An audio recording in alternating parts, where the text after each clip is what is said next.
to order at 9:08 a.m. So, as you'll notice, there's no mic up here. So, I'm going to ask for quiet. We will enforce that vigorously. If you are acting up, if you're talking loud, we will ask you to leave. So, please do not talk or be rambunctious or anything like that. So our first order of business is the Credentials Committee report. Mr. Placey will take that on. Thank you, Mr. Chair. The Credentials Committee report is that there are 64 delegates that meet the seasoning requirement and 31 alternates that do not meet the seasoning requirement. Mr. Chair, it would now be in order for someone to bring a motion to waive the seasoning requirement. I will entertain that motion. I make a motion to waive the seasoning and allow everybody here to remember to vote. I'll second that. Doug Craig. It's been moved and seconded. It's not debatable, right? It's not. Two-thirds. Suspension of the rules. All right, that is not debatable. So the question is to the floor. The motion is, I move to waive the seasoning requirement for delegates. Those in favor of waiving that requirement, please indicate so by saying aye. Aye. Those opposed? Nay. That passes. So the motion is adopted. We have the updated Credentials Committee report is that there are a total of 95 voting delegates. 95 voting delegates. Good turnout.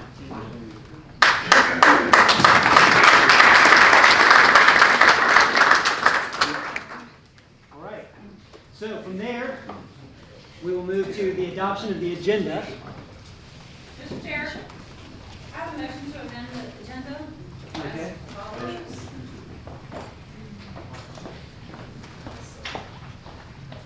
I'd like to begin with the chairman's report, followed by the treasurer's report, then nomination of party officers, because I think that's one of our most critical roles today, is to make sure that we have leadership in place. So I'd like to nominate party officers before we break for lunch. Then elect party officers, followed by district caucusing, nomination of at-large officers, election of at-large officers, and then followed by executive director's report, ballot access platform report, bylaws committee report, resolutions, old business, and then new business, as I'm sure you're saying in your screen. Need a second. It does. Second. All right, it's been moved. Is there a second? They're looking to see what it's going to look like for them. It's been moved and seconded. Actually, before we do that, there is a special rule for the adoption of the agenda.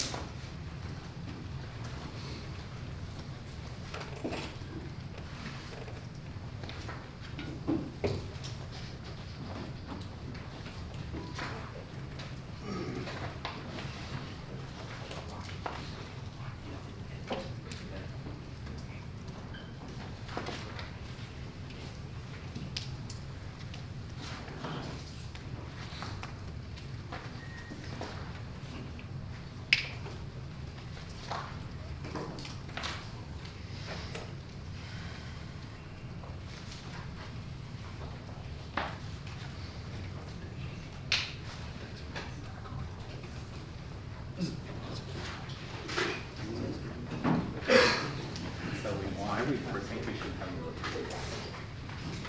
the rest of the reports and then the bylaws. We want to go over debating what is our motion.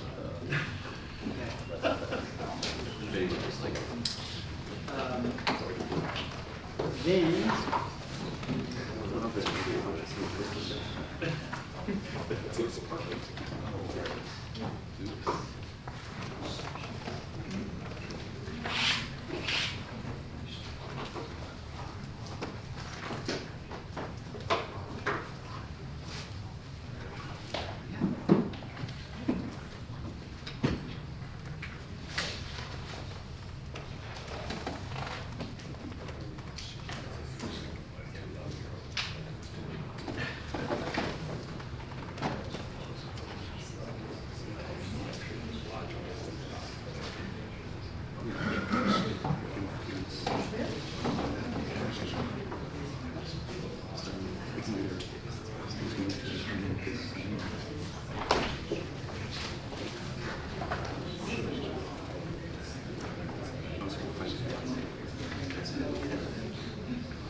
stampedes, obviously.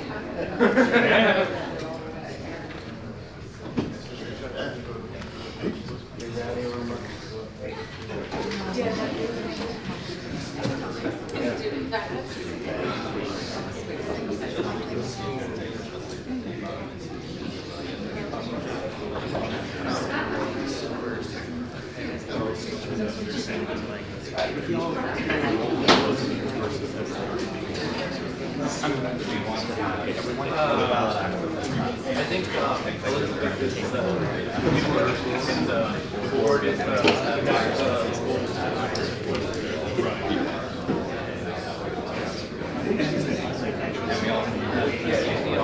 I don't know if this should be yeah, I'm sure. And I will. But that's why I don't really care.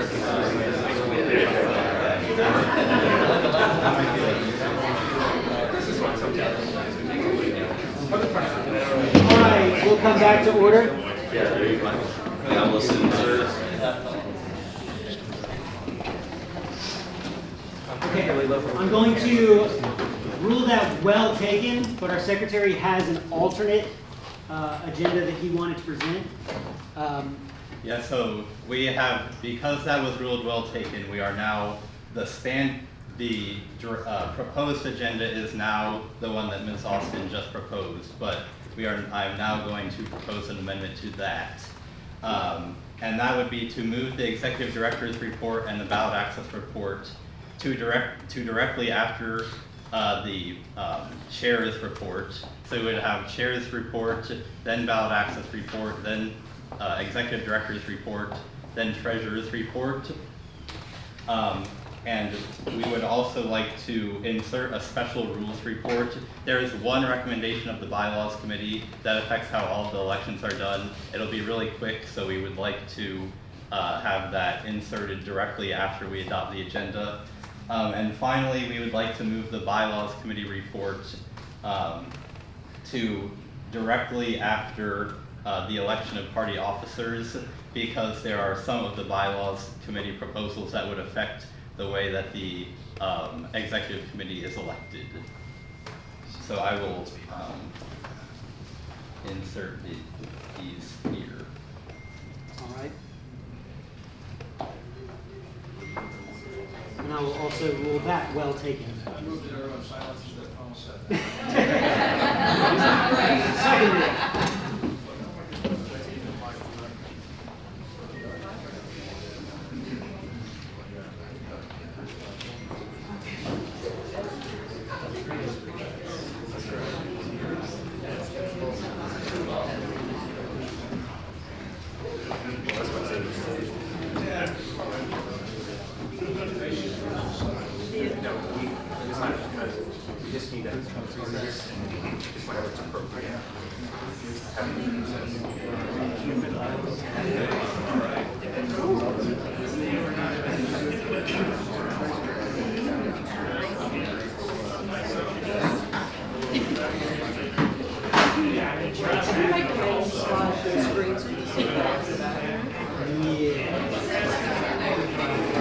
it used to be F5.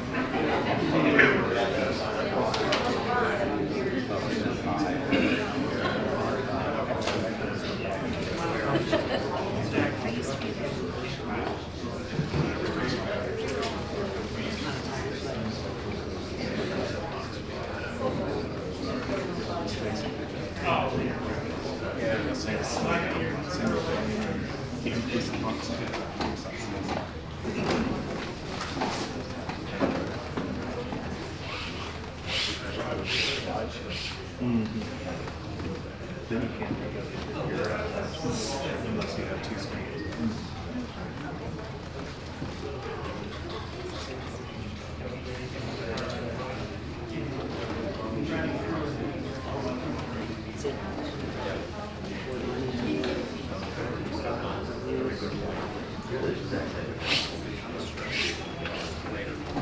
Okay.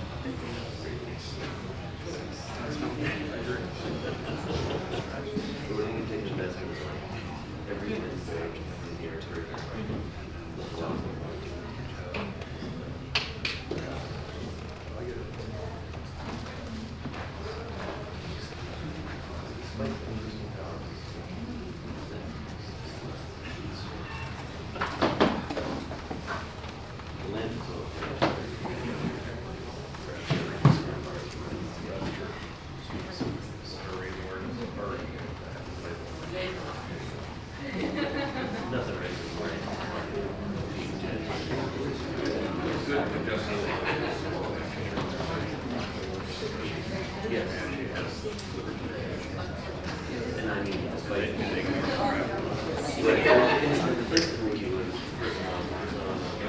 right. This is our new agenda. Is there any objections? The agenda is immediately incorporated. Is there any objection to the agenda as proposed? Yes. There's an objection. All right. The rule on it is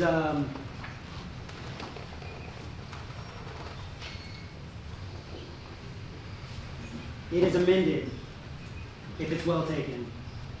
So if anyone wants to check the bylaws for that, but that's what the rules say. If I say it's well taken, it's well taken. Point of order, so that means my first amendment was Well taken. well taken, so we're not discussing changes. Correct. Appeal the ruling of the chair. We appeal the ruling of the chair. All right. He said my amendment. No, they're trying to amend it again. They amended it. Yeah, they took yours as well taken, They did yours. and they're now asking to amend Zane's, who took Zane's amendments as well taken. All right. Appealing the ruling of the chair is a 2/3 vote in Georgia. Hold on. What are you taking as well taken? Hers and then Zane's. Okay, yeah, so I'm assuming the ruling of the chair. He's appealing the ruling of the chair. That is a 2/3 vote to appeal the ruling of the chair. So that is debatable. Let's look at Robert's rules real quick.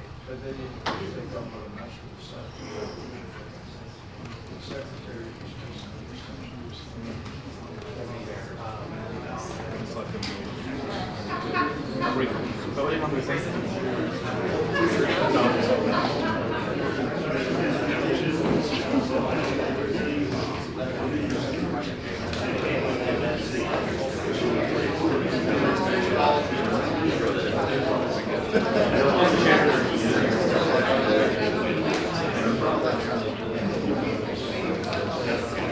there a second to the appeal? Second.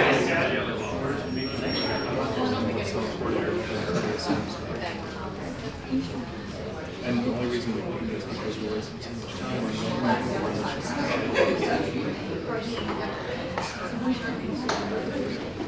Mr. Chair, if I can make a point of first reference. We happen to have Richard Brown with us here today. Richard Brown is a parliamentarian that's routinely used for the national convention. Okay. So if you have a question for it.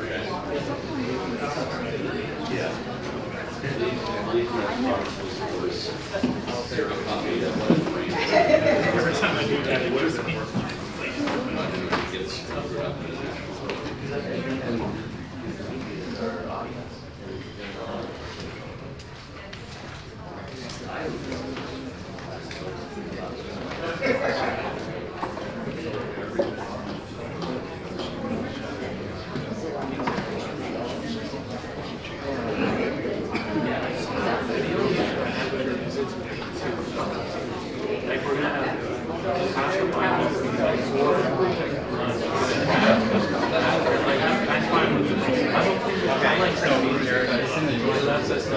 The person making the appeal will usually state their position.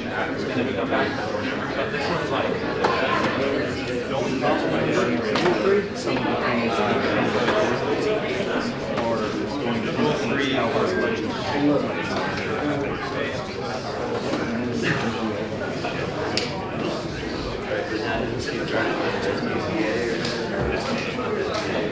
So that's, which makes more sense to me. So right now, I don't really care as long as they're on cover.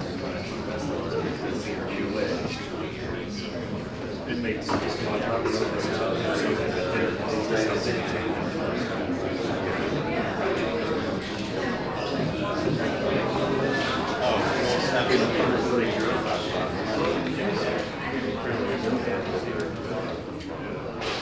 All right. Mr. Tracy is awesome secretary, following our bylaws for us. Okay. In Georgia, appealing the decision of the chair, a member may appeal. If the motion receives a required second, the person making the appeal and the chair may briefly state his or her position, after which the appeal is put to a 2/3 vote. Therefore, Mr. Graham, if you'd like to briefly speak to your motion, to your appeal. Yeah, no, we've always had votes on the agenda. I think we should, I don't know why we wouldn't have a vote on the agenda. I don't know why it would make sense to not have the input of the people in the room on whether or not they want the agenda to change one way or another. So, Point of information, is it not true that after the amendment to the agenda is well taken, that then we still would have a vote to adopt the agenda? That is true, I believe. Actually, no. That's not, yeah. The amendment is ruled well taken. It shall be immediately incorporated in the agenda, according to Georgia rules. So that's the current rule. Information. I think you have your position too, right? Yeah, I have my position. I see, are these points of information? Yes, it is. So right now, Christine Austin's is what we have. Now we're trying to, whether or not to adjust it. No, we have Zane's amendments. Right, but that's what we're arguing. Christine is the agenda right now. No, Zane's is. Just place it. Well, we're challenging that one. Challenging the ruling of the chair. On that one thing, but we didn't on Christine's, hers became The the agenda. agenda. Yes. Now we're arguing over whether Zane's gets amended. I Yeah, just wanna make and I will sure. explain very briefly once we get to the point. So for this is the rules of the game in the bylaws. This is how the bylaws are written. To appeal the ruling of the chair would be to overturn the bylaws. Requires a 2/3 vote either way, but for me, I prefer to go by the bylaws because the bylaws are what we go by in Georgia. So can we present another agenda again and just do it all over again all day? I mean, we could do that. There's no limit. Yeah. You don't have to go to amendments D. Isn't that in Roberts Two amendments need to, for main motion? yes. So we're done. So it's her, I don't know if you want me to explain it. I'll leave it. So, we have the pending agenda. Ms. Austin made her motion. That's one amendment. It was well taken, so that amendment has been incorporated into the awaiting proposed agenda. So then, Mr. Secretary made his amendment, and that has also been well taken. So we didn't go deep, we just resolved one and now we're resolving the other. Okay. So we For will, preliminary inquiry, can you just cite the bylaws that can you read the bylaws that you're citing? sure, I did, but I'll do it again for you.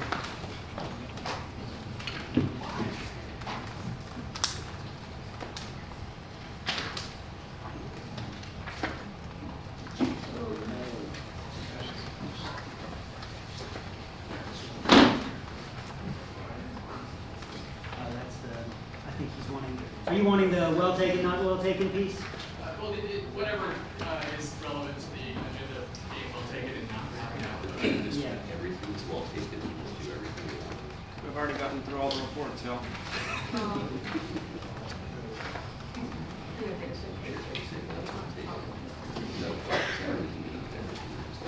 It's a little weird. Right at the beginning.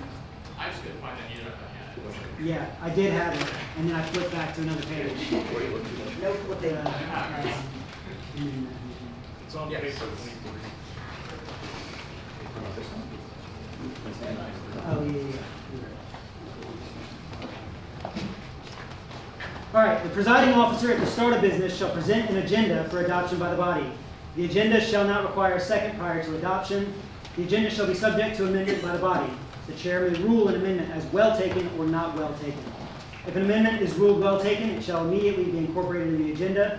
If the amendment is ruled not well taken, it shall not be adopted unless appealed and sustained by a majority vote of the body.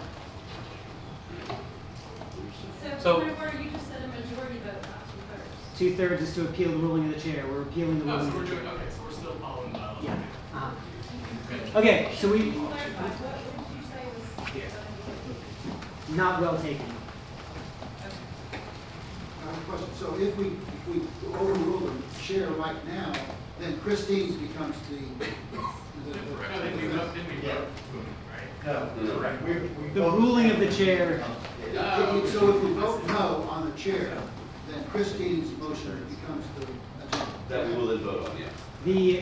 currently where we're at is we're appealing the ruling of the chair Yeah. on saying the point of order is not well taken. And the point of order is on the adoption of the second piece to vote on the agenda. So then if we overrule the chair, then the secretary's proposal goes, and we're back to Christine's. My proposal would then go to a vote of the body instead of being immediately incorporated into the agenda. And that's a majority vote? Yes. So we have no way to get back to Christine's, is what you're saying? Well, No, we would vote, if we voted this places down, we would then go back to Christine's agenda. So we have two votes to get back to Christine. Two-thirds to overrule the chair, and then the majority to overrule your proposal. Yes.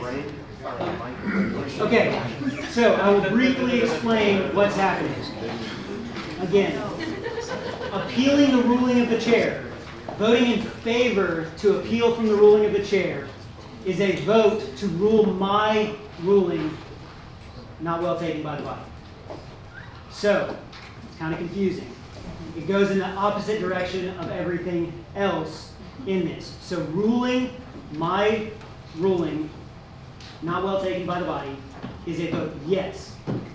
And a vote no is to side with me to say that is well taken by the body. Everybody understand? Okay. Very briefly. I believe it's backward. There was a point of order.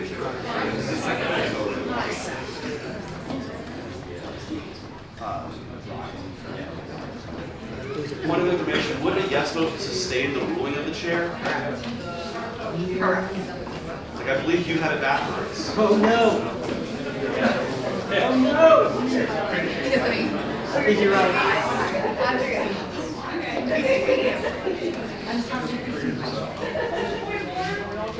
I've already asked him. I already got it.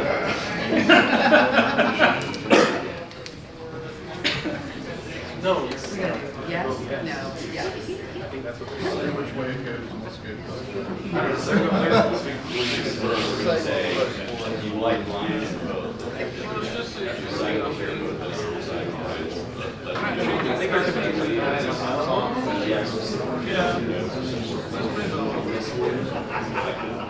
That's just the way I base it. the motion in the majority is to appeal which would make it seem like under the Georgia rules, yes.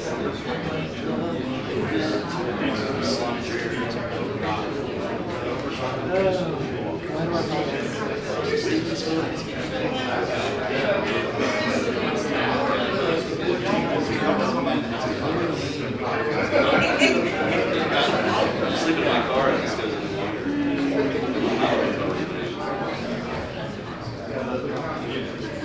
no potential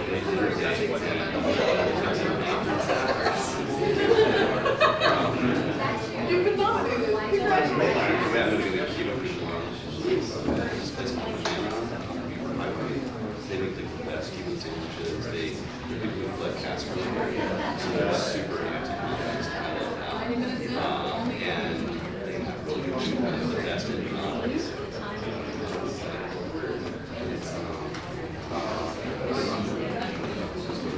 that would be so funny.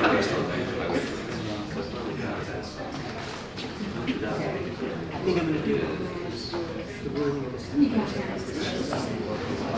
think it's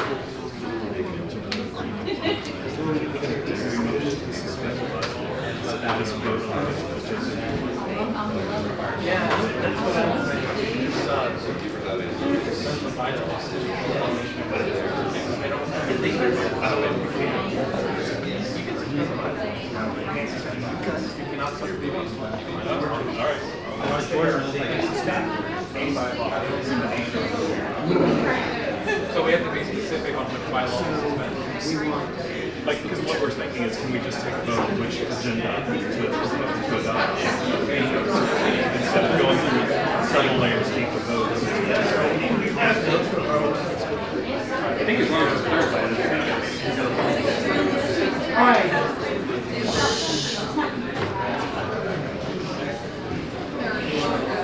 So the reason why is that in the Georgia rules, I appreciate you going deeply forever. So I'm going to go, the bylaws and Robert's rules are different from each other. I'm going to take a little bit of privilege, and I'm going to go with Robert's rules for this. So, the question is, shall the decision of the chair be sustained? So, what that means, if you vote yes, you're saying the decision of the chair should be sustained. You're, in essence, voting with me. If you say no... Which decision is that? Can we clarify? Yes, this is a point of order on the well taken versus not well taken piece of the bylaws. So we are debating whether or not that amendment was well taken. Yes. Thank you. So, yes, and then a yes vote is siding with me to say that is well taken. A no vote says it is not, more or less. Gotcha. All right, are you ready for the question? Yes. Okay, the question is, shall the decision of the chair be sustained? Those in favor, say aye. Aye. Those opposed? No. The ayes have it. By 2/3. Two-thirds of majority. It's 1/3 to side with me. Okay. All right. We're just going to move forward with the agenda. So we will move forward with this agenda. We are currently at a special rules report. Do you want to take that, Mr.? Yes. But we still have to vote to adopt. What's that? But we still have to vote to adopt. No. If So the agenda as is on the slides now no longer applies because it has been rearranged, so just ignore the fact that that's there. All that work for nothing. So we are now in the special rules report. There is only one proposal here from the bylaws committee that we felt like we wanted to address as soon as possible because it affects the way that all of the elections will be being conducted. There is currently a rule of convention order that requires that all nominations for for party offices and executive committee positions require a written nominating petition signed by at least 3 members. This is a requirement that has been waived every year for at least 3 years, and so we thought it would be best if we just took it out of the rules because we never actually do it anyway. That's fair. All right. I guess we will put that to a vote. Or is there any debate on that? You've spoken to it? I just have a question. Does it make a difference today? I mean, both people have submitted a nomination with 3 things, right? Yeah, this would be for everybody. So you're sitting around, running around, trying to get 3 votes, So 3 it little might make a petitions. difference later. Yeah, but it doesn't really make a big difference. We waive it every time. We waive it every time because it's like, if you're going to get 3 votes, you're going to get 3 signatures. It kind of like evens out. Is there any debate? How about this? Is there any objection? Hearing none, we will put this as a special rule. Thanks, everybody. That was easy. We don't vote on that? If there's no objection. So, unless you guys felt strongly that you wanted to have it. That's really... Okay. All right. So, we move directly to the chairman's report. So, I'm going to go to the 2 down. These are very small. I know a lot of you can't see it. I have it printed out here. I'll run through them very quickly.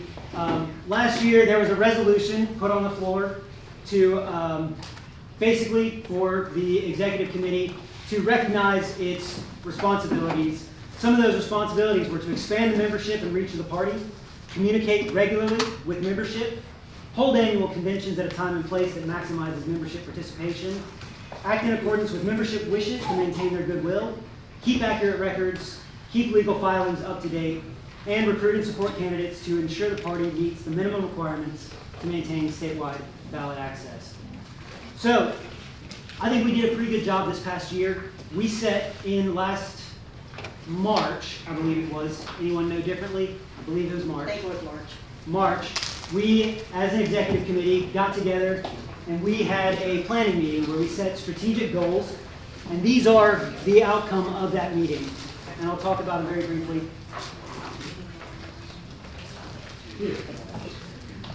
So, we're going to run through them very quickly. I just want everyone to see some of the things that our party is doing, some of the things that you can get involved in, some of the committees that you can jump on, some of the things that you can be a part of doing to make this party something we can all be proud of. So the first thing was to bring 2 pieces of model legislation to legislators. I have to give so much credit to Mr. Allen. Mr. Allen.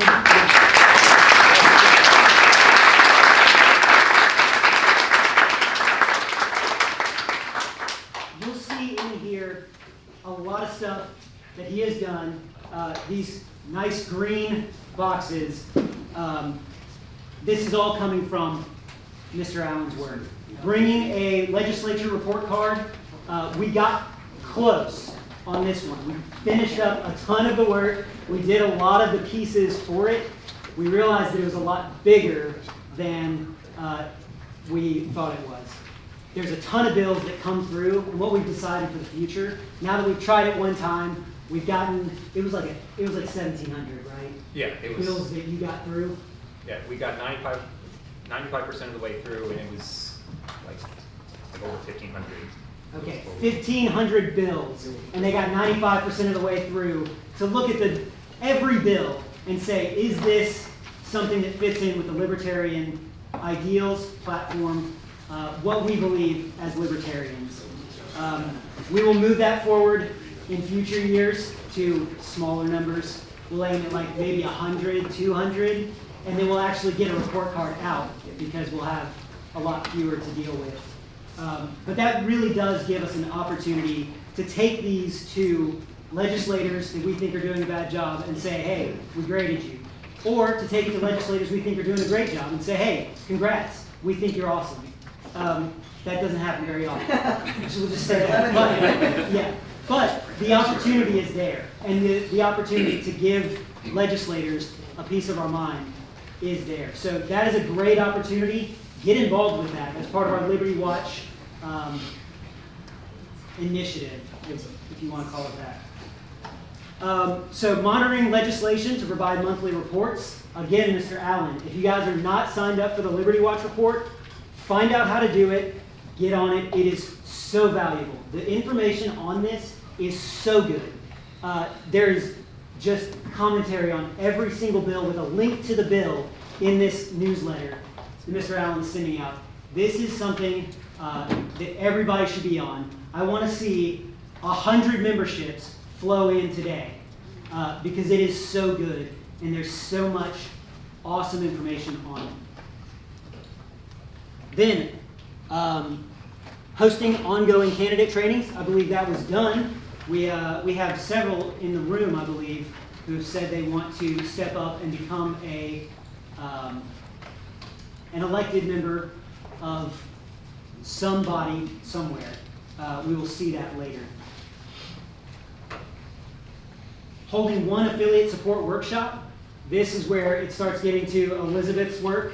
Elizabeth, Ms. Gallimore is, where are you at? Back corner. Back corner, hiding out in the back, doesn't want to be seen. She is also doing fantastic work. We've had, I think we're on our 3rd affiliate support workshop, and all of the affiliates come out of that saying, this is such a valuable experience. You get to trade your information with other affiliates. You get to see what other affiliates are doing.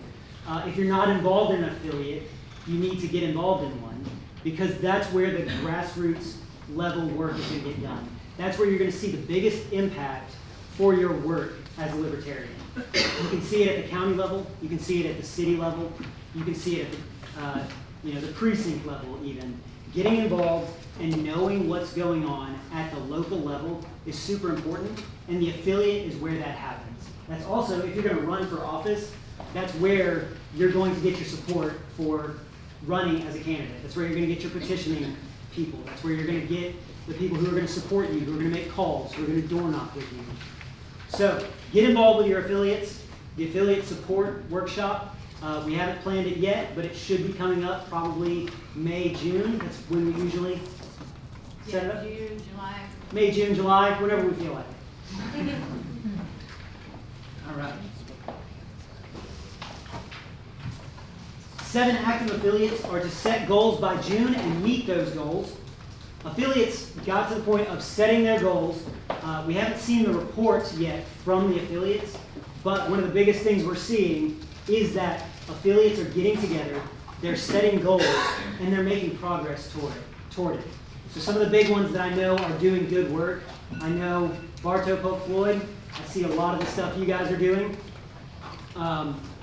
Gwinnett County, I'm a part of that one, so I've got to give it a shout out. Just pat myself on the back for showing up, at least. And Savannah is doing great work with Banished Big Brother. Also, Chattahoochee Valley, which you guys call over there. Yep, good work. They're getting together. They did a report card for their local elected officials recently. Holding 3 in-person events and 2 virtual events at the state level. So we had our range day. We had the Spike debate where he went up against David Hogg. It was a fantastic smackdown. Definitely something you should go watch. It was kind of sad to watch, but it was still something that you should go look at. We did brush fires. We did the Great Create, and then we had our second range day as well. Thank you to Edgar for hosting us and providing that. It is awesome. If you haven't been to a range day, you got to do it. Good information. You learn about carrying. You learn about what holsters are good. You learn grip. You learn accuracy. You learn new things about different drills. It's a fantastic opportunity to pull your gun out. If you haven't, practice with it. Try it out. Reactivate 2 inactive affiliates. Again, Elizabeth working with Cobb and Cherokee, and we've seen a little bit of action on Atlanta as well. So we're starting to see our affiliates get active again, build their groundwork, and then start making progress. Point of personal privilege on that? Yes. We have 3 people here who will be putting back LP Northwest Georgia. So. LP Northwest Georgia. Let's hear it.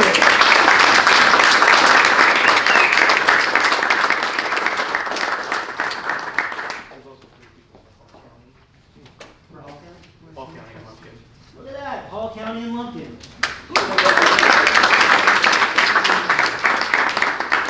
Again, if you're not involved, get involved at the affiliate level. You're going to make friends, it's going to be fun, you're going to get work done, and it's going to be cool.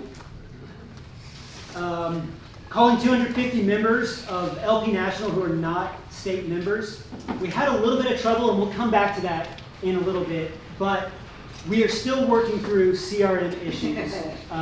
It's always a problem, but we do have an implementation that is going to happen very soon. The check is out the door. We are ready to move forward with this implementation.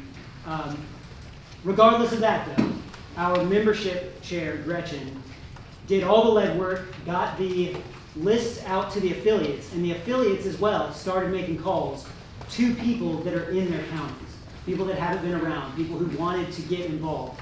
And they said, hey, get involved, come join us. So the number, I believe, was 450-ish. So we blew that goal out of the water.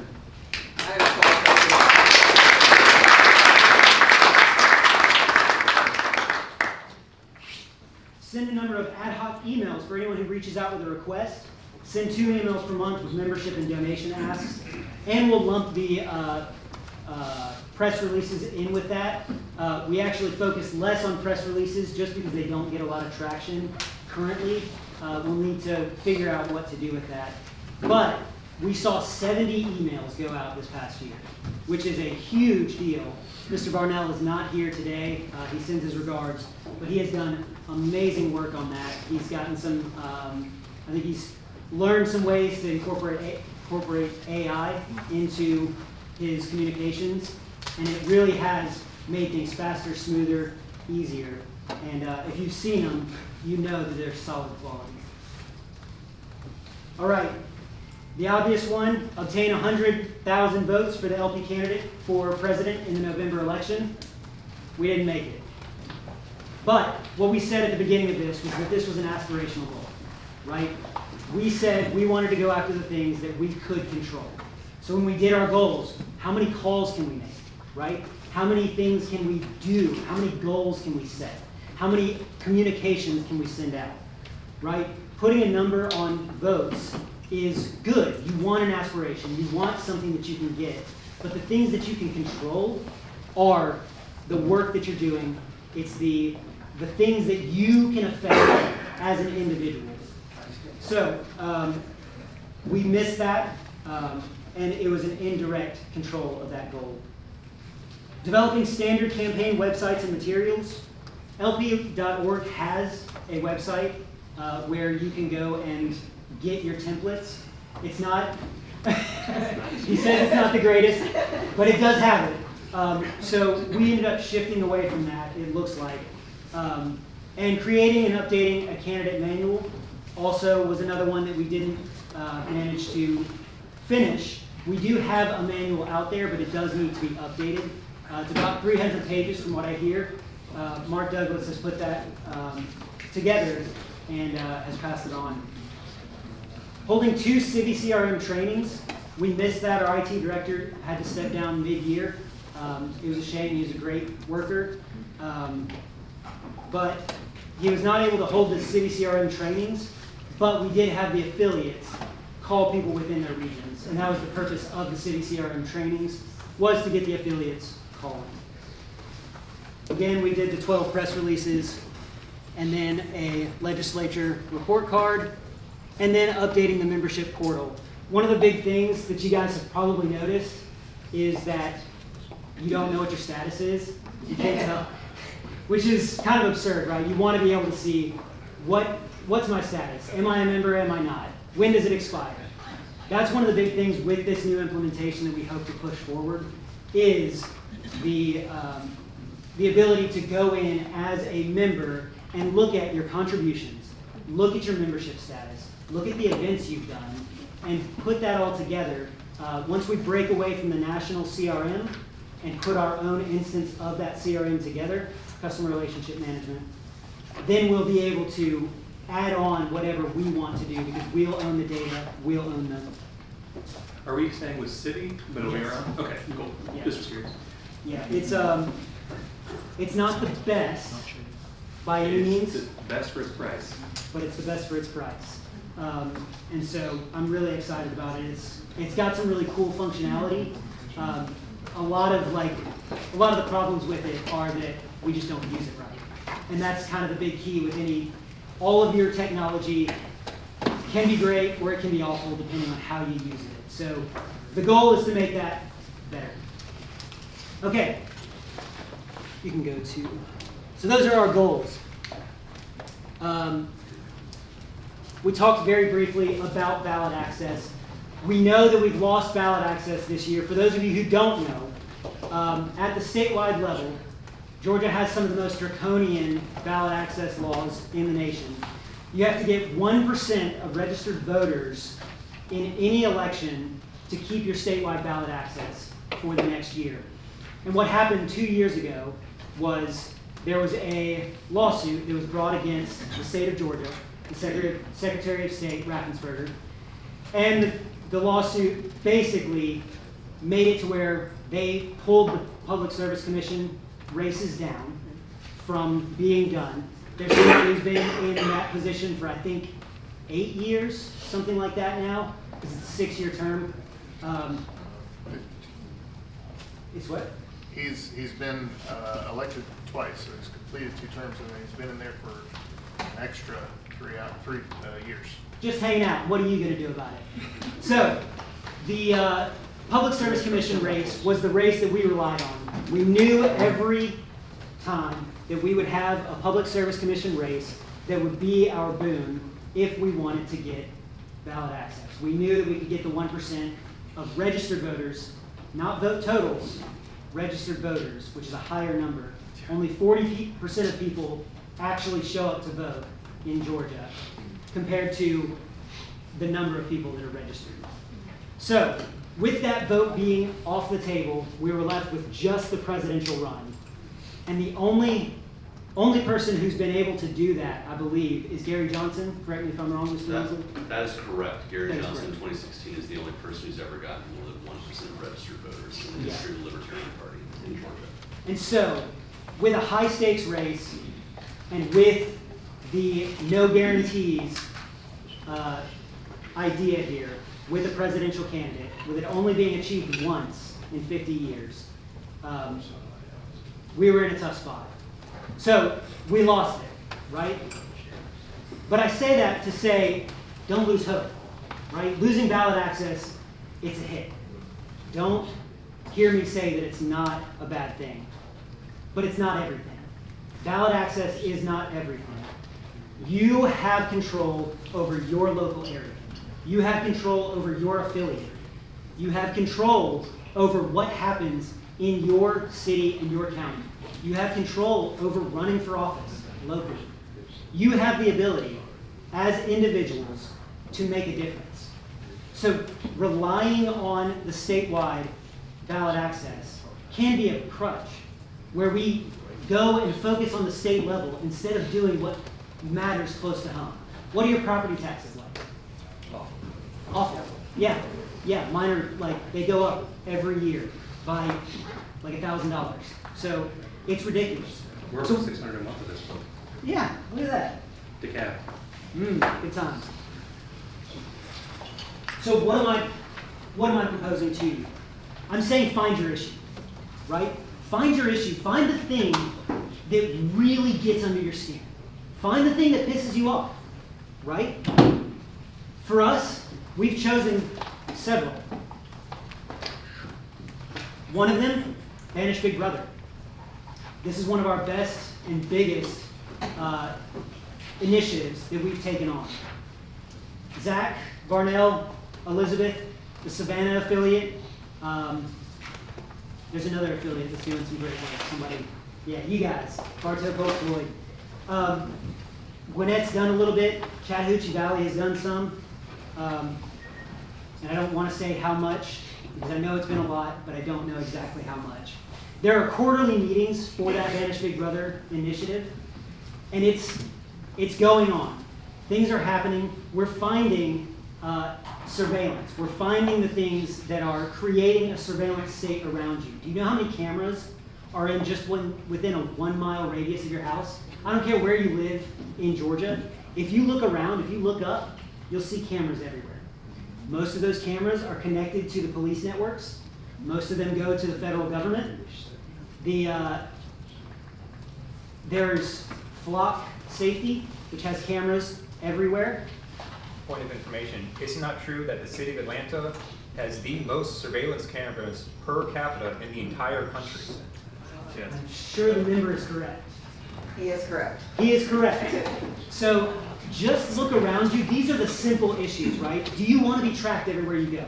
Do you want the federal government, local government even, to know where you're going?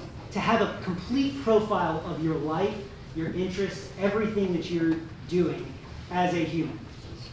No, I don't. Find this. If you get in here, you can stop. I know the Forsyth affiliate stopped smart kiosks from coming into Forsyth County in one of the big mall areas, outdoor malls.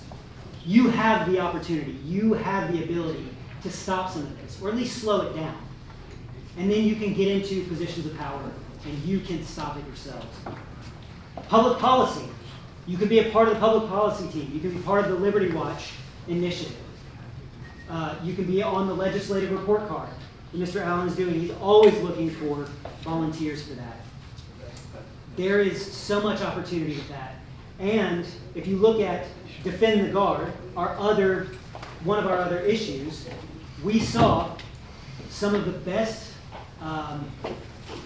participation we've seen on any legislative issue on this one issue. And Defend the Guard is basically a requirement for Congress to declare war before they send the National Guard of Georgia to war, to send them overseas. It's Georgia's National Guard. It's not the federal government's. and it stops the federal government from its overreach. We got this one into committee, we got it out of committee, we got it to the rules committee, and it died. But if you keep making the phone calls, if you keep badgering these legislators, if you keep harassing them, they will get the message. There's 100 people in this room, 100 phone calls every day for a week is a big deal. They will start listening. You have power. Don't think that just because the system is so big, just because it's so massive, that you don't have power. So, what am I going to say to you? Find your issue. Get connected with your affiliate. Make that issue your thing. Gain your credibility at the local level. Run for office. When you run for office and you win at the local level, you have even more credibility to take you to the next level. And then when you go from that level, you take it to the next level. And then from there, you're in the state senate. Holy moly. Once you get to the state senate, you go for a statewide race. You go for senate, for the national senate, right? You have opportunities to do this. So with that, I will leave the floor. And I guess I'll turn it over to the ballot access report.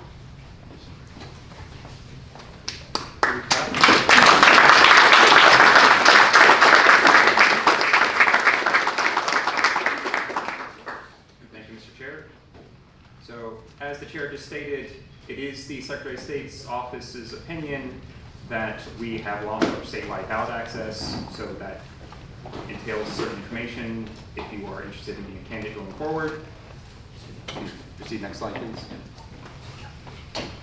So, this year, for Public Service Commission, due to House Bill 1312 passing last year, there are 2 special elections for Public Service Commission in Districts 2 and 3.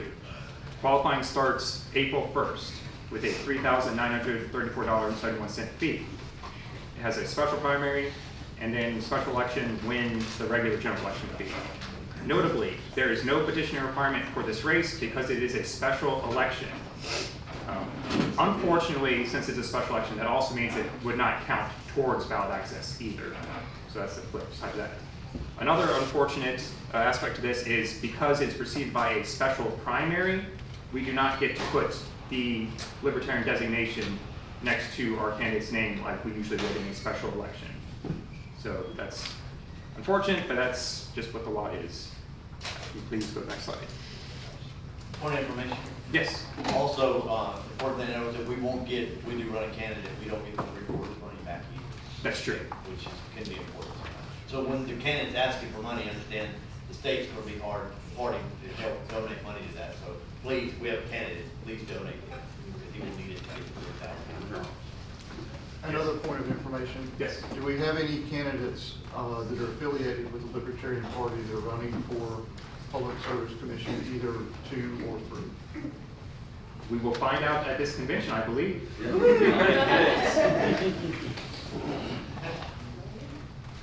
Okay, next year, 2026, this is where we really get into the meat of things. U.S. Senate, the governor, and other statewide races, and notably Public Service Commission's Districts 2 and 3 are all up. There are 2 ways to get onto the ballot if you're interested. Option number 1, you can petition as a candidate. You will have a 180-day petitioning window starting in January. And I have included estimates for how many signatures we need to gather. The official Secretary of State's guidance won't come out until later, but I estimate, based on past data from general elections, that it would take 78,700 ballot signatures for most of these races besides PSC. Then for PSC, it would either be 64,300 or 72,400, depending on how you read the Georgia code. I believe that the petitioning requirement would be based on the last time these particular races were run, which would go back to 2018, whereas the Secretary of State is trying to claim that it would be the last time there was any PSC race, which would be 2020. So that creates a difference. I have supporting evidence from their past guidance, which suggests that my position is correct, but we are currently getting that worked out. Please move forward. And then in 2028, for the presidential election, thanks to Senate Bill 189 passing last year, regardless of what happens, as long as the Libertarian Party nationally has ballot access in 20 states, we will still have ballot access for a presidential candidate in 2028. If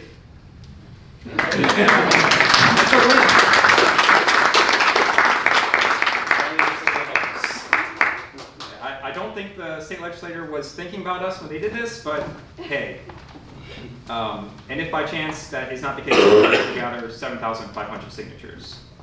So I would like to note, these numbers we're talking about for gathering signatures next year are not small numbers. It would be a serious lift if you are interested in being a candidate and getting ballot access next year. You need to have a plan, you need to put together a team, you need to be ready to go, sooner the better. Okay? I want to make that very clear, and it is fundamentally the responsibility of the candidate to do this petitioning. Do not expect the party to do it for you. Mr. Mosley, did you want to add something to that? Yes, but you said, when you said sooner the better, that needs to be in blazing lights. Everybody's even remotely considering this. But I do have a question. Your previous slide, option number 2, the 15-month petitioning Yes. requirement. I probably see that. I want to understand this. I want the body to understand it. If I'm correct, we accomplished that. Does that mean we now have statewide access as before for all of our statewide candidates? Yes. Is that what that does? Yeah, yes, option 2, which I guess I skipped. We would have 15 months starting next month, going through to July next year, to gather, I estimate, 82,500 signatures based on the general election that just happened last year. This would be petitioning as a political body, as the Libertarian Party of Georgia. This is so unused that they don't even have the petitioning form made. They are currently creating it for us right now. Hopefully it'll be done in the next week or so. But as to Mr. Mosley's question, my understanding after consulting with the General Counsel for the Secretary of State's office is that yes, if we got this petitioning done, then every nominated candidate next year would get onto the ballot. Point of information then. So if we had multiple people who wanted to run for statewide races, they could then pool their resources to be gathering signatures together. So we had someone who wanted to run for Senate, someone who run for governor, someone who run for lieutenant governor. They could each have the same petitioning signature and they could split the state up with their teams. So the more candidates we have who are willing to get to work and organize a team, the more likely to be able to achieve that option number 2 right there. That's true. It is also true that for the first option, if we have multiple candidates running, they can have people do the same. Individually, we've done this, I think. I was just wondering. Mr. Aiken. If we qualify a presidential candidate by way of the 22 state rule, whatever it is, could they satisfy the 1% giving us a permanent ballot access? I believe so, yes. Yes, they would. Yes. I'd just like to also make a point that the 82,000 or whatever it was is not the minimum. You need to get about 99,000 signatures because they will boot out. Yes. To make it clear, these are like the technical numbers, but if you're actually planning on doing this, you need to gather way more signatures than this. I would say you want to get double. Yes, not usually is 50% more than the number that's required. They typically throw out order of names.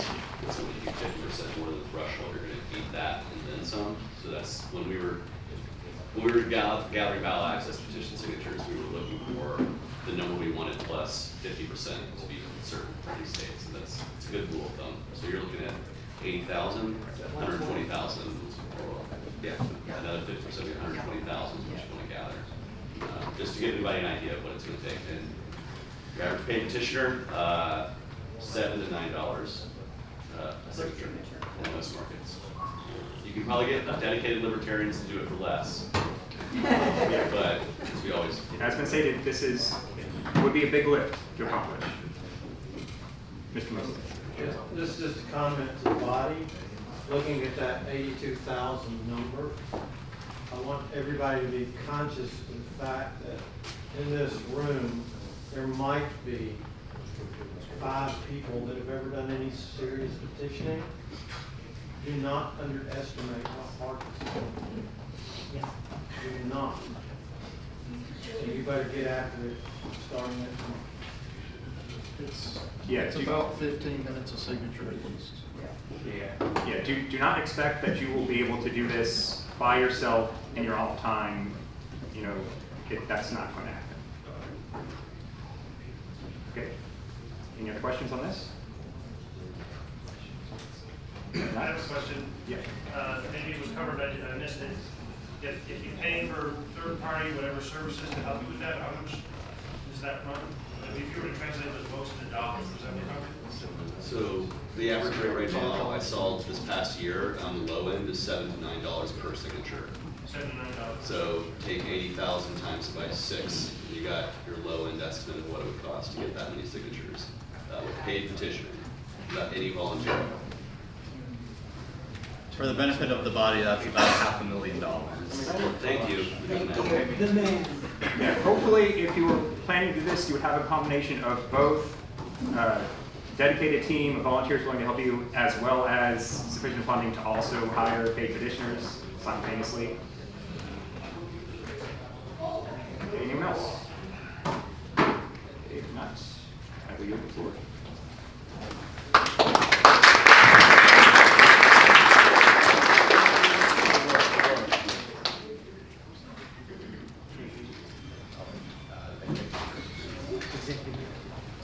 I will yield the floor to our executive director.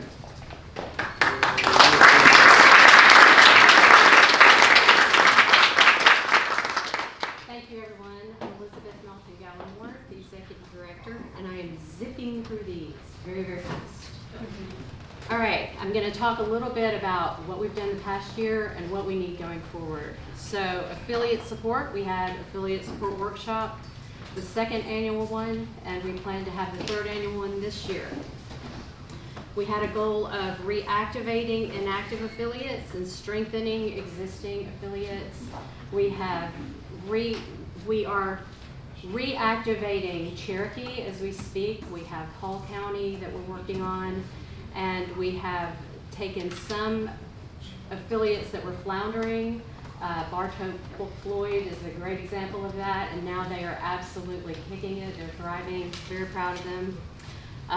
Cobb, they're doing well too. So yes, we're making great progress there.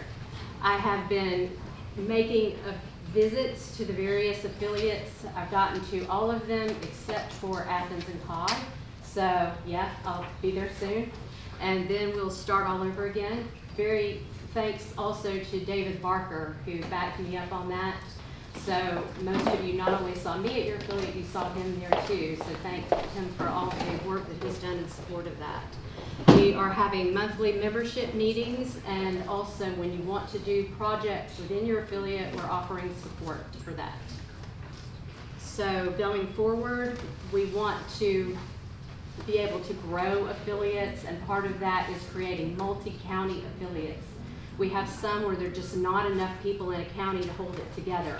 So by adding additional counties, making it regional, we are able to give the support that they need. And then when you have a thriving affiliate, you can break apart if that's what works best for your affiliate. We encourage you to focus on accomplishments rather than numbers. If you only have the bare minimum, chair, vice chair, secretary, treasurer, 3 people can do a lot. So don't, when you have your monthly meetings, don't say, well, we don't have 20 people yet. You do the work, start getting involved in projects in your community, the people are going to come. And we're going to do some online training so that when affiliates come on board, there'll be video training that they can automatically take without having to schedule anything, so they can hit the ground running. And as always, we're encouraging you to build connection across your affiliates. Go to a neighboring affiliate, go to their meetings, support one another in your projects, get to know one another. It's really important. Okay, outreach, we had 2 range days. Thanks so much to Edgar for always being a great host on our range day. We had the Great Create. We had brush fires, public speaking. Now that kind of covers not only outreach, but also candidate support, affiliate support, lots of things. Thanks to Lori Williams for always coming through with, for that on us. We had Spike Cohen's gun debate watch party, and we had some homeschooling virtual events last year, and we have a virtual event scheduled for a couple of weeks to do on how to do Open Records Act requests. So outreach is not only making connections out in the community to bring people in the party, this has also played a important fundraising aspect because a lot of these events do make money for the party. It helps us, people who are already involved, to make connections with one another, team building, and we also get to put the word out there. We've had media coverage.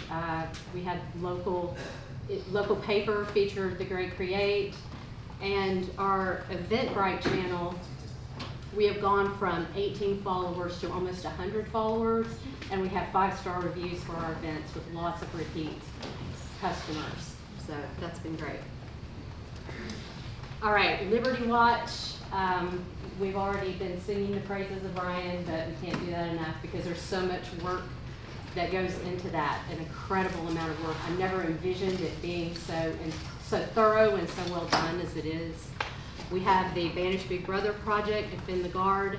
We also have the Legal Tender project, which is trying to reinforce the use of gold and silver as legal tender as opposed to digital currencies.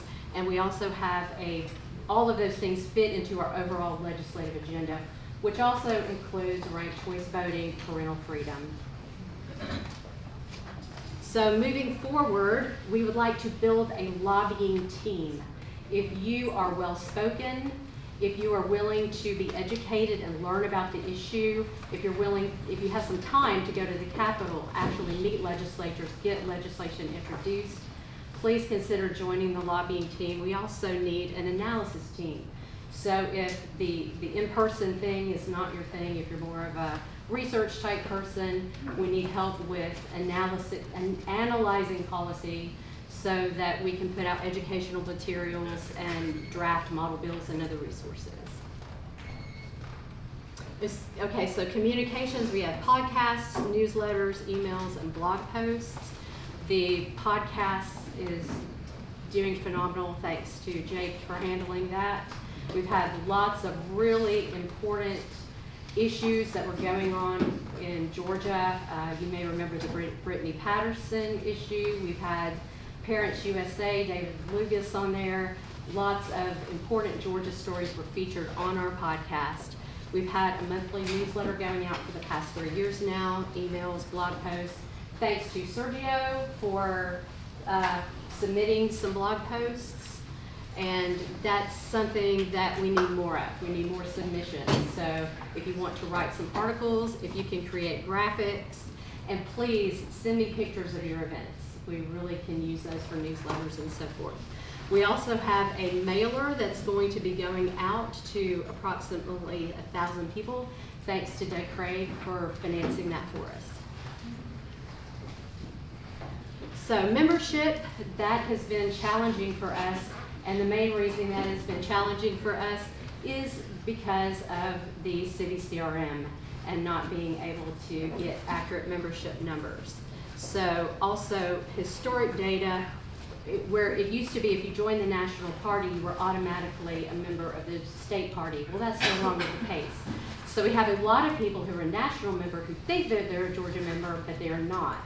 So we have made an effort to try to correct those, but because we have challenges with the CRM, that's been difficult to do. But thanks to Gretchen for all her hard work on trying and making a good go at that.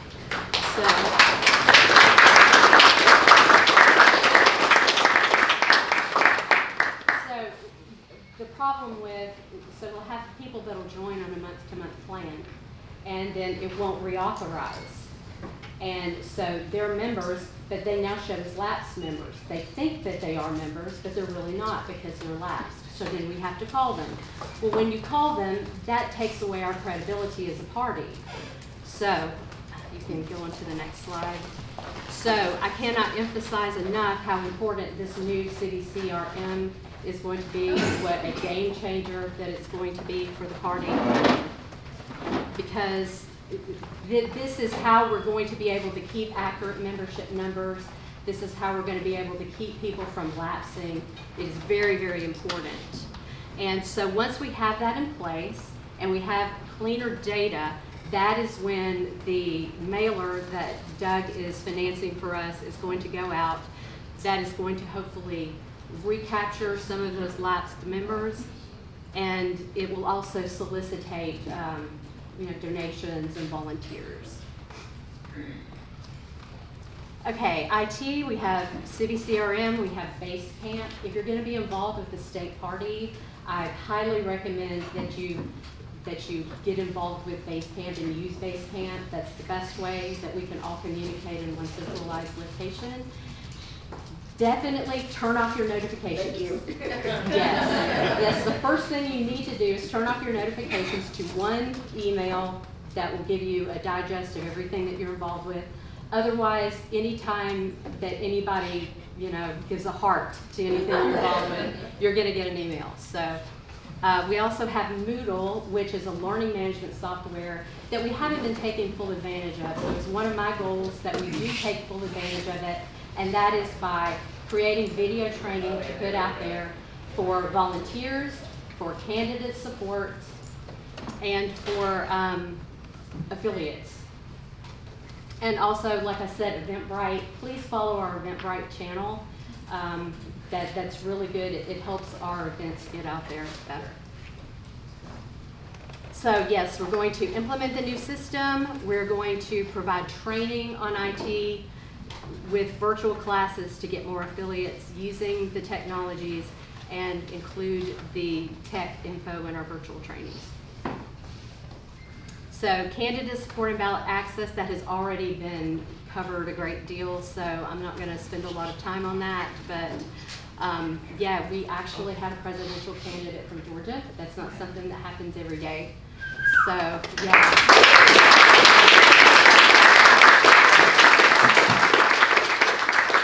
Thanks to Mark Mosley for all of his hard work on ballot access, Bedrock ballot access, and Project Crescendo.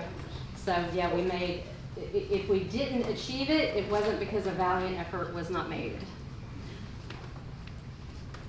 And so yes, going forward, it's really important that we recruit for local races. And the long-term strategy is that we help these people. You don't just get your name on the ballot. Your community knows you. You have people in your community that recognize your name, that want to vote for you because they know who you are. So it's also a process of getting people ready to get on the ballot, not just appearing on the ballot. So because we actually want to win these races. We don't want to, it's not going to be just keeping ballot access or getting our message out. We actually want to win these local races. So nobody that's libertarian actually wants to be a politician. We all do it because we know that it needs to be done. So if you feel like I don't want to do this, do it anyway. Yeah. And Joe Jorgensen once said it's an act of self-defense. It's self-defense and self-sacrifice. Yes. Yes. So we want to explore strategies for reinstating statewide ballot access. Brian has already covered that. And that is it. Yes.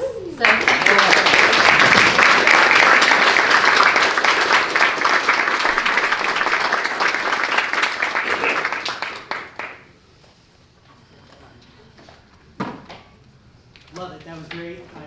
I always appreciate when she brings forward her stuff because she's always on the ball. She knows what she's doing. She's done some great work over the past few years. So y'all give her a hand one more time.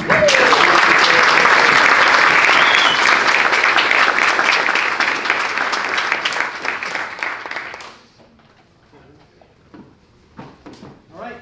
Our next item of business is the treasurer's report. I will yield the floor to our treasurer.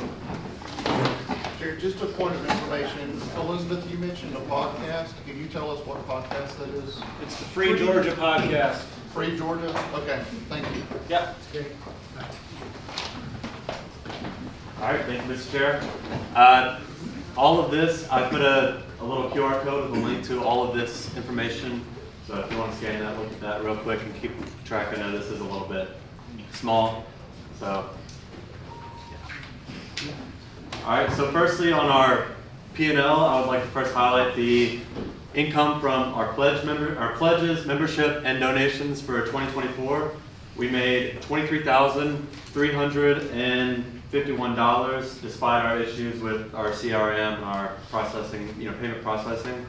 And then total income, we made $35,250. And then if we look at our scroll down, a big thing is our processing fees, mentioning the new CRM and implementing that. Our processing fees were actually 14% of our entire revenue. So, a lot of our money is just wasted, just on, Stripe authorized. So implementing the new CRM is going to be major and helping eliminate that in a big way. So focus on that, remember that. And then scroll down. Despite that, we were in the positive, $57. Doesn't look like much, but this is actually the first time I was looking back since 2021 that we have had a profitable year. And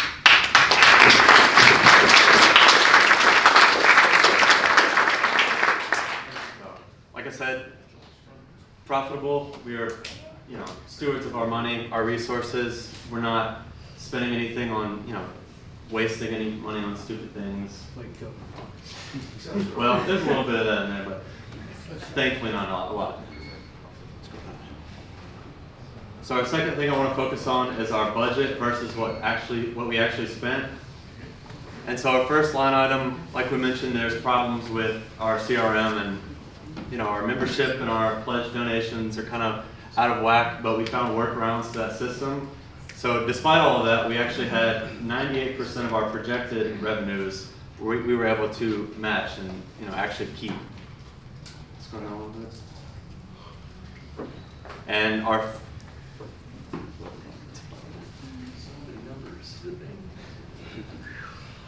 And so our revenues were, it looks 43% looks kind of a lot, but in the end of the day, it's $74.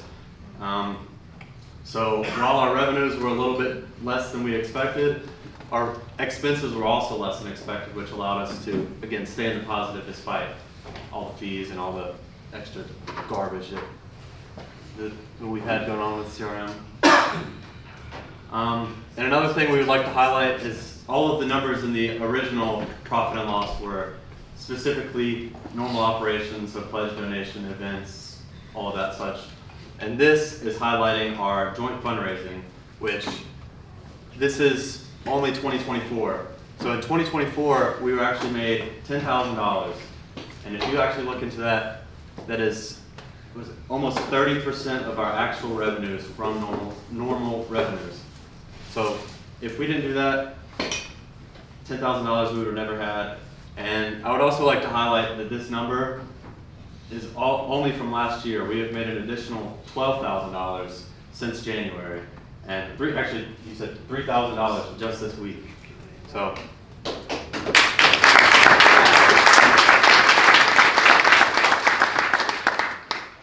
And I would like to highlight, like Jared mentioned, yes.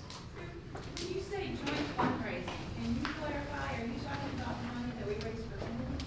Yes. With Kennedy, yes, correct.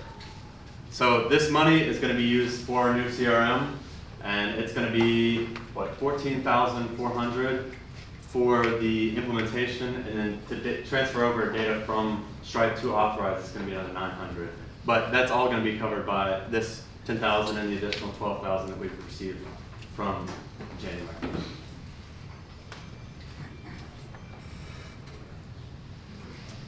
And finally, I'd like to look at, this is a, trend month to month of our balance sheet. Trending upwards, obviously, great. Let's see. current bank balances stand at the end of the year, 68,000, and currently we are at 72,000, despite all of that, processing fees and all the membership fiasco. And I would like to highlight, we don't have any debts or anything, so all the money we're coming in is being spent on expenses, and then we keep the rest. Any questions? So to clarify, that 90,000 on that last sheet, that 90,000 expense, that's Where? how you got to $10,000? The 90,000. Where did that $90,000 go? The 90,000, most of that 90,000 is coming from the joint fundraising. So if you go up to the last one, so we take after, what is it, 50, it's almost, after the first $56,000 from a donation to the fund, whatever's left excess, we keep 10% and we send off 90. So that expense is the 90% that's sent off to To where? The LNC, national. the National Convention. So that's not a real 90,000 expense. Got it. It has to go somewhere. Yeah. Yeah. All right. I guess I yield the floor. Mr.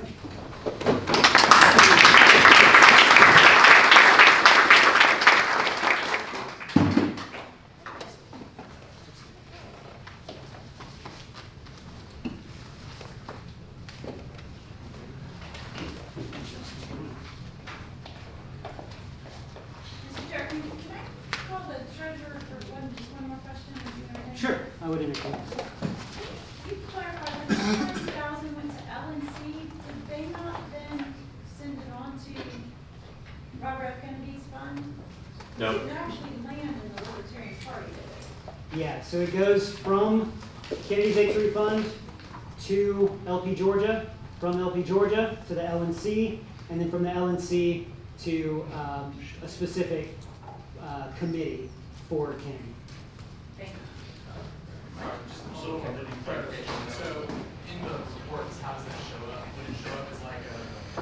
Yeah, it blows up the reports. So I've done it very, like a net of it. So you've got a like $50,000 wire in income, and then 45,000 out as an expense. And since we're cash basis accounting, it's not exactly the precise science, but it accounts for it and it shows it. So going forward, we'll have a P&L net of joint fundraising, and then a P&L with joint fundraising. Achieve my target somehow. Good? Yeah, thank you. Cool, yeah.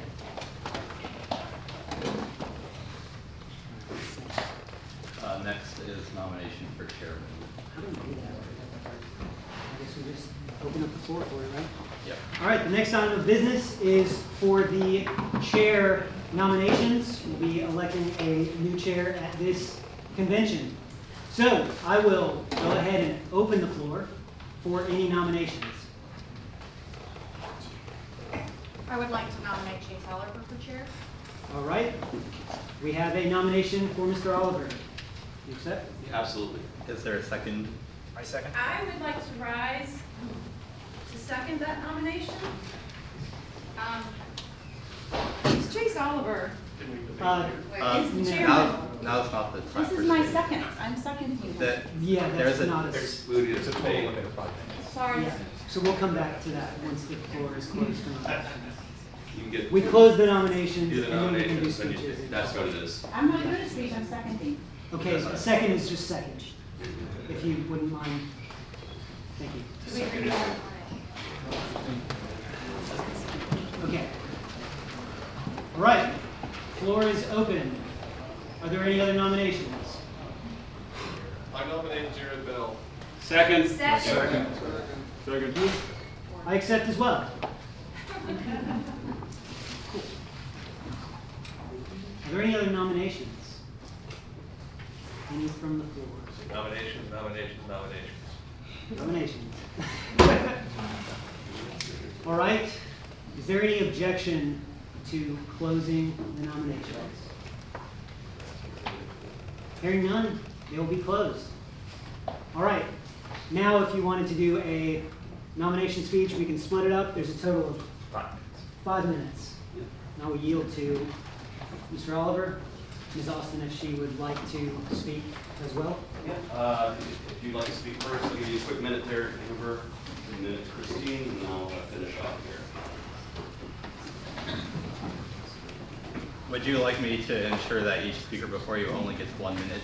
Can you keep it under a minute? Yeah. Zane will keep time for you. Brevity caucus. Thank you. That's great. Hey guys, my name's Amber. For the last 4 years, I've worked very closely with Chase. I was his media director for his Senate campaign and as the presidential campaign. Last year wasn't easy for us. We hit a lot of roadblocks, but Chase persevered. He went through it. He was on the road. He was so busy out there helping down ballot candidates get ballot access, petitioning, meeting voters, doing lots of media. We did a lot of media. We did John Stossel, Rolling Stone, NPR, Politico, News Nation, The Hill, Forbes, CNN, Fox, 400 interviews. He was doing at least one interview a day. But he always represented us with clarity and professionalism. In the free and equal debates, he presented our ideas that in a way that actually connected with people within our party. I think that did a lot for outreach. But what really sets Chase apart is how he engages with people. He treats others with respect, he listens, and he leads by example. That's exactly what we need. Being a state party chair isn't just a title, it's an organization. That's 1 minute. Would you like her to continue? You're all good if you want to. All right. Christine, if you want to go for, you want to speak up? She's right She would have popped out. There she is. I am here. Zane's going to try to keep you time to a minute. Guess what? I am rising today, second the nomination for Chase Oliver for chairman of the Libertarian Party of Georgia because Chase has the energy, the enthusiasm, the experience, and the dedication to lead this party into the next era. The party needs a leader who will represent all Georgia libertarians, who will carefully consider all points of view and encourage vigorous but respectful debate. The party needs a leader who will prioritize the mission of the Libertarian Party and who recognizes his responsibility to you, the membership. Chase is that leader. Over the past few years, he's built an amazing campaign team, learned from his campaign, and he's going to bring all that experience to benefit the state here. I remember coaching him as a nervous young man when he was nominating John Mons for president, but he has grown so much since then. And he is now one of our best communicators, consistently sharing the message of liberty to libertarians of all stripes. And now, I know that some of you guys have heard some negative things about Chase. You've heard insults and accusations. 1 minute. You can go for a little longer if you want to finish. And I want to share with you that that is not the person that is before you today. I'm speaking to you as a former Mises person. I was philosophically aligned with Mises, and I disagree with Chase on a number of things, as I know some of you do. But what's important to consider is that he understands the difference between being a candidate and being a chair. And he knows that as a chair, he has to be the voice for everybody. And he committed to me, and I wouldn't be supporting him if I didn't wholeheartedly believe that that is what he is going to do as chair. So I am encouraging all of you to vote for Chase and let him take us into the new era.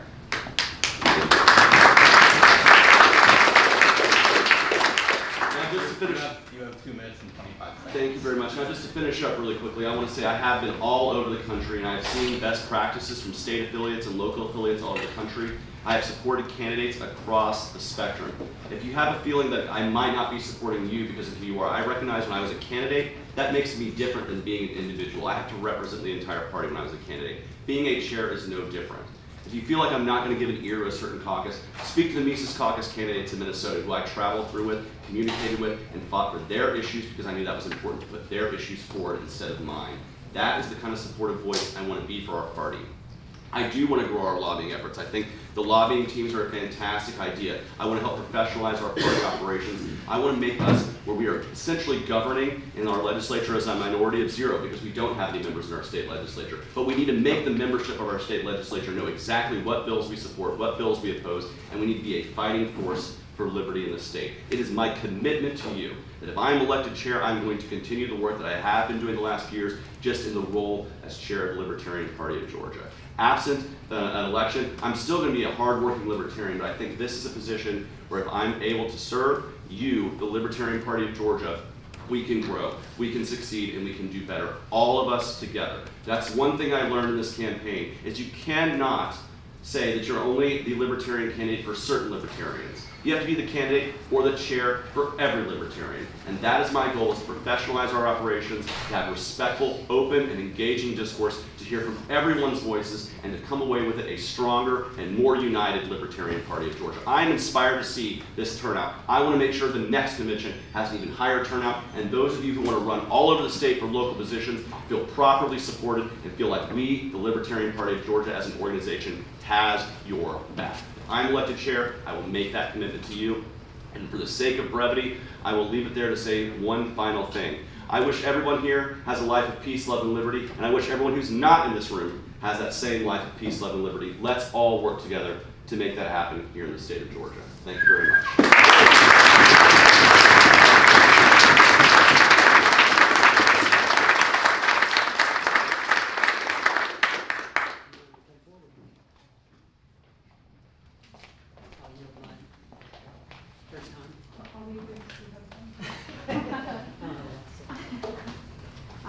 I'm honored to speak on behalf of re-electing Jared Bell. Under his leadership as treasurer, he was instrumental in getting our very disorganized and chaotic financials in order, and he's brought that same focus and attentiveness to his position as chair. Jared is incredibly approachable, he's incredibly reasonable, he's honest, and he operates with a tremendous amount of integrity and accountability. He genuinely cares about this party, and even more importantly, he cares about doing the work of the party. As you've heard today with reports, our affiliates are growing, they're re-engaging, the financials are improving, and we actually finally have dedicated teams to actually address issues. When people come in the party, we can actually put them somewhere and give them work to do. We haven't had that before Jared. He understands the incredible value of collaboration. As a former LPGA member myself over a decade ago, when I couldn't get anyone to give me any kind of work to do, I've never seen more communication, outreach, and issue coalition work than I have under Jared. He handles discord and disagreement with a tremendous amount of class, and he's unreservedly here to further the good name of the Libertarian Party of Georgia. Continuing with Jared at the helm ensures that we build upon our achievements, retain a respectable image in our state, and further our mission. And I wholeheartedly support his re-election as chair.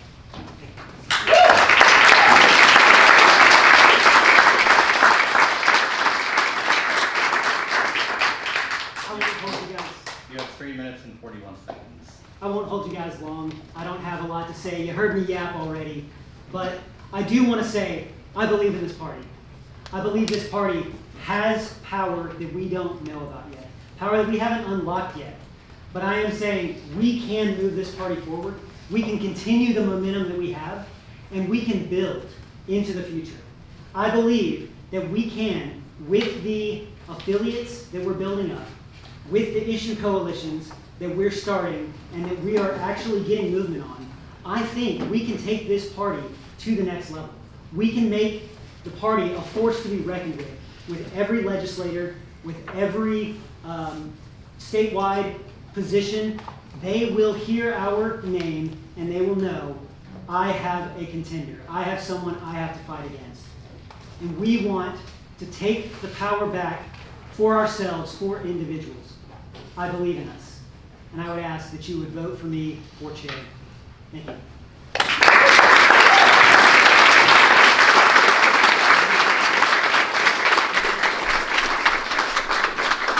Point of parliamentary inquiry. Is there a note on the ballot too, and do they get to speak? I don't want to, but I'm just wondering. Yes, NOTA is always on the ballot. So if somebody would like to speak for none of the above. I can do the basic Dan Fishman notice speech if you like. If you feel the need. All right, this comes from Dan Fishman out of Maryland. The reason why we have none of the above on our ballot is because we as libertarians have the freedom to choose and also the freedom not to choose. If we feel that no one represents us on a ballot, we have the right to reserve voting for none of the above. If none of the above does win, the bylaws may determine if we can, I don't know if the bylaws determine if we can open up nominations again. I know for a presidential race, you don't get a candidate, so it depends on what the bylaws say, but if you vote NOTA, you're voting because you are expressing that you do not have a preference for either of the candidates on the ballot. And that is your right as a libertarian. Remember, live free or die, and you always have the freedom to not choose. Thank you.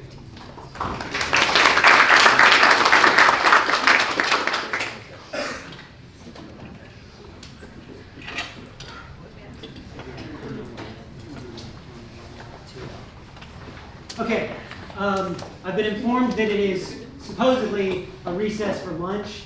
Is there any objection to pushing that off till a little bit later?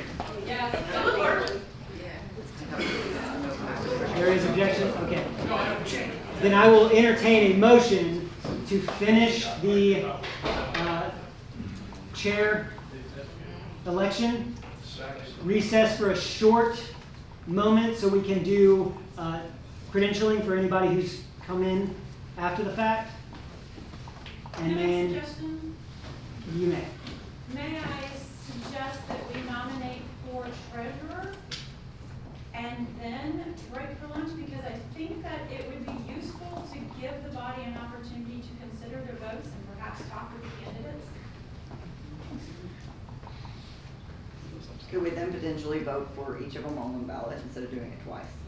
I think it would be ideal to do them separately. Yeah, it's hard to count. Yeah. It's hard to count. Got it. I will entertain that motion if you'd like to make one. I move to amend the agenda to nominate for treasurer position immediately and then break for lunch afterwards. The second motion. Okay, it's been moved and seconded. Would you like to speak to it? Yes, I think that there's no reason we can't nominate for chair unless either Jared or Chase would consider running for chair after. Treasurer. Sorry, thank you. Unless one of them thinks they want to run for chair, and I'm assuming that they are not. There's no reason we can't go ahead and nominate. That'll buy us a little bit more time, get us closer to 11. I know a lot of people got up really early this morning, so 11 o'clock is fairly reasonable time for lunch. You may notice I've already started on mine. But I think that gives us time to discuss and talk with the candidates and make sure that we're making really good decisions. Because this is contentious debates. We haven't had this much competition for chair in a long time. And I think we really need to think through it and take the time to do it right. So I think it would benefit the body and the party to have that additional time. Yeah. Okay. Would anybody like to speak against?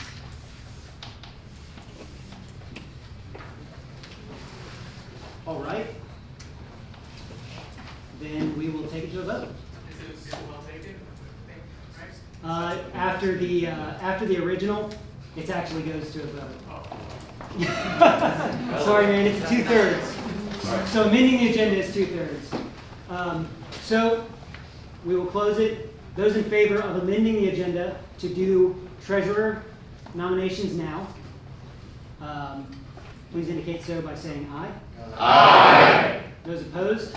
Nay. All right, the ayes have it. And the agenda is amended. That's the word. So many words. So I guess we open up for nominations. All right, we will open it up for nominations. Sorry, I can't stand. I would like to nominate Kyle Davis for treasurer. All right. And Kyle. Point of order, does Mr. Davis meet the requirements to be treasurer? He does not. Do you? No. You do not. Okay. Point of personal information. Our current treasurer also did not meet those requirements when he was appointed to the post via the ex-con, correct? And so the way to overcome that would be for us to vote to overcome the seasoning requirements. I will make that motion right now to overcome the seasoning requirements that allows Kyle to run for the same office that our current treasurer is running, considering he also did not have the seasoning requirements when assuming that office. So I will make that motion right now. Okay. It has been moved. Is there a second? Second. All right.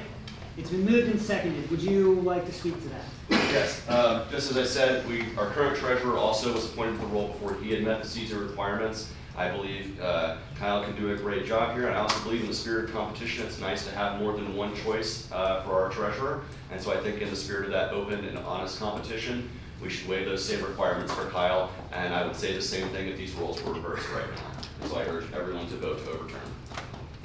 All right. Is there anyone that would like to speak against?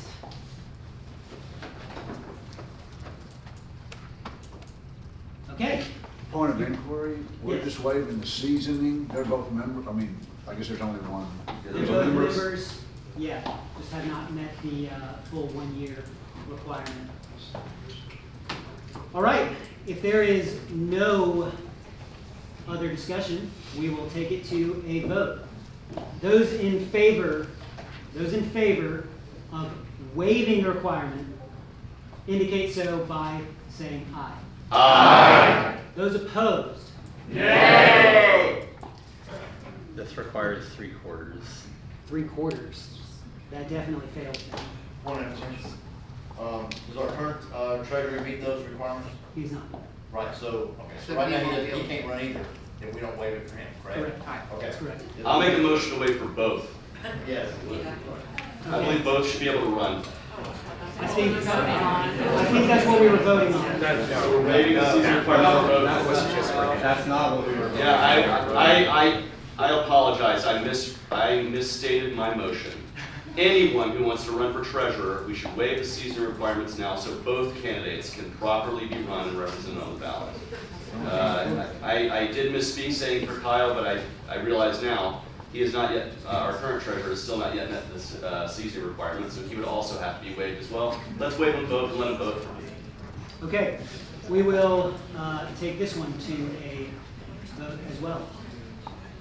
Is there any debate on this? I'm assuming not.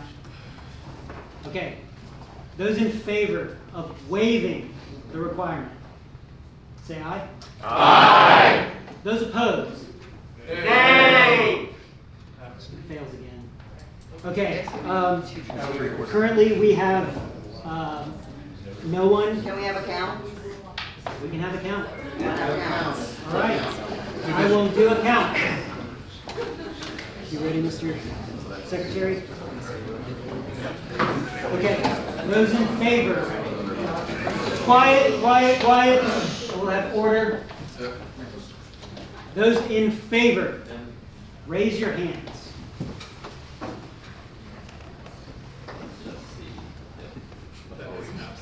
Okay, we'll do a raised vote. You can lower your hands. Those opposed? That's Close. that's tough. Okay, let's count it out. Everybody lower your hands. All right, when I point at you, say the next number in order. But you have to start with the actual, like, yes or. What? No, yeah. If your hand is raised for the appropriate way of voting, yeah. Okay, those in favor, raise your hands. 1, 2, 3, 4. 5. Oh, wait, are you a, what's your name? I don't think we've credentialed you in yet. Oh, okay, never mind. 6. Wait. You're 5. 5. 6. Libertarian 8. Party of 10, 11. 12, 13. 14, 15. 17, 18, 19, 23, 24, 25, 26, 27, 28, 29, 30, 31, 32, 34, 35, 36, 38, 39, 40, 41, 42. Yes, 42? 43, 44, 45, 46, 47, 48. 49, 51. 52, 52, 54. 55. 56. 57. Those opposed? 1, 2, 3, 4. 5. 6. 7, 8. 9. 10, 11, 12, 17, 18, 21.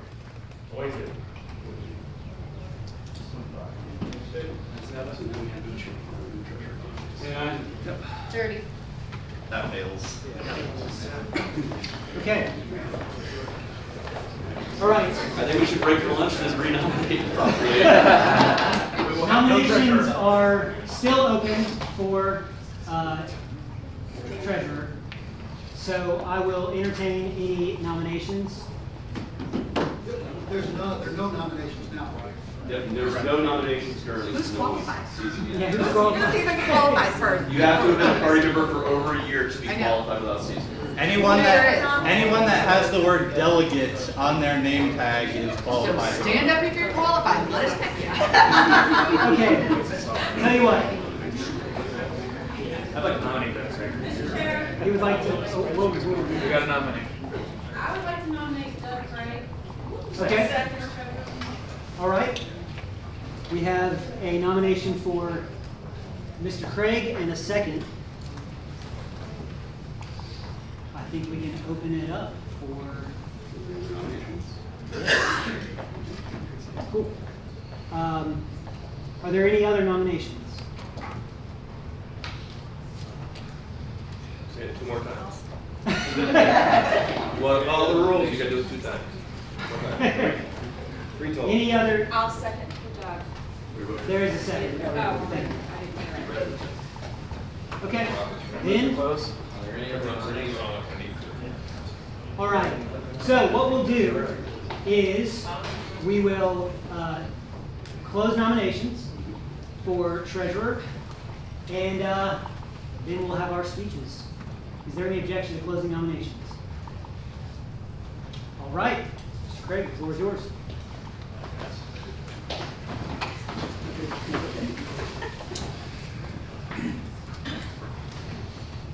Well, guys, I'd like to tell you thank you for the nomination, for the privilege to serve the party. I've served the party now since 1999. I've ran 3 times, ran a couple of one presidential candidate, John Mons. I ran 3 governor campaigns, ran something like 8,000 TV commercials for us. I don't know if you know, if you cover our Facebook page, we did a post last week that had 20 million views. We added 8,000 people to our Facebook page in a week. We're now #2 in the nation. We've got to use that to raise money. We've got to use that to go and reach out to more folks, raise more money, make the treasurer's report look even better than it does, right? I own my own company. I've ran it for 30 years. I've taken it from 0 to almost $6 million. I understand I can read the QuickBooks. I can learn how to do it. It'll be great. I really look forward to helping you guys. I think we can get this party on track. We can do well, run candidates, raise lots of money. We've done it in the past. So I appreciate y'all's support. Obviously, I don't have any competition, so it's an easy win. No, there's an option. But I hope the wife won't come me after today. But I do appreciate it. Thank y'all.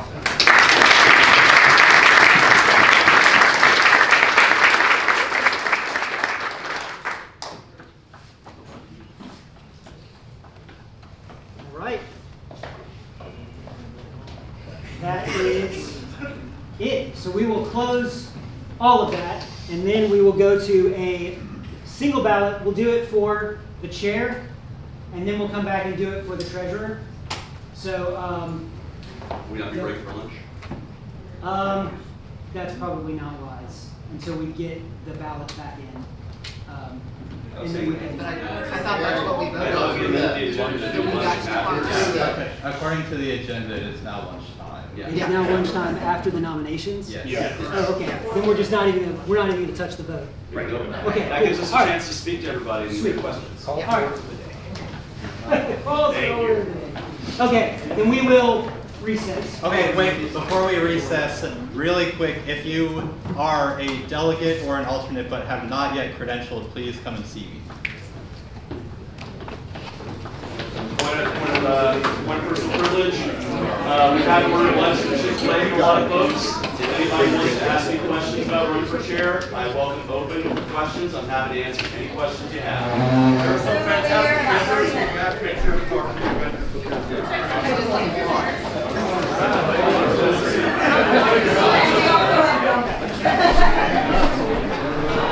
Guys, what's the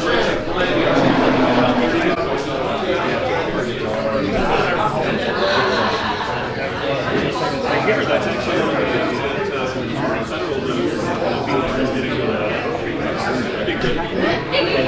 All right, we're coming around to pick up the ballots. Is everyone done voting?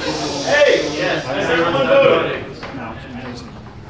Take the silence as a yes, please. All right, we'll make it happen. Oh, I'm not the first person to tell you that. No, today.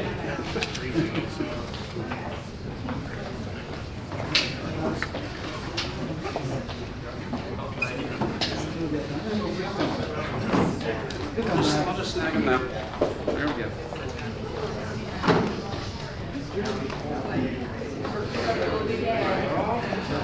We're trusty bunch, I guess, my ballot. They all went through Chase. I was watching What your you didn't magician. know is I have an index cards right here.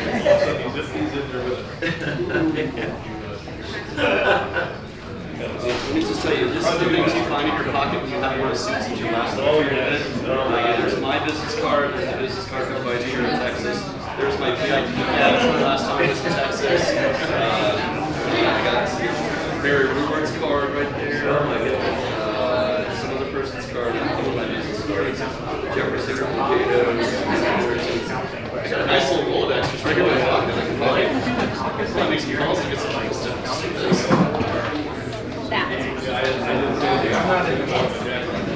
Coffee, cold milkshake.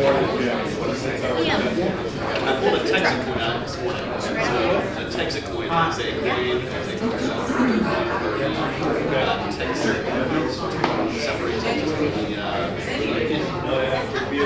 it's a subscription crypto coin. And I was like, well, I can put any crypto in this case, any crypto, it's a wall. I'm like, okay. And then I realized I was like, actually, it's only going to be Texas coin. Oh. I mean, maybe it's should be.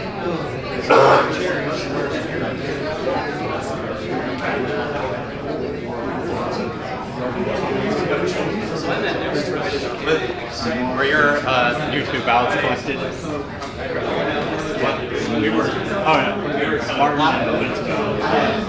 Okay, and you also had. I wanted to reiterate One guy will be. Has everyone cast their ballots? Or should I say, has anybody? Is there anybody that still has a ballot yet to be cast? Nice. They were good. They were all very different. The first one was in New York, and it was kind of legends. But it had the landlords there, so at least two libertarians were The way that we the second one was in Freedom Fest. All the libertarians in my hotel, so like just I was like, God, I guess free credit. And then the third one was in this studio. This weird thing because it was being aired live on streaming and on Scripps News. Scripps News has to do commercial breaks. So all these commercial breaks, we have to take, we can answer one question per answer one question per. And so the way to keep things moving along, like we're doing this, we'll invite your live music first, perform with the streamers while so they're trying to get people off and then 3 minutes later.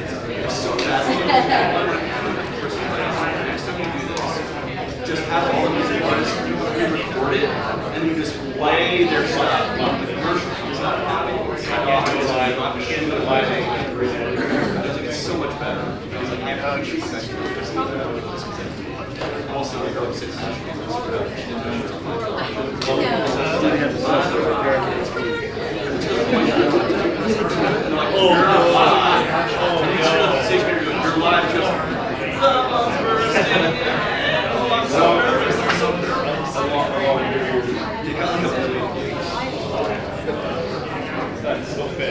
I'm just behind the hand on my heart, like, please don't break, please don't laugh, don't laugh. It's like, the last thing I need is people to be unpatriotic.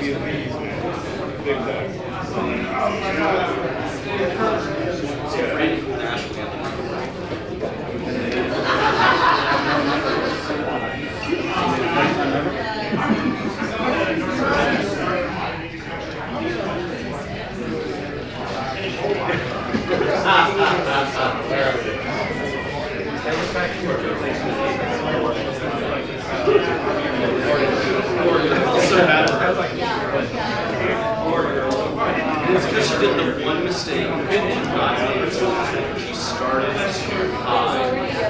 to start at least half an octave lower than when you start singing. You started your note to start the beginning. You started by the time you get to rocket. Never mind what we're going to play before.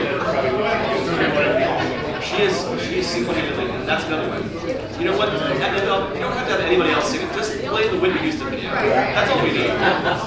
Or the other thing is that pretty cool debate. One of those musical guests was in the interview was a guy who played the national anthem on electric guitar. Why did you even have a singer? Just have that guy do it. That's way cool. That's Jimi Hendrix. But yeah, well, that's what it was. It was a fun debate, though.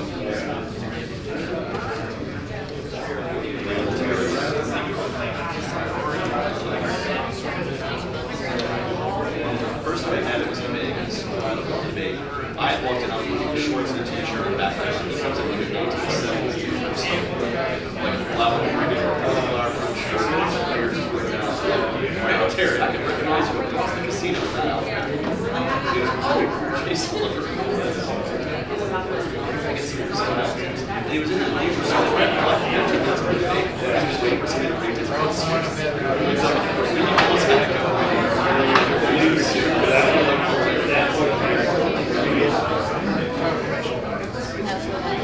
He would have been the loudest guy in the room outside of the room.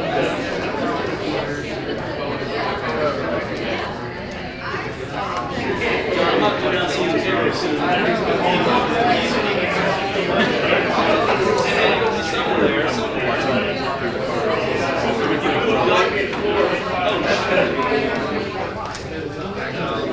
I'll drive a little farther if I have to. God, I gotta go back to Florida. I'll stop by my next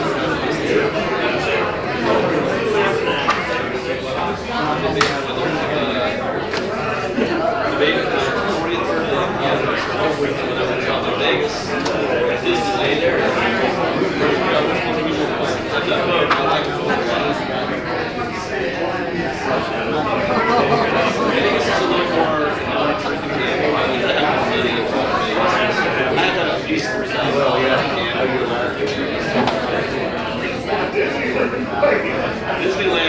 Disneyland is not cheap though. It's really going to be worldwide. I started seeing some of it months ago. I'm really going to let them kind of take a look at how we're doing it.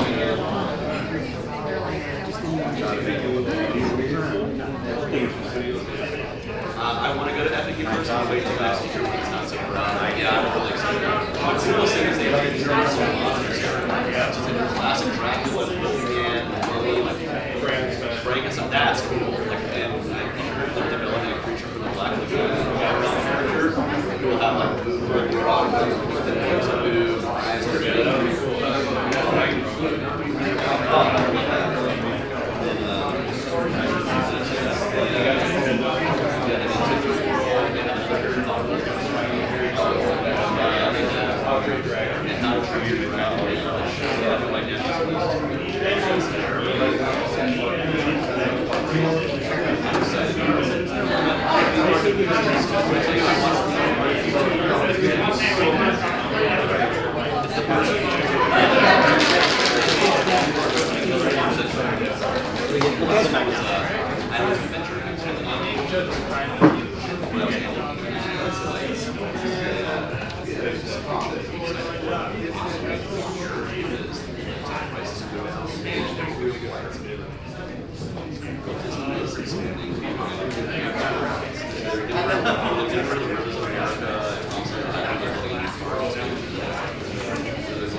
One of these chairs fell earlier and we about lost it. So throw the hands. All right, we have our results for the chair race. Our secretary will put those up. Drum roll.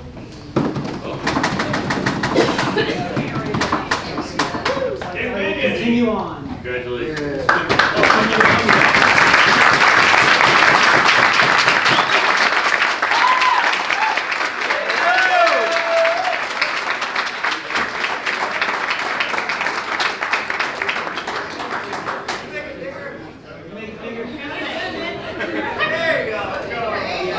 You couldn't read that? Were there any notable votes? There were 0 notable votes. Congratulations, sir. I do appreciate it. Work to represent all of us. Like I said, I do believe in this party. I believe we're gonna take this party forward. Appreciate all you guys coming out. I hope you'll continue to come out. We need people. We need people to be on the floor. We need people to be in the affiliates working. So I really do appreciate it. Okay, next order of business is the treasurer vote. So there are currently 2 on the board.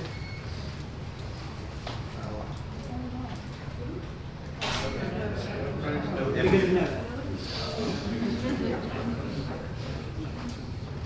Mr. Chairman, I'd like to make a motion that we cast a unanimous ballot for Doug Gray.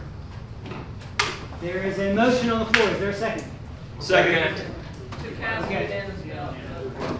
Unanimous vote. Is there any objection to that?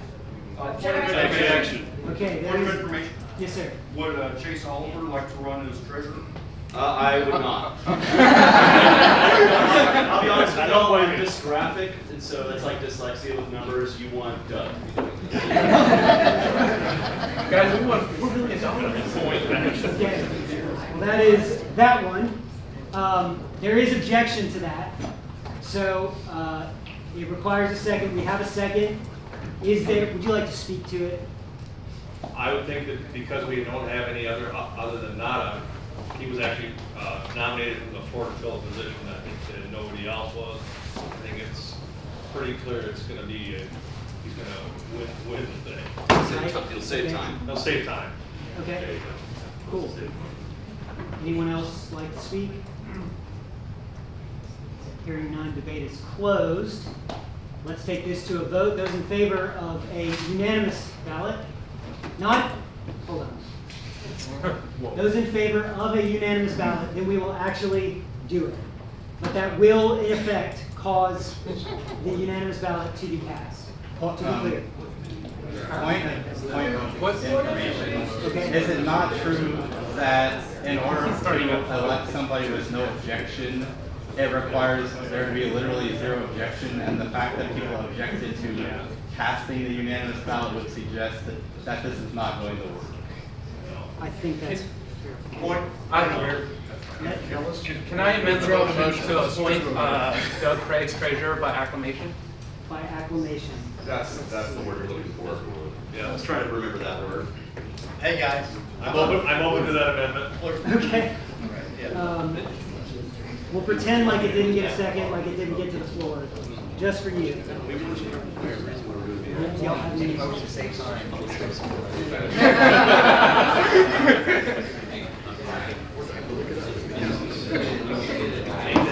We are doing the classic libertarian spending time to save time, you guys.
The motion on the floor would be a suspension of the rules.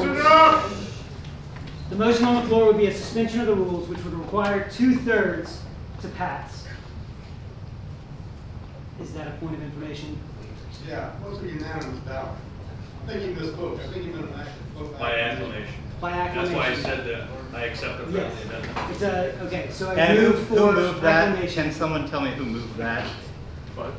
Like who made the motion to do this? Ryan Slawinski. All right, thank you. Say his name 3 times, you'll never forget it. Ryan Slawinski, Brian Slawinski.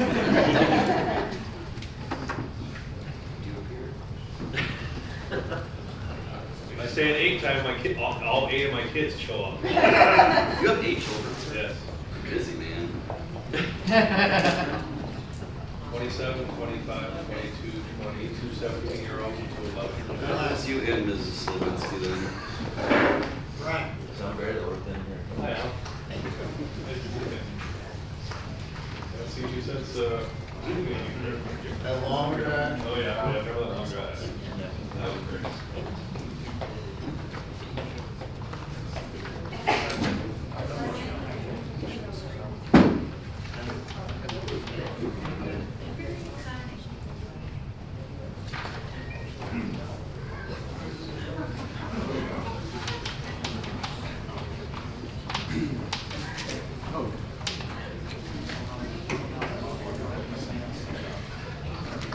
There is.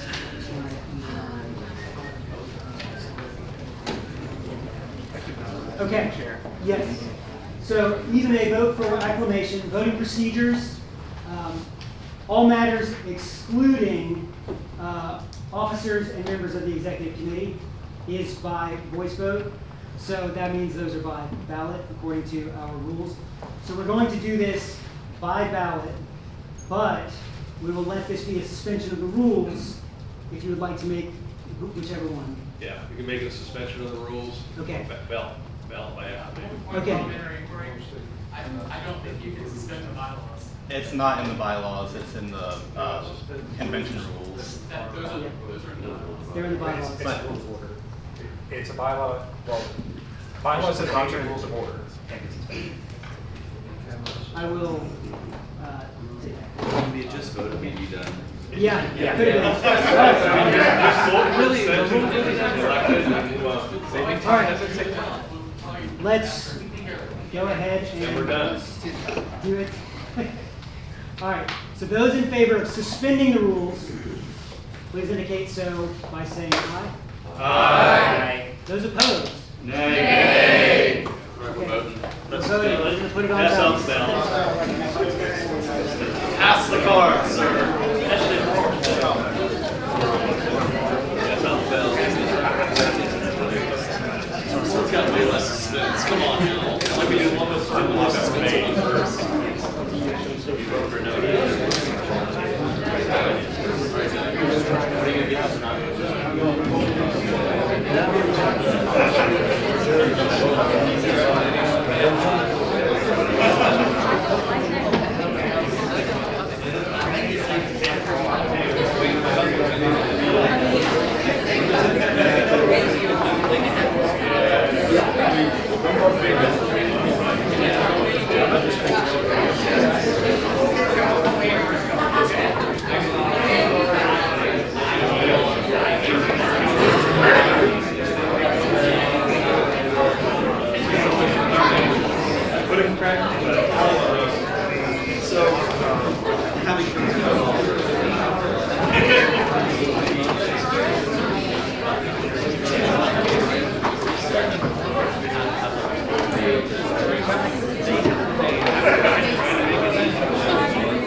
those candidates.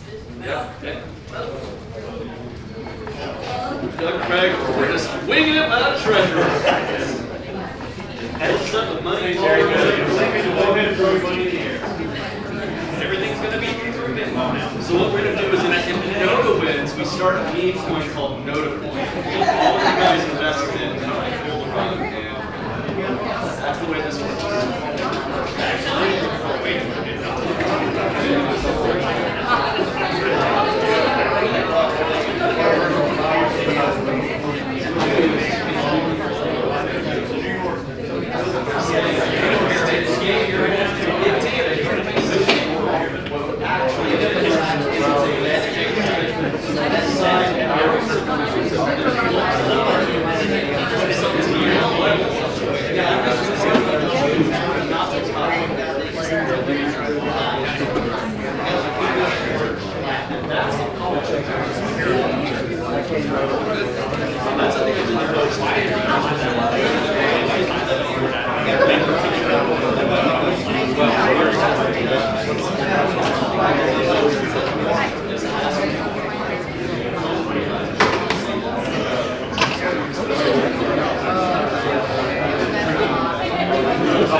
Is there anyone that still needs a ballot?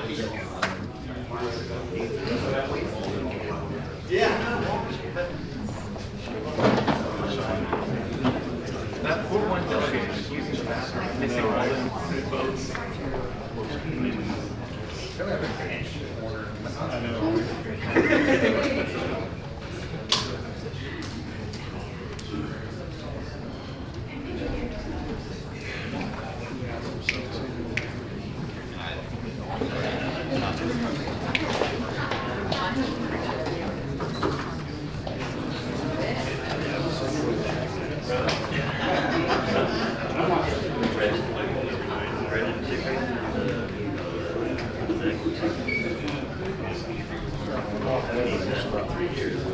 Are you collecting the church ballots? We're gonna give everybody a second. We're gonna start. Yeah, can I send Has everyone gotten the chance to vote? Yes. Okay, we're gonna start collecting.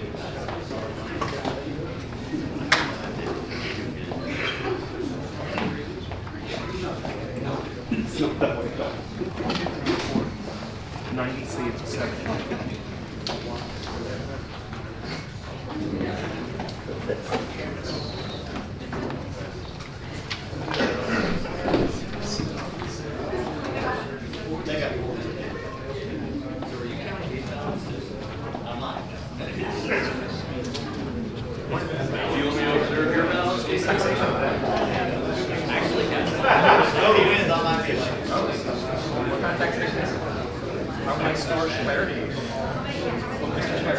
It's all the same. That means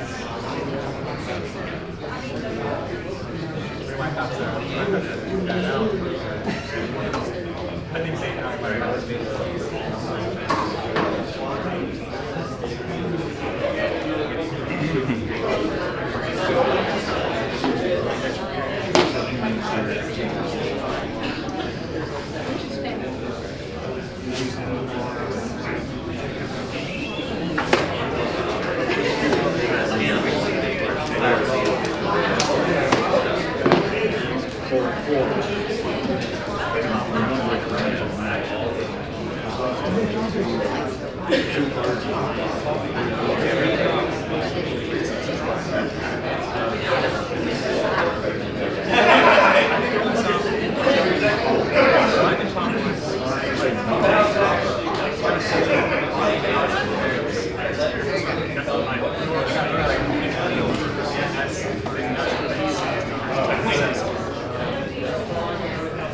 Does anyone still have their ballot? I do. Oh. Slackers? Does anyone still have their ballot now?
This is way easier than counting money. We should get one of those money scales and we just wait on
All right, we have our results.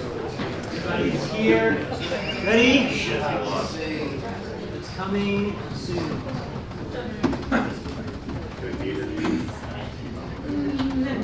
Mr. Craig is elected.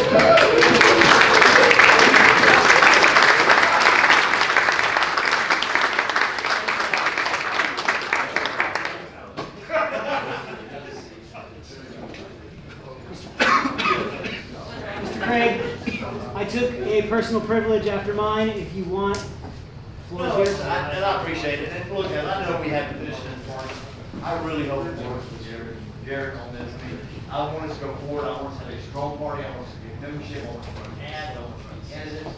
I will work with him, obviously, I can check him when I can, and I'll be hardcore about it. I want him to succeed, and I want us to succeed. You know, you guys who voted for me, I appreciate it.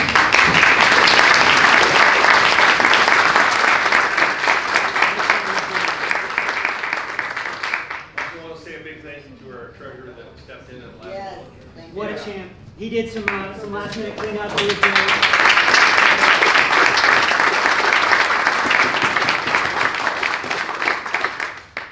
All right, the next item of business is our bylaws report. So we will have our bylaws committee come forward. Mr. Sheehan, if you'd like to come up and whatever you guys want to do. Mr. Chair, I'd like to propose an amendment, suspension of rules to amend the agenda because we really need to elect officers.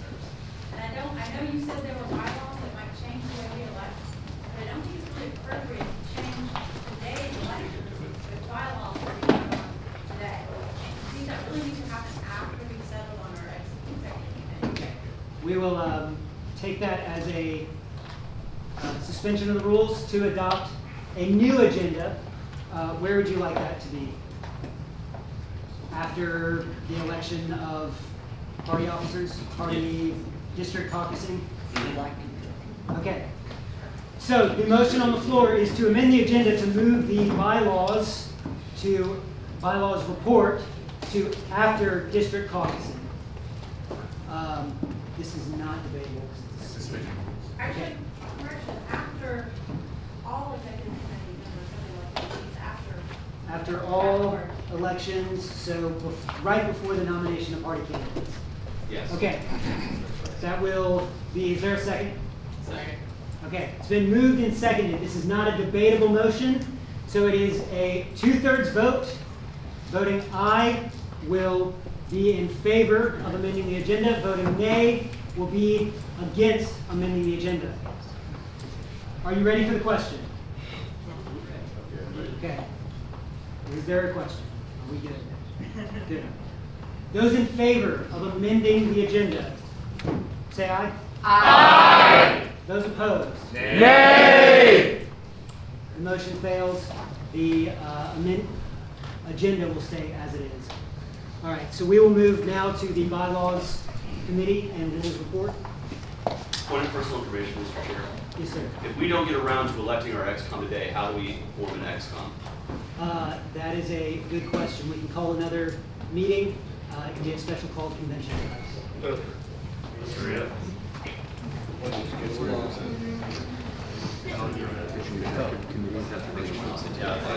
Just to give everybody a refresher on how debate on the bylaws works, as seen on the slide here, we will open each proposal with an explanation from the bylaws committee, so either me or Mr. Sheehan. We'll have 2 minutes. Then there will be a maximum of 8 minutes of discussion, and then we will move to a vote. If it fails, then we can also consider amendments to the bylaws for an additional 10 minutes. Thank you. Okay, so thanks again for those I haven't met. I'm Jim Sheehan, heading the bylaws committee this year. The first amendment and proposal that we're considering is about the executive committee. So what I need to do is talk about what the current provision is, and then what the explanation is of our revisions that we're proposing, and give you a rationale for why we want to do that. So first off, on the Article 4, which is in the bylaws, which determines the executive committee makeup, and Mr. Secretary, correct me if I'm wrong, do I need to read the entire existing framework? Oh, yes. So, I mean, I guess for this one, because we're only changing 2 words, you maybe don't have to read the whole thing. Thank you, Mr. Secretary. So what we're doing is we're taking a revision to the formula by which it determines how many people are in the executive committee. So currently we have, there's a section that says 1 committee member from each state district containing at least 1 LPGA member, and additional committee members from each state district for every 8% of the LPGA's members as of January 1st living in that district. So we're changing the number 8% to 15%. The reason we're doing this is, we're proposing this, is that the revision will take the number of ex-com members at large from each state district and reduce them by increasing the percentage of the total membership that each member at large represents. And the outcome of this would be that the size of the ex-com would shrink to about 17, depending on how many members we have in a given year. So if you had a chance to look at the proposal, which was distributed already, the Bylaws Committee did some research on how the private sector conducts itself with respect to board membership. And we determined that our ex-com size right now is too large, it's a little unwieldy. We have lengthy bureaucratic meetings, kind of like this one, that take hours of our time, and we go over parliamentary maneuvering and such. Some of the time could be used more productively by members on the operational level to pursue party objectives. We looked at an employment consulting firm that recruits executives for corporate board positions, and they advised for companies that they should have only 12 members. U.S. companies in the Russell 3000 index, which is this index of small cap stocks in the United States, that they usually have an average of 9 members, and somehow they get all their work done. This is something that if we shrink our XCOM size, it will improve, streamline the efficiency of our operation, hopefully take less members' time in terms of hours served. And I just want to mention our good friend up in DC, Mr. Elon Musk, who's running the Department of Government Efficiency. He's slashing boards like this all over the government to try to make it more streamlined. I think if you're a member of our party here, you would vote for this revision to our rules, and I urge you to do so as well. Do you take questions? Yeah. I need a clarification on it. Sure. So we've been stating all along that city CRM is not accurate, and that to get an accurate number of who actually is a member is very difficult and sometimes not accurate. So how can we attest that this is what we should actually be voting on if we don't actually truthfully know how many members there are because of our CRM situation? Mr. Secretary has a... May I answer that? So the way that we've determined the counts for committee members by district is using a combination of data from the CRM and also directly from the payment processor.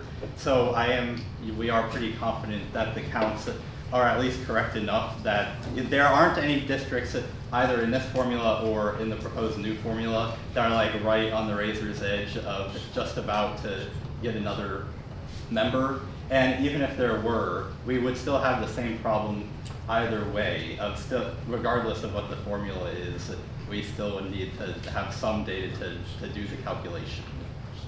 Point of information, or I have a question.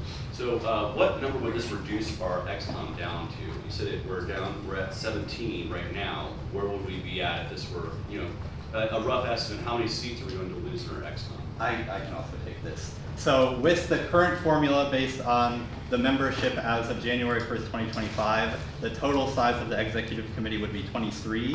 This amendment would reduce it to 16. Okay. You want to recognize 23 to 16. Yeah, let's do that.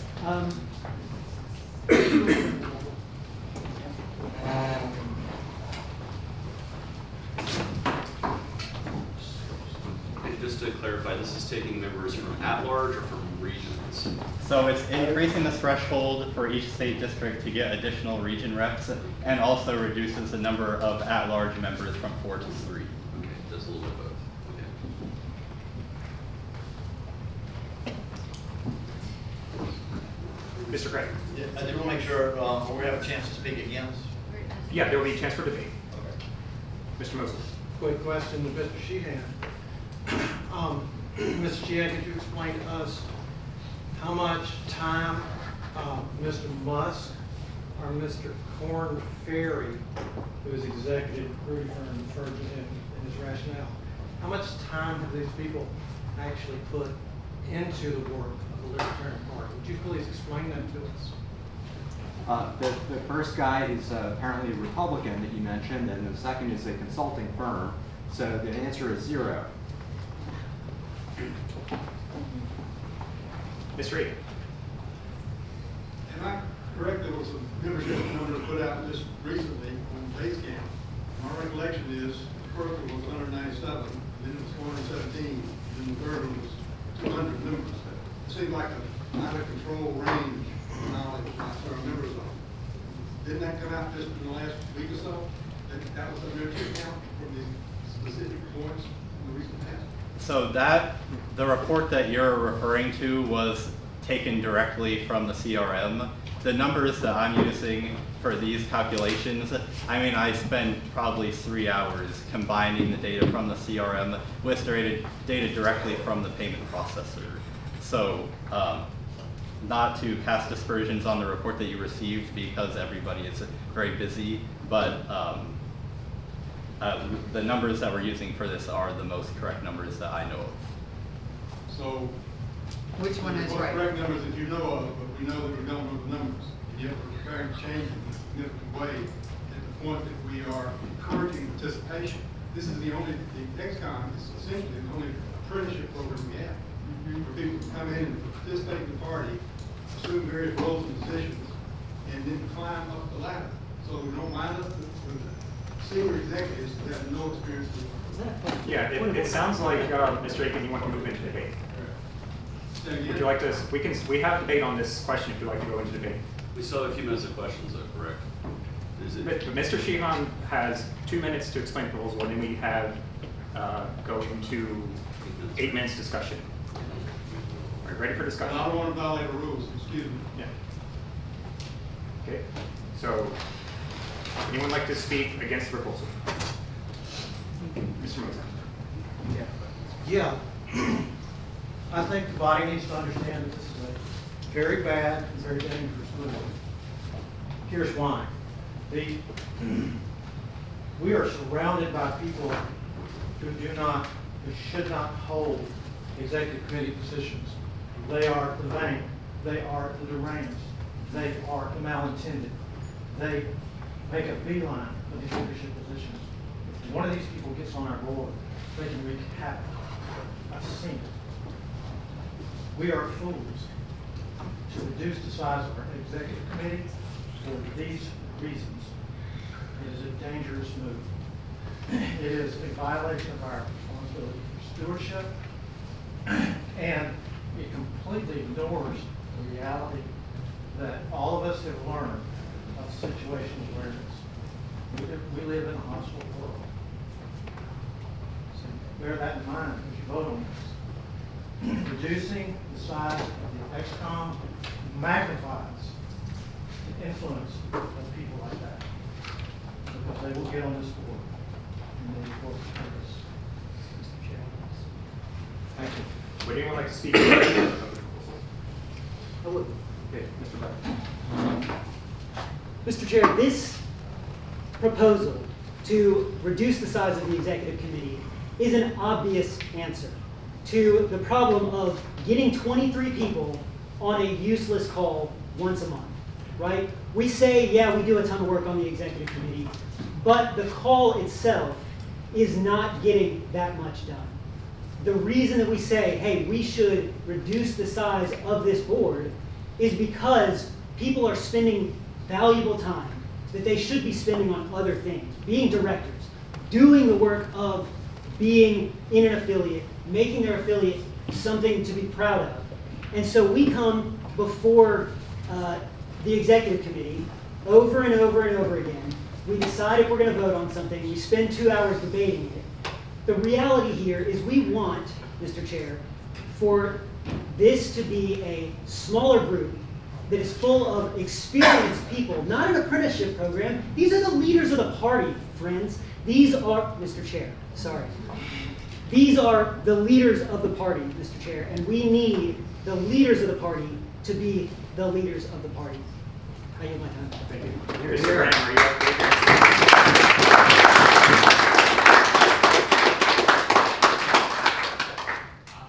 Yeah, Mr. Graham, would you like to speak?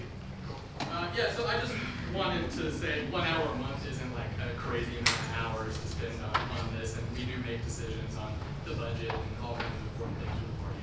1 hour isn't too much to ask. They do go over sometimes. Very rarely. This XCOM has been pretty good about keeping it in an hour with like a single exception, I think. But more importantly, I think the large number, we generally have a high turnover rate on these and a high level of people who are inactive on the board even. And when you have that padding in there, you let them, they can roll off and you still have people who are being active in the party. And so it's a really good way to make sure that you're not losing that activity when there's turnover, and that you have the people that are able to work. Because there's always going to be some percentage of the people who get elected who just aren't going to end up doing the work. So the more people you have, the more people you end up having doing the work. That's not just on those calls. Thank you, Mr. Graham. Anyone else in favor of the proposal who wishes to speak? I just have a question for clarification. Okay, question. The study that you were referring to, was it investigating corporate beings where they're paid entities, these people were being paid to be on a board, or were they citing companies that were dealing with volunteers? Because I think there's a huge difference. It is where they were paid to be on the board, yes. Right. So are any of these committee members paid? These are people that just put their blood, sweat, and tears into volunteer work, and so yes, there is a difference. I don't think we have enough money to pay them yet. I hope we do in the future, because I wish I were paid. So more hands might be better then. Okay, recognize Mr. Place and Mr. Secretary to speak in favor. Yeah, I would like to definitely speak in favor of this proposal for a lot of the same reasons that Mr. Bell has already said. You know, we're going from 23 down to 16. 16 is still a lot of people to be on NextCom. I don't think that we're making it super tiny by any means, but also I think that we should get away from the idea that the only way to be active in the party is by being on XCOM. We are sometimes in a situation where 90% of all the people that are being really active in the party, they're all on XCOM, and you know they are spending, you know, I'd say probably closer to an average of an hour and a half, 2 hours per month on these meetings, where you know having the additional 7 people isn't really, you know, contributing that much to the decision-making activity of what the committee is doing. So we've got to get away from the idea of we've got to have everybody on XCOM, and towards, you know, there are so many directorship positions that are not filled or are being filled by people that are already on XCOM. So we've got people doing a bunch of people wearing 2 hats, 3 hats. So we've got to get people into directorships, onto committees, de-emphasize the idea that everybody's got to be on XCOM in order to run the party. Mr. Pegg, you heard it. Hi, so I've been around for a while. One of the things that we see is we're gonna have an election. We're gonna elect 17, 18, 23 people. What you're gonna see within about 4 months, 4 or 5, we're going to. We don't know which 4 or 5 are right? Those will be 4 or 5 every year it happens. So a lot of times you can end up with 16 or 17 people. So if we get down to 16, we lose 4 or 5, and all of a sudden you've got 10 or 11 people trying to make decisions for the party. You may have nobody in District 2 anymore because we dropped down and seeing whether or not they were replaced or not. It's a lot of times you don't know who the stud's going to be. A lot of times somebody you don't realize is going to be that stud that gets on the XCOM, all of a sudden becomes a headhunter, goes out and finds this 4 or 5 candidates and gets people going out and get petitions. When I was first running around, Mark Mosley called me, I was not active. He asked me to help, and I helped. We're going to get more people on XCOM. You have that likelihood to happen. Right? We don't have a problem having too many people on the XCOM. It's not a problem. Right? Some people can argue, well, okay, we spend 10 more minutes, but dear God, that's bothering you. You may not be the one to be on the XCOM. Maybe you need to go home. What we need to do is keep it the same. Right? But what we've got to do is have people who are actually executing, that are working. They're going out there to find candidates. They're working on social media. They're raising funds. Right? By the way, we are 7 hours into this thing and we didn't ask for $1. Okay? That's not normal when we're raising funds. Also, for the board that we have as volunteers, we are not paid, we're not professional. I guarantee you, if you're the board of GM and you've got a board member that runs a steel company, he's not leaving, he's interested, okay? It's a whole different ballgame to come out these professional boards versus volunteer political parties. We're not Republicans, we're not Democrats, we're not Joe Moses. All right? We need as many people we can get to be active and to be in leadership and to push. Because we're going to lose votes and we don't know who they're going to be. I recommend you vote no, keep it as it is, and it will work. You just got to get accountability from your district reps and your at large. You've got to call them. And how many people here have called their rep or at large and said, you suck? Get on the A game. We're not having this. So if your board's not doing right, and you haven't called them, you're part of the problem. All right? So That's time. Thank you, Mr. Craig. Thank y'all. Okay, we will now go to a vote. All those in favor of the proposal that the bylaws be amended to change it as displayed on your screen. Parliamentary. This is a 2/3 vote. Point of inquiry. Yes. Say it passes, hypothetically, if it's not appreciated, is there an opportunity later to 2/3 vote and try and say, you know, after a couple months of it? All right. Yeah, I mean, in theory, you could call a special convention. Yeah, there you go. Okay, any other questions before we go to vote? Okay, all those in favor of the proposal, please say aye. Aye. All opposed? Nay. This proposal has failed.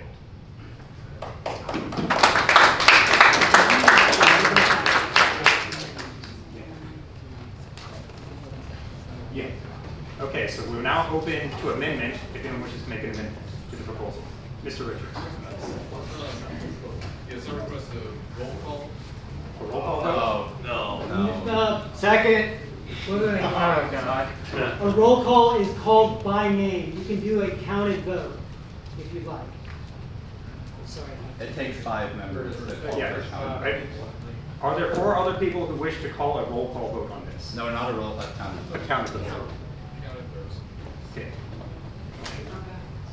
All right, we'll do a counted vote. Did it get questioned? Did it get questioned? No, so that'll be a roll call vote. Oh. Okay, Mr. Secretary. All right, so you just want to do hands first without counting? Yeah, let's switch it. So, all those in favor, raise your hand. In favor. All those in favor of the proposal. All those who voted aye, raise your hand. Okay. Lower your hands. All those opposed, raise your hands. Yeah, that's fine. Okay, that is not 2/3, I'm sorry. So this proposal fails. Is there any amendment to the proposal? Any amendments? Could we change the percentage to something that satisfies you? You may make a motion to amend it in that way, yes. I make a motion to amend the percentage. To what? To 11 or 12%. You gotta give it a number. 11%. There you go. Okay, has been moved. Is there a second to that motion? Second. Okay, it's been moved and seconded to amend the proposal from 15 to 12? 11. I think it was 11. Sorry. 15 is from 15 to 11.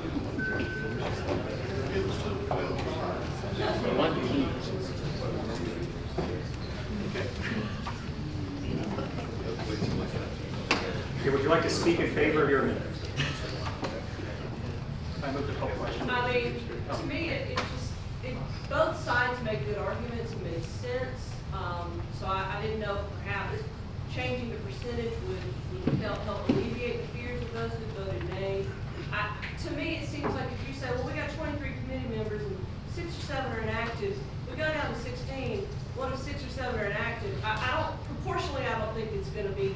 If you have fewer members, you're going to have more engagement. I think you'd have fewer inactives. So perhaps having a happy medium would help alleviate the fears of the nays, while also partially satisfying those who want it to be a trimmed down and get more done, smaller committee. Okay, thank you. Would anyone like to speak against? I'll speak against. Mr. Oliver. So the idea that we need to reduce the numbers of XCOM members in order to be more productive doesn't speak to the fact that there are steps we can take as a body, as XCOM, to be more productive. There are methods that you can take to find consensus agreement before a meeting even starts that can automatically pass things through consensus, through acclamation, that will move a lot of things forward. This was done by the National Party in the year 20 to 2020, from 2020 to 2021.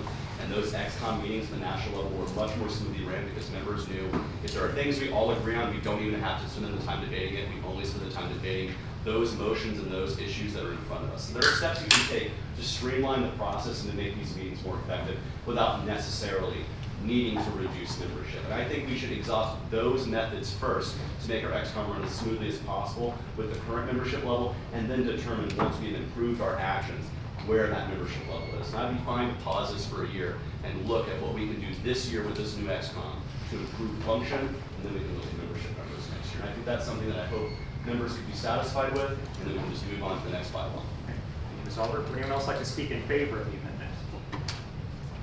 Anyone in favor? Are we ready to vote on the amendment? Call for question? Is there any more debate?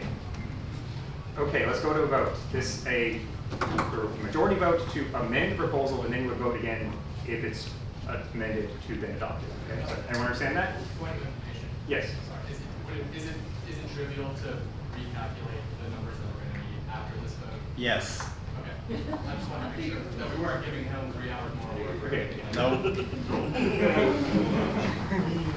Okay. All those in favor of the amendment, say aye.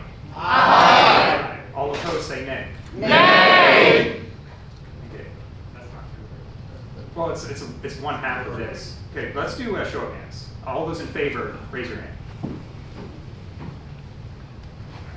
Okay.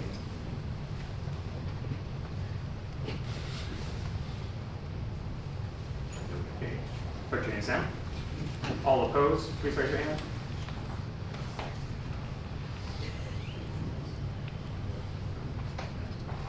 That's pretty close. Yeah, that's close. Okay, yeah, we're gonna have to do an actual count on this. Right? I got a question. Yes. So they need 2/3 for it to pass, right? Yeah, so- We need the 50% to add the amendment, and then we have to vote on the amendment, which is a 2/3. Yes, so this is a majority vote to amend the proposal, and then it'll be another 2/3 vote to adopt. So Mrs. Hurdy, can you please count the votes? All right. Okay, all those in favor, raise your hand. One. Sorry, raise your hand. In favor of amendment? 2,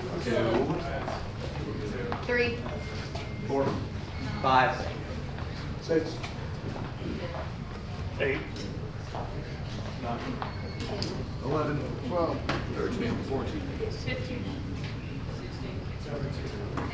19. 21. 24,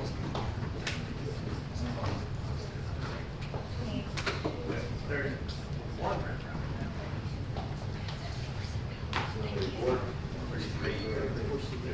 Anyone else? Okay, 33. Okay, now everyone opposed, please raise your hand. Opposed, raise your hand. If it's 98 people, 33 is not. Well, it depends on, not everyone might. 7, 8. 10. 13. Oh, sorry. What do I do? 14, 15. 17, 18. 19, 20, 21, 22. 23, 26. 27. 28. 29. 30. Fails. Okay, so. Anyway, come on. Mr. Secretary, are there any other Good amendments? job, Zane. Any other amendments? 20%. Okay, we got going once, going twice. No other amendments. So this proposal has failed. On to the next. Make a motion to suspend the rules, amend the agenda, and postpone this till 3 p.m. Okay, say that again, please. Can we amend the agenda to postpone the bylaws report until 3 p.m.? So you wish to move to postpone the bylaws proposal until 3 p.m.? Correct. Okay, yes, you can do that.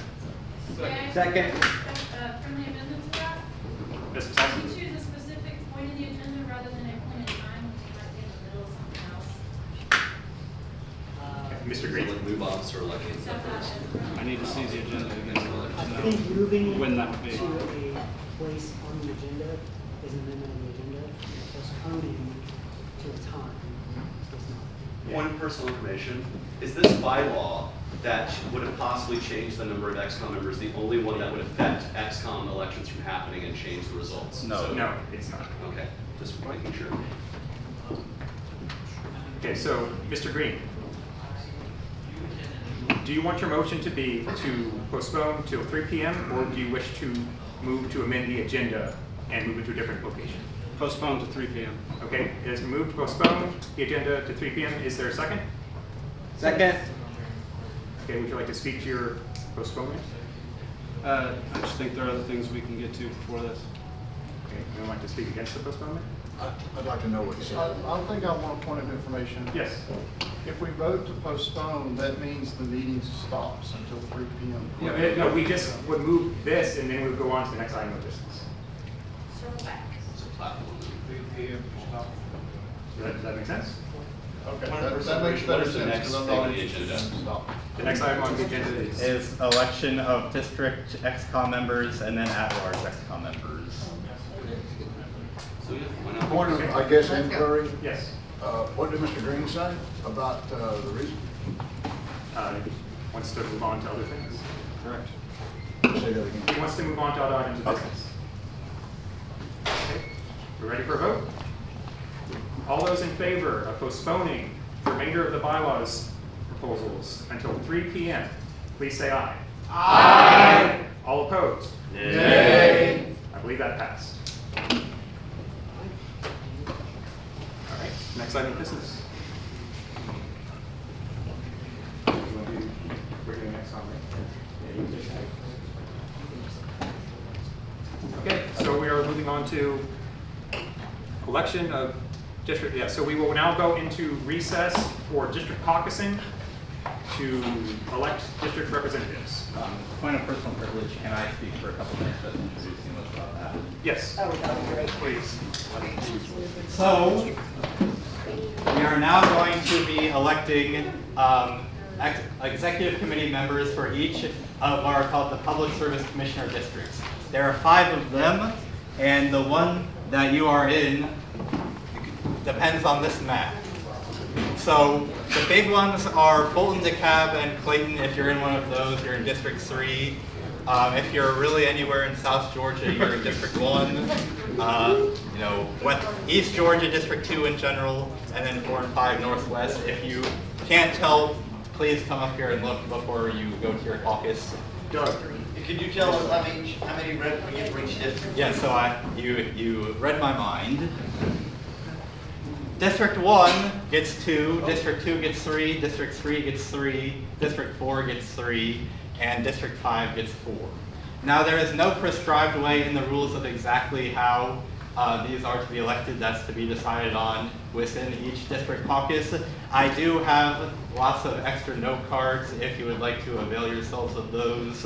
Generally how it works is, just in my experience, how districts usually do them is you vote for the number of open positions, and then whoever gets the most votes wins, but you as a district are welcome to elect people however you want.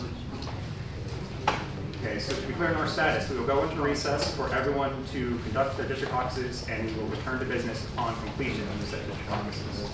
Can we appoint sections for every caucus where they're going to be at? Yes, we can.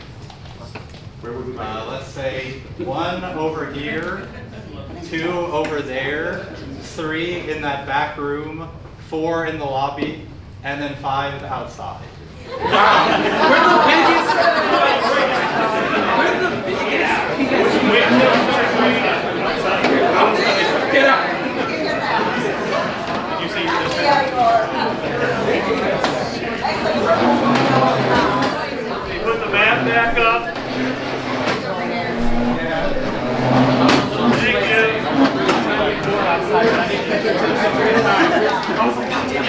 Wow, no, that's fine.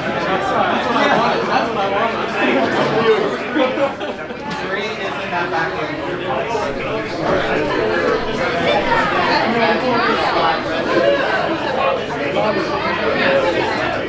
Point, one has like a point of 4 there. Yes, but it's Libertarian. I'm saying, I was putting out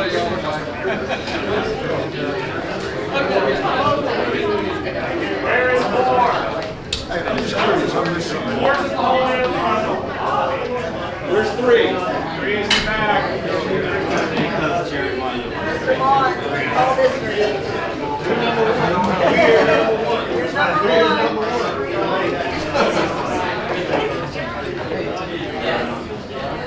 What's up, Harry? Everybody don't crowd over here. I know y'all want to be so smart for you. Although, bring me out of your way. I want a bell on this. I've heard one for a long time. He's just Yeah. All right, so which one y'all wants?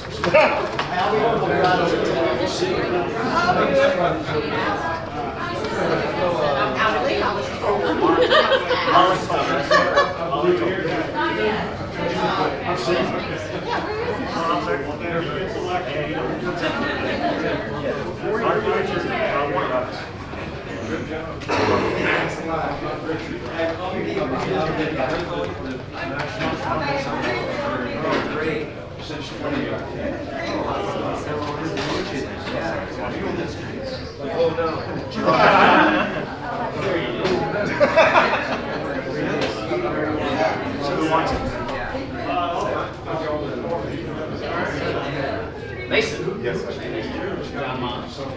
Where you live? Harris County. I don't know how familiar. Yeah, where Grady County. Specifically, well, I guess that's what Yes. I was gonna say specifically. Bylaws chair.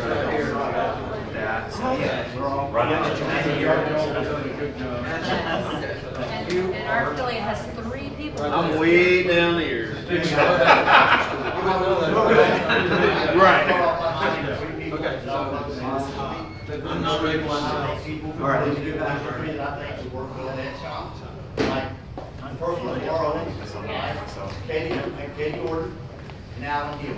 Okay. Those are the 3 books I was like, really. You got 3 books, so rock, paper, scissors. Please support them.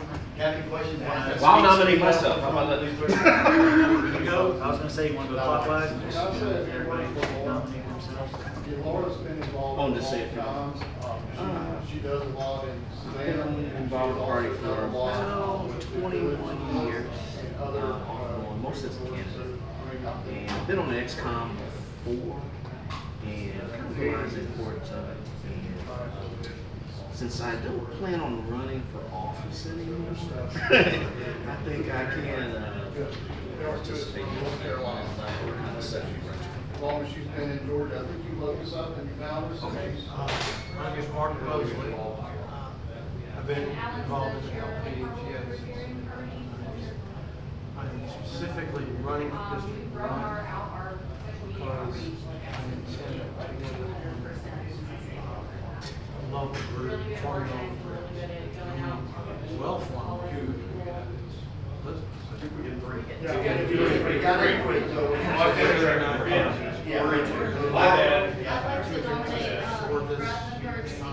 I've already made 71 calls into district.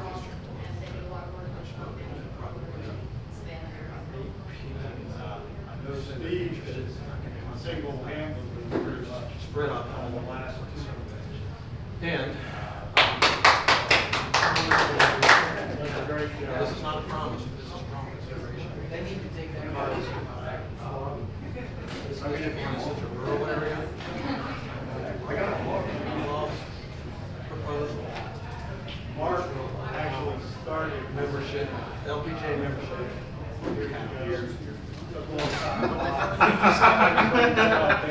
So we can really beef up our. Okay,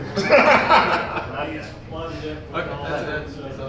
Candidates and sports. All right, I mean, I guess, yeah, none of y'all know me, none of y'all too, our local affiliate meetings. I am new to the party, but I think the direction of the Libertarian Party is continuing to up our way. Hopefully we can continue to make some great changes. And I love the work that we've been doing in Chadwick Valley, and specifically with Elizabeth. So I hope to kind of bring that, like you said, all that rural area, nobody pays attention to, nobody cares. Hopefully we can bring the kind of things we've done in Chadwick Valley to the entire District 1. I'd just like to say one thing. Your daughter was on XCOM with me 2 years ago, wasn't she? Yeah. Okay. She's regular quiet. Out and about. That's why she's not here now. I was like, wait a minute, I know that name. I'm Sabrina, I've been involved with the party since probably 2020. Yeah. Elizabeth and I kind of matched up on some local stuff going on with COVID. I've been working with her ever since. Done XCOM before. Don't mind it. The biggest thing is just getting to work with Elizabeth. And the wonderful amount of things that you do. I'm not ready for it. No, but you're such a great resource. Laura, you're right. So, let me ask. No saying first name, just first name. What's that? Will you run for That's me, that's Brian. That's Chicago. Thank God we didn't have to spell it. Hey, thank God we changed it. We were the old way. So, I'll let you answer.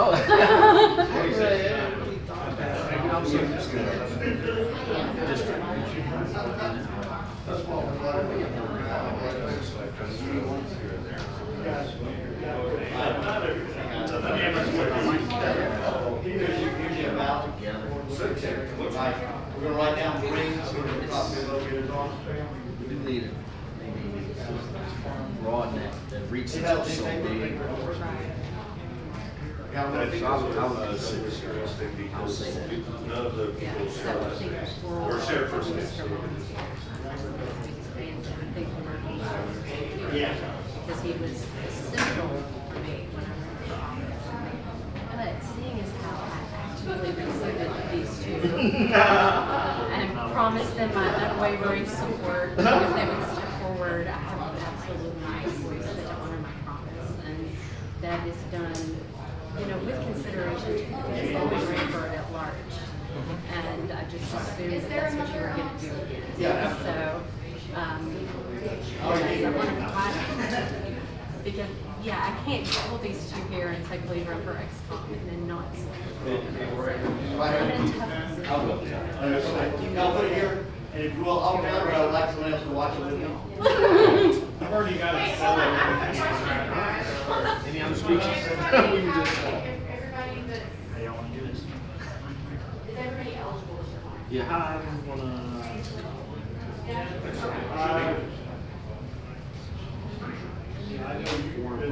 Well, the question is, to have an alternate, are they qualified? Well, no, they would have to have been. We should just pass out cards and give everybody. So who is running as an alternate? That's cards, that's somebody. Have you been a member of your alternate? It says alternate. Who is? Well, Just vote for two names. Just put two names to exclude I mean, yourself. And you know, it's like last year, we didn't have anybody. Right. And the year before that, it was like everybody was like, okay. Alright, discussion, we're done. Top two winners win. Top two winners win. Sounds good. Anybody else before we close it? I got it right here. That's all. You got yours?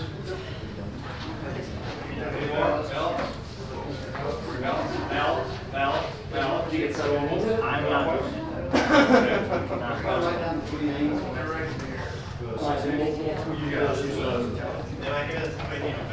No, we're good. Tim, you've been relatively quiet. Yeah. You might have been voting out. That's cool. Yeah. As executive as anybody here. I know I'll wait for you and then I'll just totally say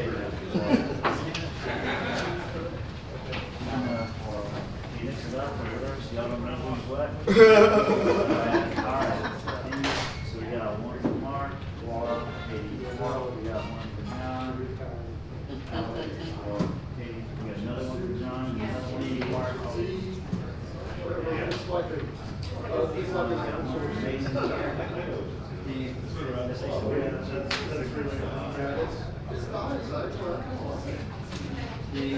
Another more.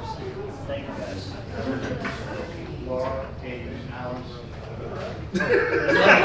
Morris, Steve, Greg. Yes, Ryan Mason, congratulations.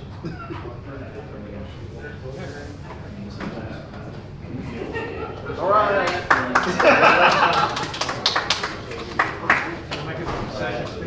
Absolutely. Yeah. As I long do as we can hear encourage more about all the there's no losers here. Nothing but winners. Here's my concession speech. 2 points. In spite of my terrible disappointment. So I'm still gonna work on that bylaws amendment. I'm here for it. Number 2, would you publicly endorse me for at-large? For a large, Is it a yes? if, yeah, I don't want to, So, I don't. See, again, I'm in a tough position. Because I'm, well, because I'm the neutral person. I have to work with everyone. And We nominate nominated? Yeah. why don't you do this? Alan, Katie, Laura. Just go have a discussion. Just, if you don't mind, I'm not trying to burden you. Laura, Just Katie. go and have a discussion with Okay. whatever you do is fine. Will nominating be sufficient?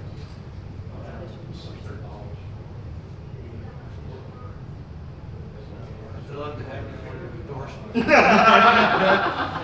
because no matter what happens, I have to work with you. So I try not to get involved in controversial things. And yeah, you're asking me. But I feel like I've disappointed you already. Thank you, guys. I will.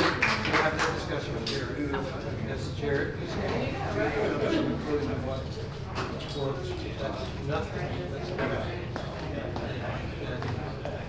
And whatever is okay. That's what I would like. I just want to make sure. All right. Are we done?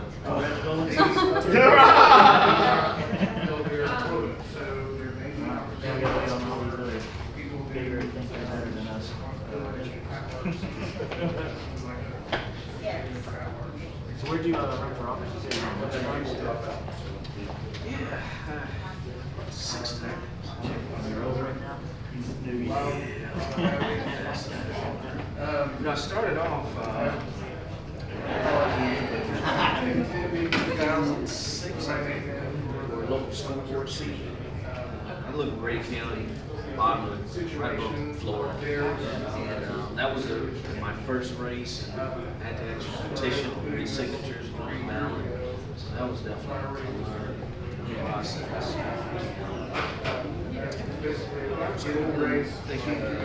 PSC a couple times, for District 1, ballot access, governor.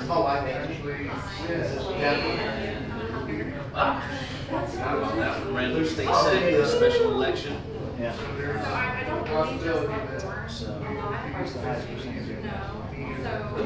33%. That was recent. 2008.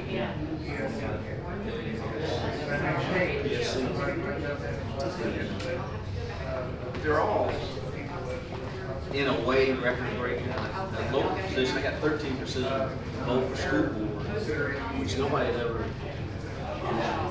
gotten on the ballot before. To me, it was a good percentage. I think it was the highest percentage of candidate. But yeah, I'm tired of it. You know, Reason I ask you, don't run, you don't have a skill.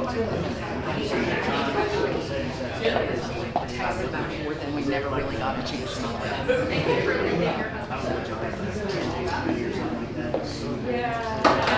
As an advisor, to help people make it together. Hey, these are the basics. Go to these 5 things. Once you see I think,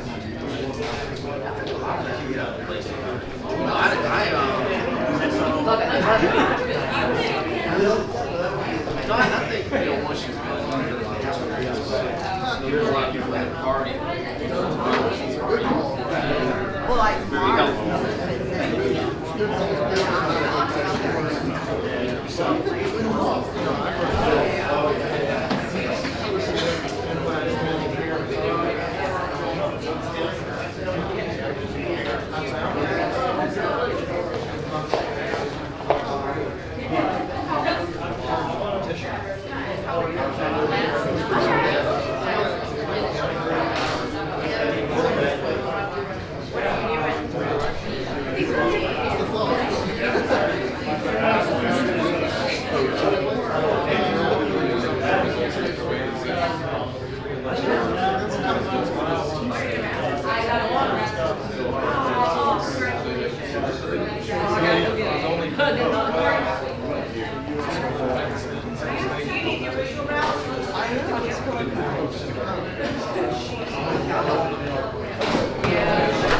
We can recopy it down.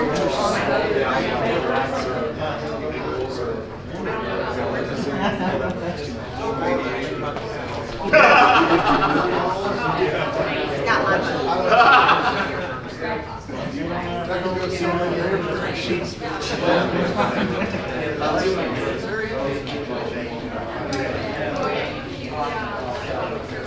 Take some Saturday.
Evan or Kat, y'all need anything to drink?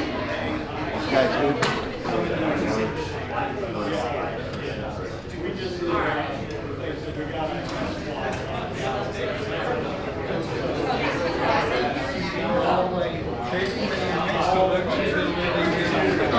so. The next one will be city council, so let's go.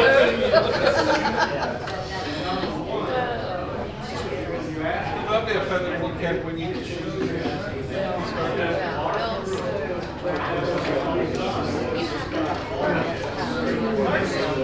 You can only have everything you do, you have to have.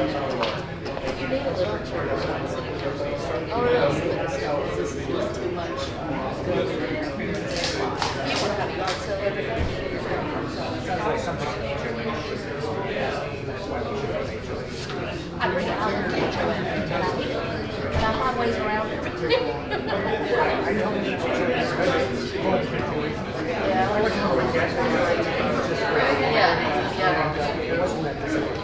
Well, when I moved here from North Carolina back in 21, Thanks again for serving as treasurer. I didn't really have time. I had a month to move, and so I ended up What's the reason for doing it? I don't know, they didn't have to have permits. I think they don't recognize the city's just funny. And then if you want chickens, the county rule is you have to have 5 acres to not get have elected. chickens. Carroll County don't have 5 acres to have chickens.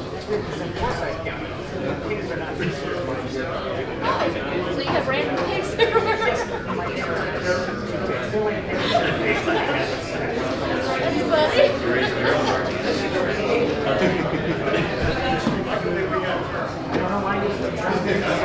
I would love to have chickens. I love the way it's really hard. I raised pets are very attractive. They said as long as they can smell from the road. Yeah, so you can't, I mean, because I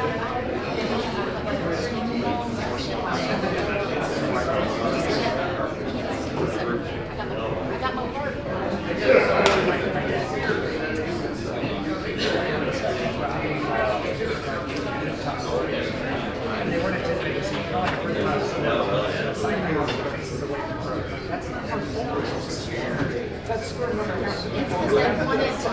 Yeah, it needs to be on the south side.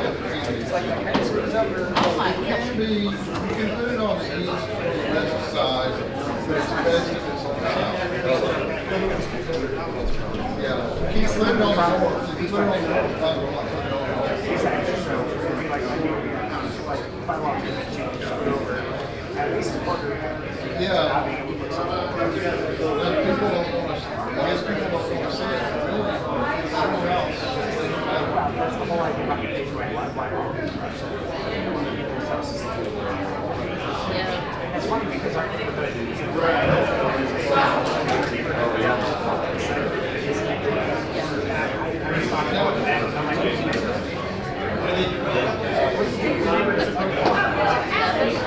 It's his business. Yeah, it's his business. I can see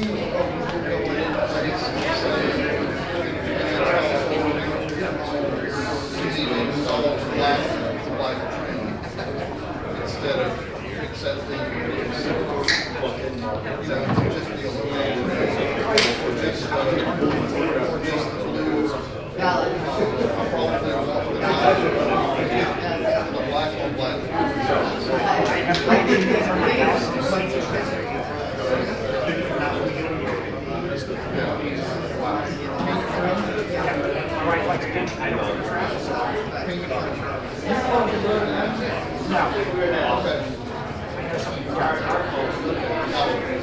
I just like trying to. Yeah, I'm actually on the other side of the lake. Atlanta Motor Sports Park is closer to me. They don't have Where do you live at?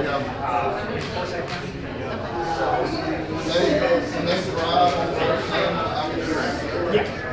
And a lot of people, they all live in Virginia, so Atlanta trying to get it shut down because of ruins. Well, maybe they shouldn't have decided.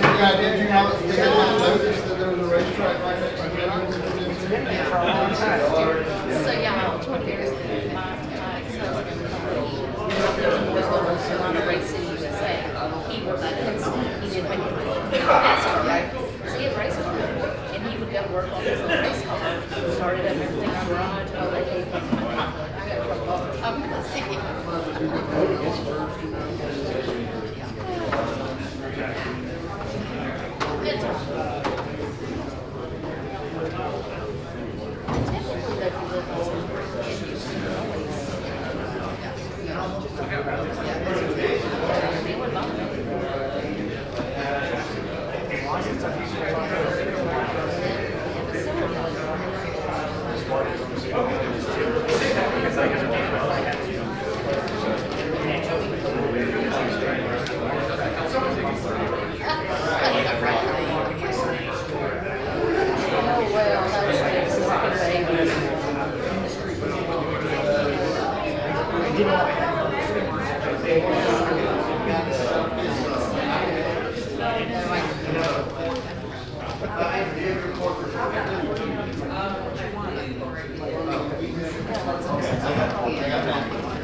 good time. Maybe there.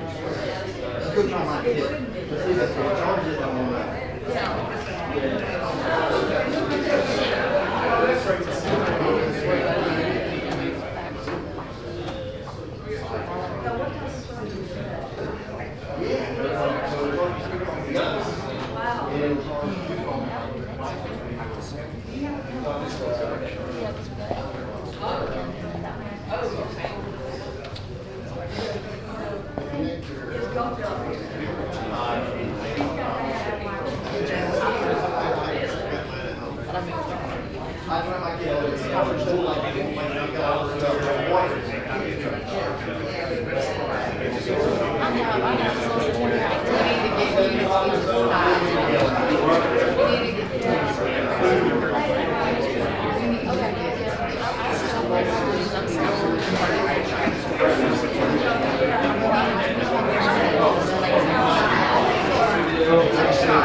Which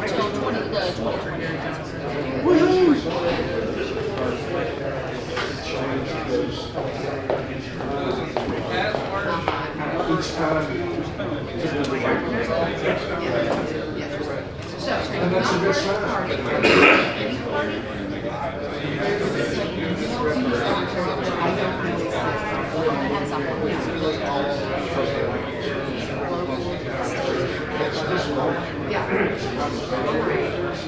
You're right.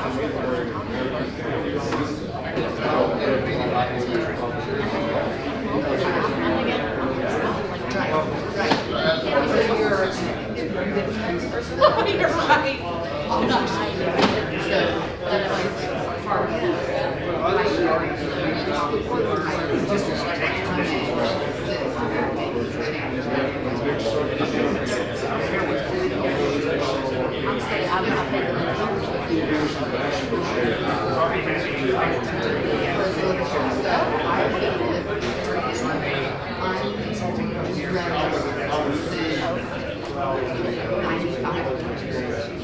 Nothing which we can is more important to me than getting a nice business expense scanner at the airport.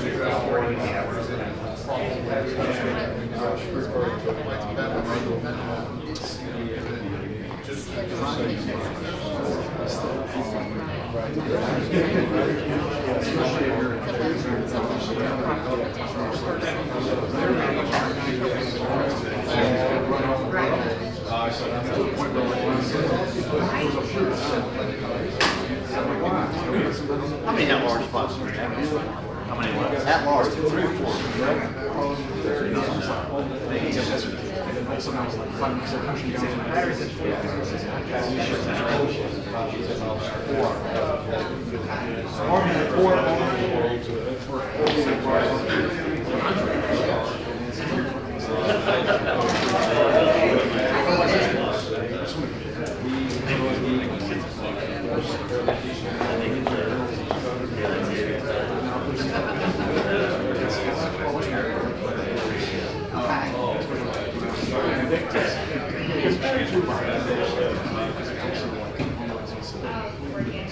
This time I think you probably have seen it.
The election results for all the district conferences are now on the screen. Congratulations to everyone that was elected. Can you mention Victor? Thank you. Yay.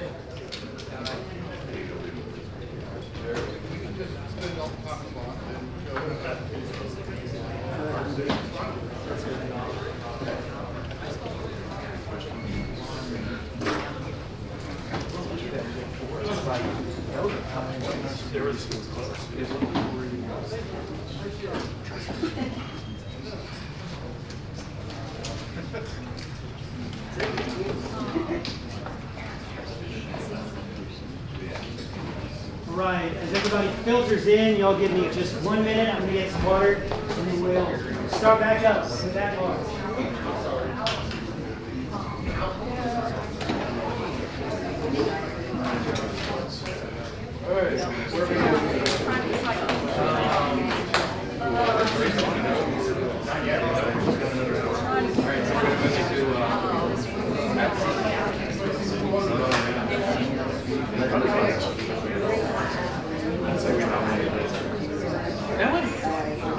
I think that's fair. Nominate Mitch since he backed out at the last minute on something. Dude, if we had Mitch in that fight with us, that would have been a pure hard time. I know, right? That's still okay, they take over.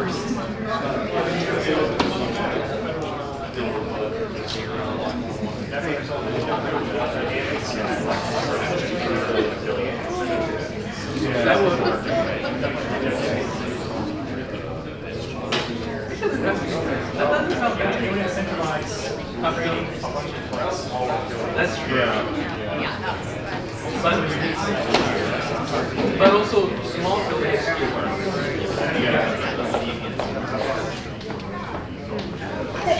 All right, I'm calling the meeting back to order. We're back in. Thank you much. I've already forgotten what I'm doing. It's at large. There it is. We are moving now to the at-large executive committee members. So we will, we'll open that up. Currently, nominations are open. Nominate Jim Sheehan. Second. Mr. Sheehan is nominated. Mr. Chairman, Oh, I'd like to nominate Andrea Hope. Andrea Holt. I'll second that. I nominate. Wait, Mark can Mosley. we please slow it a little bit? So that- More veins. Gotta get the name down. Wait till you're recognized. Right faster, Zadie. It took me until college to learn how to touch type. Hey, just a, That was the saddest explanation I've Come ever back. heard. Bring it back. You recognize? I would like to nominate Colin McKinney. All right, Mr. McKinney. Second. And that was Mr. Weaver that made that nomination. Correct. Can we say our name before we nominate? That would be probably helpful, actually. Yeah, if you could. I nominate Mark Mosley. Mark Mosley. Mr. Mosley, you accept? I was going to ask Mr. McKinney if he accepts. Does everyone else accept? We've got Mr. Mr. McKinney, just looking all over for you. Okay. Mr. Mosley, Ms. Holt? Yep. Okay. Mr. Sheehan? Yes. Okay. Good. Is that everybody that's been nominated? We've got Mr. Sheehan, Ms. Holt, Mr. McKinney, and Mr. Mosley. I would like to nominate Colton Hare. Colton Hare. Mr. Hare? Yes, I second. One of you? All right. I saw some other hands back in the back. Nominate Mark Douglas. Mr. Douglas? Who was that? Mark Douglas, my name is Gretchen. Second. Okay. You, all right? Okay. I nominate Warren Cunningham. I decline.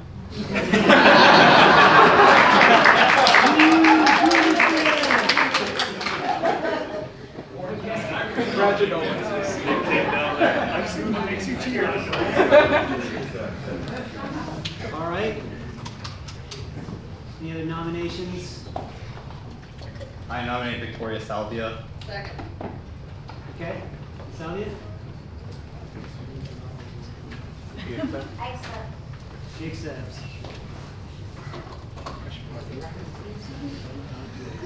All right. Any other nominations? Okay.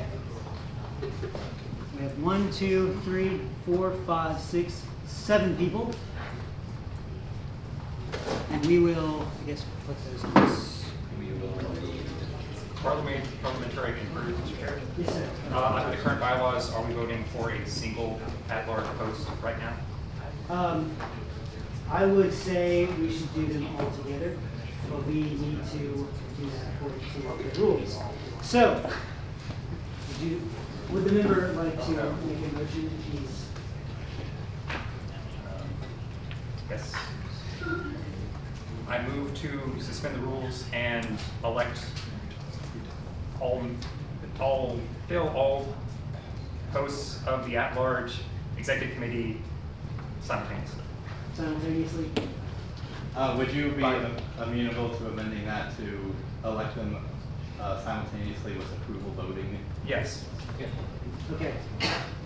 The motion is to fill all of the at-large executive committee spots by approval voting simultaneously.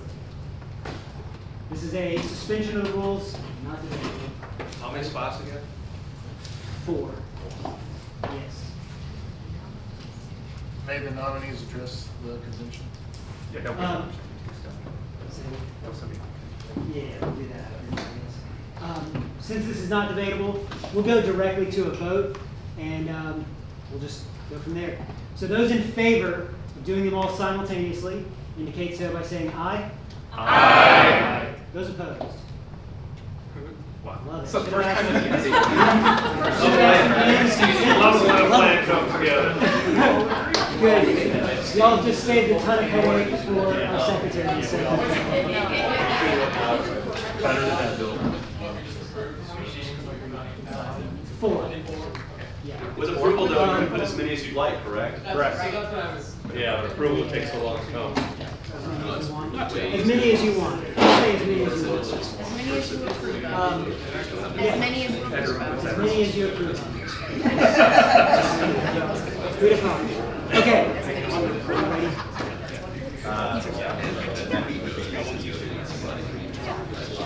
Okay. All right. Those who have been. Clarification. Yes, sir. You just said 4, how many seats are available? There are 4. 4, gotcha, thank you. And with the approval voting, you can put less than or more than 4 names, or exactly 4 names. You can put as many as you approve of. Mr. Chair, can I use my privilege to explain? Absolutely, Mr. So the way approval voting works is that you can vote for as many people as you want to. The way that NOTA is preserved here is that when we tabulate all the votes, you cannot be elected unless you get a majority of everybody, because it means that if you got less than a majority, it means that more people voted for NOTA than you. So that's how NOTA is incorporated here. The only way that you would actually submit a ballot that had NOTA on it is if you wanted to vote for nobody. So if you like one person, you can vote for one person. If you like all 7 of them, you can write all 7 names. And then the top 4 vote getters will be elected unless not all 4 of them actually get a majority, in which case we would open back up nominations because everybody else would have been NOTA. Which is what we usually see in our region. Cool. All right, so we will open it up. We're going to do it in the order that they were nominated. So we'll start with Mr. Sheehan. You can come to the front. You can go from wherever. Thank you. Thank you, Mr. Chairman. So for those of you I haven't met yet, I'm Jim Sheehan. I live in the Atlanta area, and I thank you for the nomination. I've actually been on the XCOM before. I've had a couple of terms already. A little bit of background about myself. So I started out in the libertarian movement working for a libertarian think tank. I published papers for organizations like the Cato Institute, policy papers, things like that. After that, I went for a 24-year career in investment banking. I raised money on Wall Street for Texas Congressman Ron Paul when he ran for president in 2008 and 2012. Fast forward to 2021, I joined the Libertarian Party of Georgia, and as I said, I was on the XCOM. This year I've been the director of the Bylaws Committee, as you saw, and also I'm heading up a new initiative which is about DOGE Georgia, the Department of Government Efficiency. We actually call it the Dogs of Government Efficiency statewide. Good dogs. Sorry? Good dogs. Yeah, exactly. That's what they're trying to play off of. I don't have the right accent to say that word, so. Anyhow, what happens is, this is mostly kind of a conservative, libertarian organization. A lot of Republican Party are involved in it. I'm trying to get as many libertarians as possible to sign up and run local Doge initiatives so that we can wreak havoc on local and state government. So see me afterwards if you'd like to sign up for this. Anyhow, I'm pleased to continue to serve on the XCOM. If you'll have me, please vote for Jim Sheehan. Thanks a lot, y'all.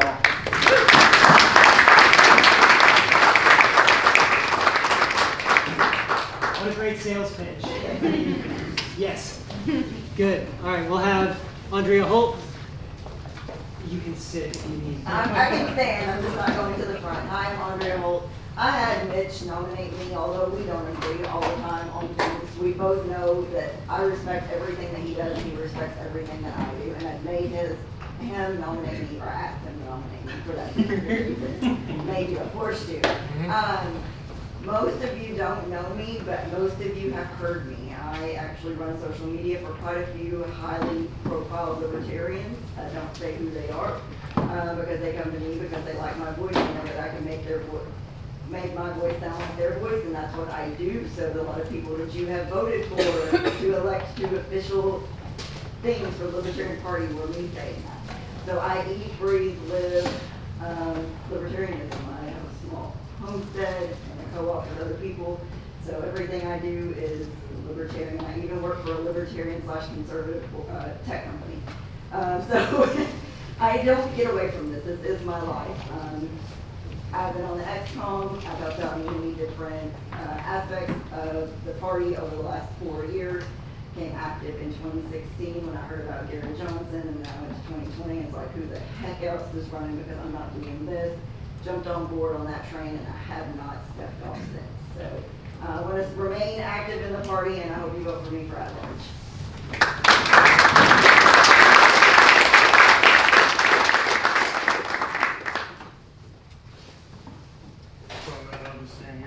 My name is Colin McKinney. I'm in Athens. I've been honored to be involved with the Greater Athens Libertarian Party since 2020. I've served on XCOM a couple of times with you guys. Been to national twice. Tried to run for PSC back in 2022, and that failed spectacularly due to various and sundry lawsuits. But you'll hear about that again. So I'd be honored to serve on the XCOM again.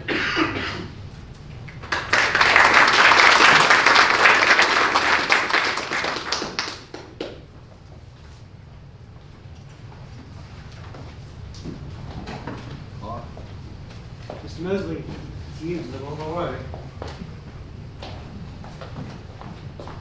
All right. My name is Mark Mosley.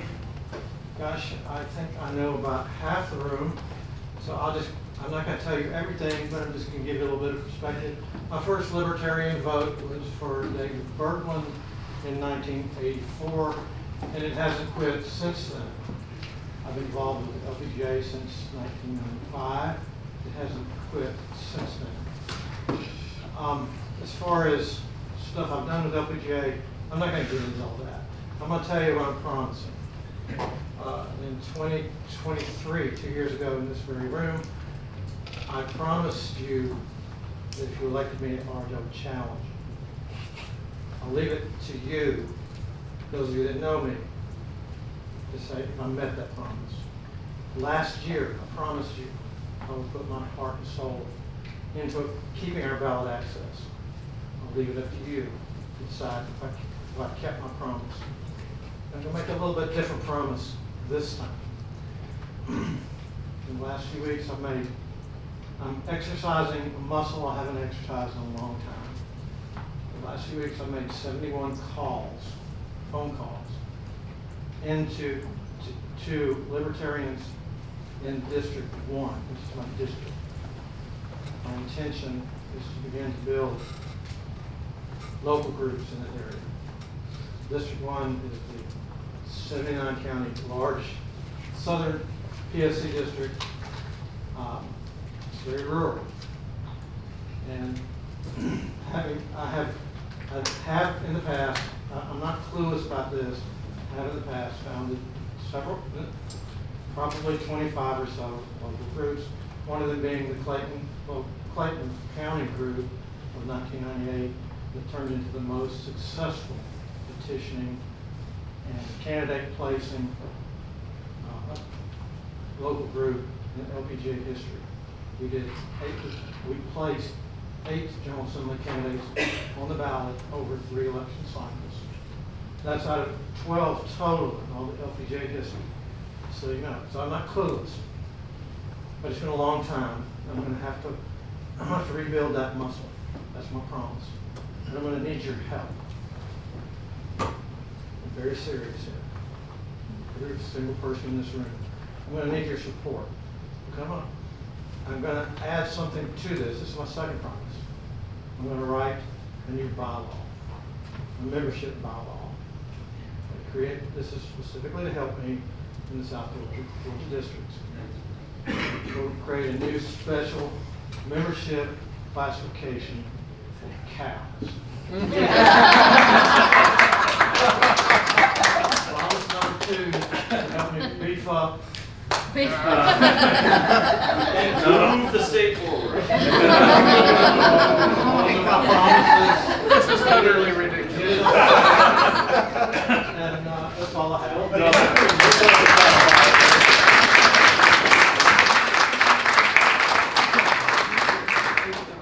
Mr. Harris already making his way up. Yeah, we'll keep it right here.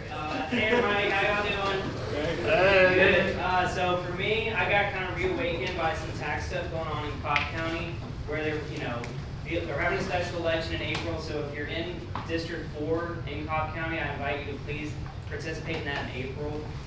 For me, I had a really good conversation with Dave Smith back in 2022 about what's the strategy for moving the party, or what is our place in politics, because we catch 1% to 2%, maybe 3% each election. So what is our leverage?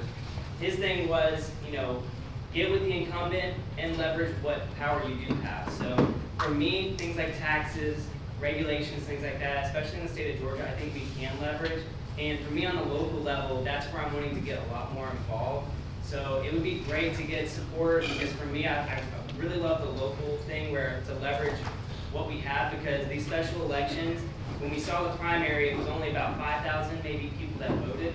So to get out to vote would make a big difference. So that's something that's important to me, is getting on the local part of it, leveraging what we can, whether we get with Republicans, Democrats, whoever is going to do something about property taxes, because they're killing us in Cobb County. So for me, it's kind of a 2-position thing. I want to really dive into the local part of things and try to get us elected into those, and also try to do something about property taxes. So I'd love to gain the experience. I know I'm going to learn a lot from you guys. I appreciate everybody.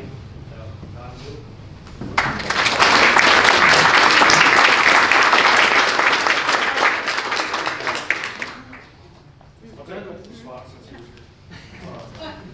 My name's Mark Douglas. Most of you already know me. I've been on the XCOM for a while.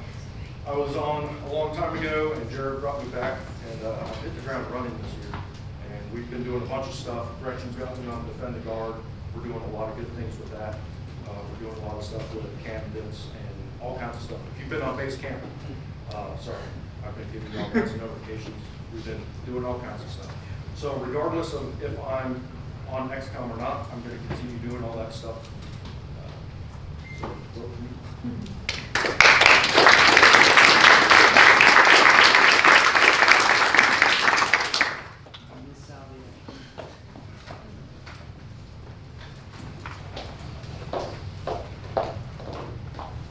Hi everybody, how you guys doing?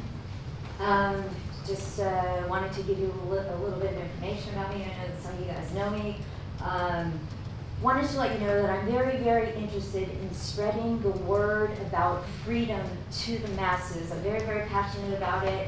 I think that the Libertarian Party should and is becoming more of a movement, even outside our circle, even outside like this somewhat of an echo chamber where, we might not disagree, we might not agree about the bylaws and the principles and all that kind of stuff. I think the major the major vision should be spreading freedom, upholding freedom under natural law and objective morality, which is we all have rights as human beings. Our right is any action that does not initiate harm against another sentient being. And that's what we really should keep our vision on, our focus on, more than just wanting to set in bylaws and principles. This is about freedom and fighting against this tyranny that's happening in this world. So, just a couple of my quick accomplishments. I don't want to take too much of your time. I did have a Freedom newsletter for 3.5 years, and I know a lot of you people are on my Freedom newsletter. I was somewhat new to the Libertarian Party. I jumped in the first Great Create, and I brought in 3 keynote speakers. I brought in Derek Rose on my dime, Mark Passio on my dime, and Tia Severino. Tia Severino is a big heavy hitter in Atlanta.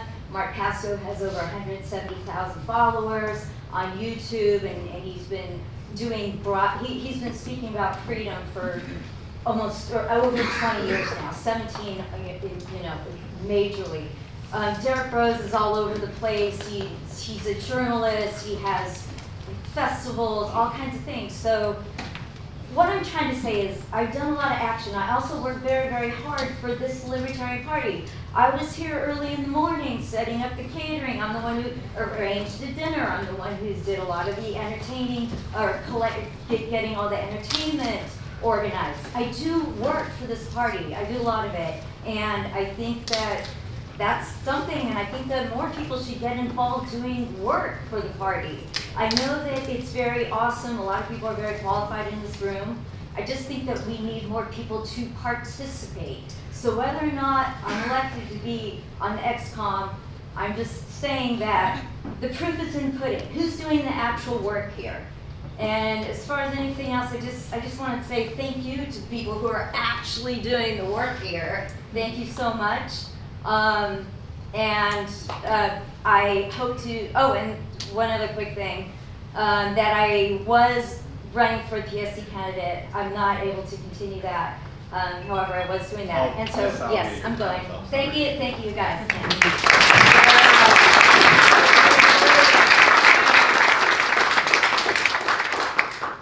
And y'all just give her another round of applause. She has done fantastic work.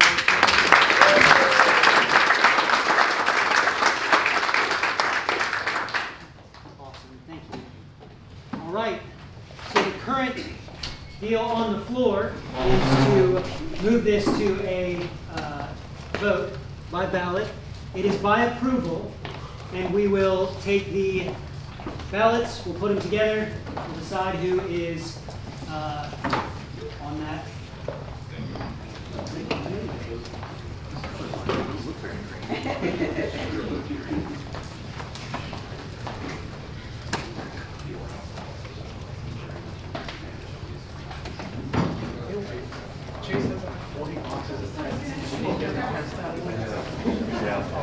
That's because we already have like 18 of them. That's true, we have 18. You've been licking all of these stamps?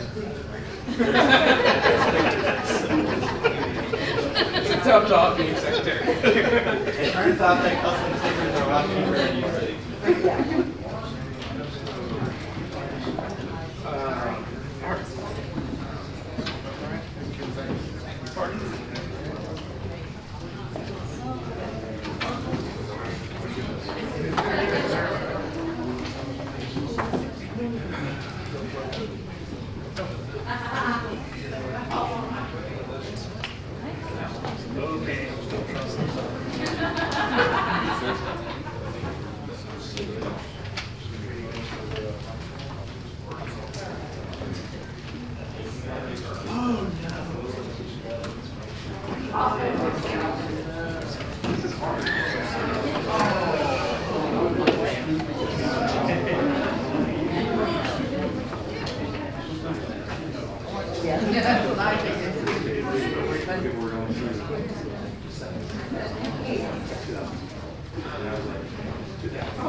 So we had to do, or we had to on that list. So listen to speeches every week, to listen to everything that right there, page, you know.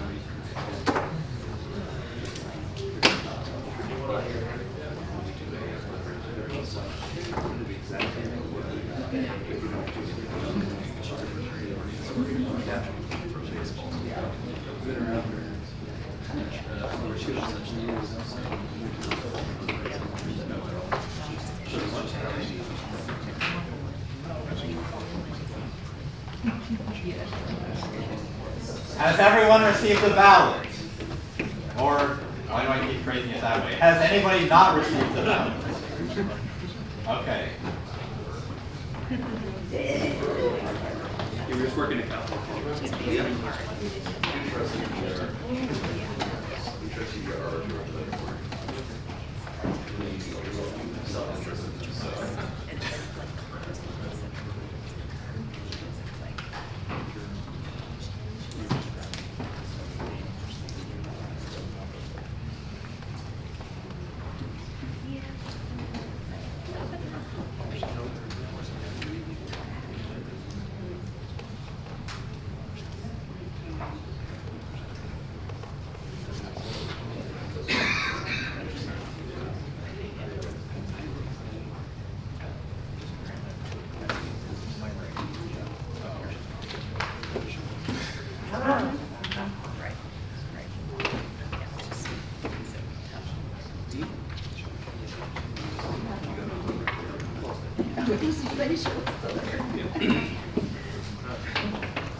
Has everybody voted? Is anybody not voting? All right.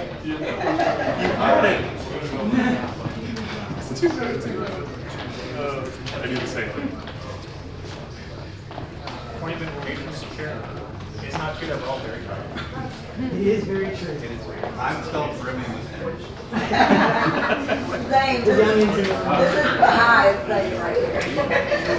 Zane already had 3 more cups of coffee.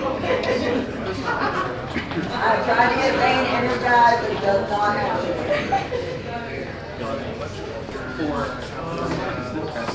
Because if we use for $1 billion, it's also for the terrorists. We all like here because idiots.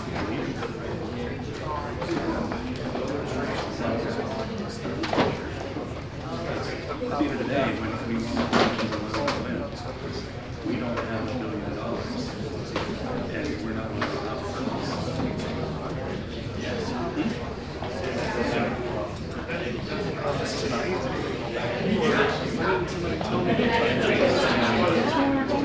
I didn't know it was tonight. I knew it was coming.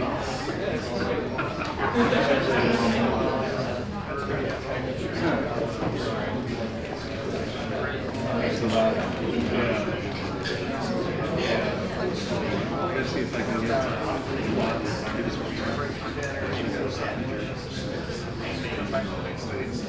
Jared.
Does anyone still have a ballot that we have not collected?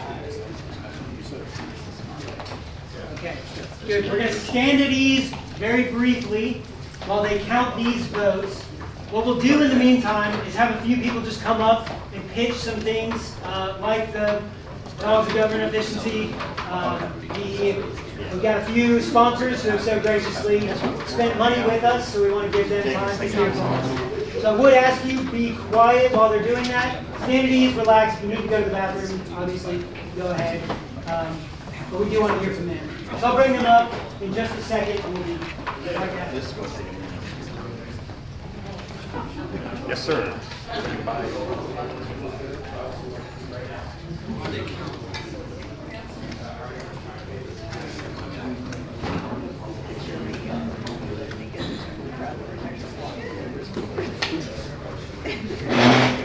How long are you need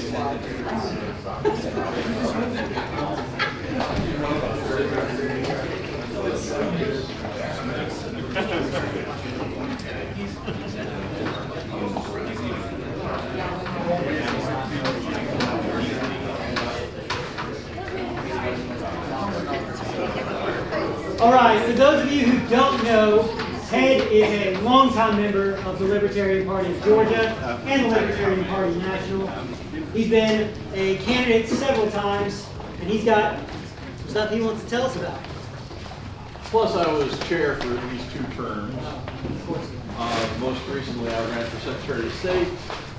I came in 3rd once again. So, should have been you. Tell me about it. I've been fighting in court. We have an appeal in the Superior, or actually in the U.S. Circuit Court of Appeals for the 11th District right now. Long story short, yeah, the voting systems, unless we go back to hand-marked paper ballots, we're in trouble.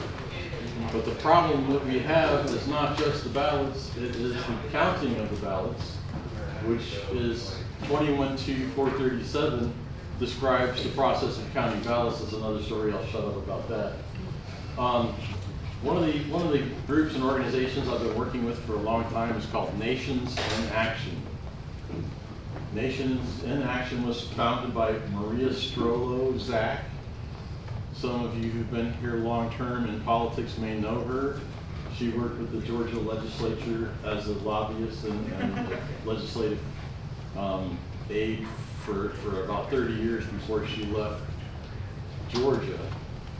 About 3 years ago, she got on this kick of the idea of audits, affidavits, and transparency for government. Audits, both fiscal audits to find out where the money goes, who it comes from, who's being paid to, and constitutional audits, which means we're going to look at every move that any legislator or any elected person makes to see whether or not it's a constitutional basis for their action. And if it's not, then we call them out and say this is not constitutional and give them a scorecard. And then the next part of audits, affidavits, and transparency is affidavits, wherein a public employee would have to sign an affidavit swearing that they did not see any illegal activity or any suspicious activity in this pay period. And then they get whistleblower status protection if they see it and sign an affidavit, say, you know, Joe Smith, you know, accepted a bribe of $10 million to pass this bill, etc. And then the transparency part is that anything that's done in any legislative or any government or council, city council, you know, board of elections, any level of government, anything that happens in one of their meetings is immediately posted to the web as public information.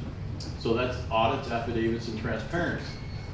We actually have been working on a website. We just finally got it up called Good Governance Guarantee.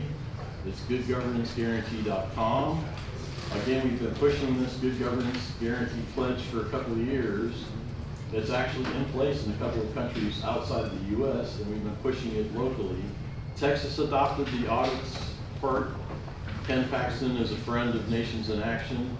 He's a pretty good, he's probably one of the better state AGs. So anyway, to make a long story shorter, if I can possibly do that. Just after the latest election, Maria was able to go to Mar-a-Lago and talk to Elon Musk's team about the audits, affidavits, and transparency. And Doge was not an original idea to Elon Musk. It's Maria's audits program. So again, I would love for all of you to come and get the good governance guarantee pledge. I have some in the back. There's also a sample legislation or a sample, what do you call it? Model legislation, but there's not, God, I've written so many of them, I can't remember. Whereas, therefore, resolution. So any county or any government body can pass a resolution to do audits, affidavits, and transparency at any level of government. And I would love for the Libertarians to get in on this and actually start pressing your elected officials to adopt audits, affidavits, and transparency, because that's the only way we're going to clean up government and really know what's going on. Again, if the employee or a public employee signs an affidavit saying that some elected official did something wrong, and they don't have any consequence for actually turning in the whistleblower affidavit, then we can actually go after crooked politicians, because we know darn well we got lots of them. So that's the main reason I'm here today, is talk about the goodgovernanceguarantee.com audits, affidavits, and transparency. So come and get a copy, go to the website, sign up, volunteer to do this, and maybe in the next executive committee or next executive meeting we can actually have a phone conversation about it to the executive committee to get all of you on board about cleaning up government the most simplistic manner. I mean, everything that the government is authorized to do is incorporated in Article 1, Section 8, right? Anything outside of that shouldn't be happening. We shouldn't be funding it. So please, please come get a sheet. And for that, I'll turn it back to Mr. Chairman, Jerry Bills. Thank you very much.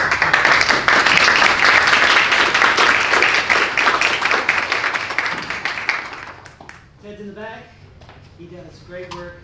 Follow his stuff. Get one of those. It's gonna be solid. We had another one. Mr. McKinney, did you want to speak to your? If you want me to do it now, I can do it. I mean, which pitch do you want me to give?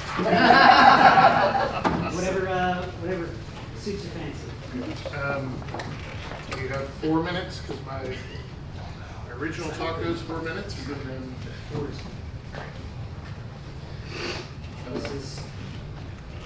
so this will just basically serve in lieu of nomination speech, I guess. And then we can talk about the other item. Hey everybody, I'm Colin McKinney, Greater Athens, and I believe that Georgians deserve a choice in electricity providers. Right now, Georgians do not have a choice in their electricity provider, but instead are subject to a socialist system that rewards some companies over others. The state of Georgia has declared that electric companies have a duty to serve a certain geographic area, and therefore also have a right to those customers, which creates a geographic monopoly on electricity. However, in order to keep those companies theoretically in check, investor-owned utilities like Georgia Power have to get their plans approved by the Public Service Commission. Expenditures and projects are subject to the desires of these 5 elected officials. The PSC can even order Georgia Power to undertake certain projects it thinks are necessary. However, Georgia Power can also ask the PSC to approve how it charges its customers. Georgia Power can ask for a guaranteed profit of 10% or more. The PSC almost always approves Georgia Power's requests. And in the last 3 years, since I first won this nomination, Georgia Power has won the PSC's permission to increase rates significantly, multiple times, including 6 times in the last 12 months, for about $43 per month per customer since 2020. Even though they just brought on a new nuclear reactor that cost $35 billion in 7 years over time. Georgia Power is then allowed to pass along all of its expenses to its guaranteed customers with a guaranteed surcharge to guarantee a profit for its shareholders. Investor-owned utilities have no risk and all reward. Compare this business model to an electric membership corporation, or EMC, which is owned by its members and has an incentive to keep costs low and reliability high because their leadership is subject to the vote of their members. What is important to you might not be important to your neighbor, and vice versa. Perhaps your neighbor doesn't mind paying cost plus 10% for electric. Thank you, Mr. Chairman. I'm Jim Sheehan again, and this is my partner in crime, Bonnie Chappell, and we represent Doge DeKalb County. Now, this thing that Elon Musk is doing, and Trump has given him the authority to go after government waste, fraud, and corruption, I am more excited about this than I've ever been about any federal activity, okay? Now, we don't have this at the state level. We don't have the government backing us like the president's backing Musk. But we have a grassroots movement that started that is trying to form local Doge activities in every county in Georgia. That's the goal. And we have about half of them, I would say, already formed. This thing is getting off the ground right now. We've got an entrepreneur. We've got two founders of it. One of them is a data engineer. He's putting together a website right now that will create artificial intelligence tools to help you make open records requests of state and local government. This is going in and clawing data out of the state that's embarrassing. We can use it to shame them. We can pressure politicians to take action, and we can wreak havoc on the state. I'm jumping out of my skin. This is so fun. So, if you would like to join us, please come talk to me or Bonnie, and we will get you integrated in our network. And we will show you how to use X to spread this around social media, where every county is going to have its own X account. And we're going to leverage each other. And we even have contact with Elon Musk himself. If we dig up something really good, he will actually retweet it to like 200 million people. So we can really go viral with this stuff. Come talk to me or Bonnie after the recess or whatever, and we'll get you signed up and get you on the Doge team, and we will smash the state. Woo. I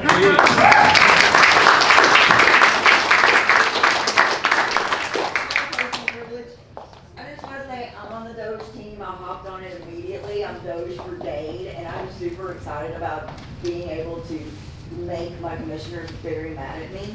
So for the people will love what I'm doing. So I highly encourage you to do it. They're being organized. It's going to be something great. It's all citizen coalition. So let's go piss off some bureaucrats.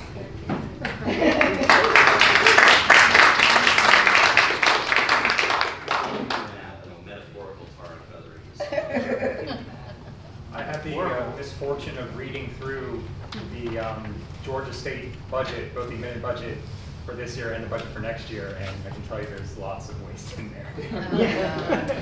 Just by looking at you. I nominate Brian to do our next Festivus. You could Pull Rand Paul. Start running along.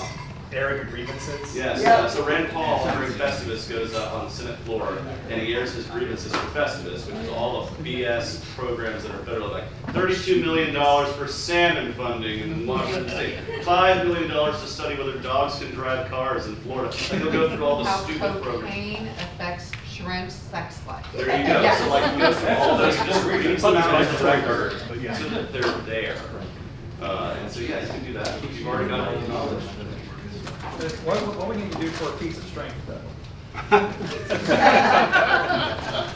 All right. Thumb wrestling. We're going to come back to order. Right at 3 o'clock. 3 o'clock. 3 o'clock. Wow. Boom. We're back. Results yet? We do have results. Let's just wait until after the bylaws. What is it? We got 3 leagues and 78, damn.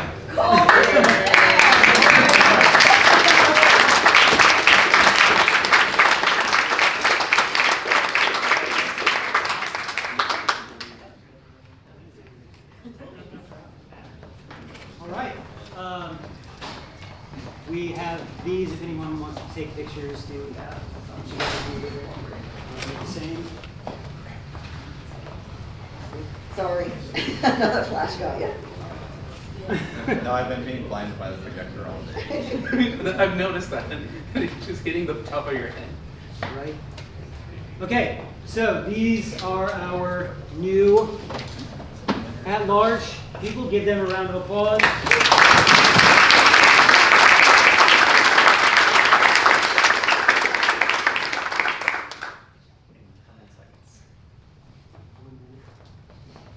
We gotta wait. Is- Can I suggest something to fill the minute? Yes. If there are any other candidates in the room, could we have them raise their hand and please tell us their name? Because I know I have 17 people on my list that are running in either 25, 26, 27. Don't know if any of them are here. Sure. If they want to just stand up, say their names real quick. Anyone? Hi, Katie Gordon. I'll be running for Whitehurst City Council in 2027.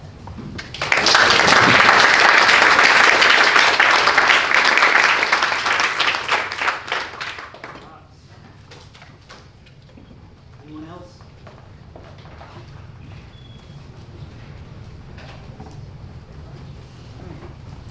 That was actually a perfect minute. Man, love it. So we are back to the bylaws committee report. We postponed until 3 p.m. It is currently 3 p.m. So we will bring our crowd back up. Mr. Sheehan, the floor is yours if you. I'd like to make a motion, we do a 5-minute recess for a bathroom break. All right, is there any objection to a 5-minute recess? No objection. It is happening. 5 minutes. For 5 minutes, I'm dead serious. If you're not here in 5 minutes, we're starting out. I think it's a violation.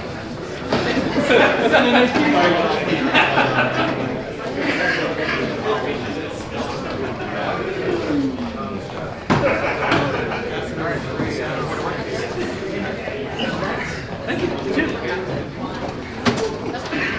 See, One of the, when we get out of here, they need to have, we have donations, pledges,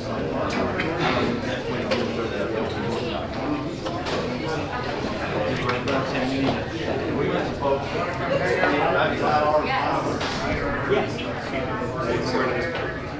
I missed a good chunk of what Colin was saying because I was Awesome. yeah. So is the idea that we're still going to endorse him, or are we saying we're not going to endorse him?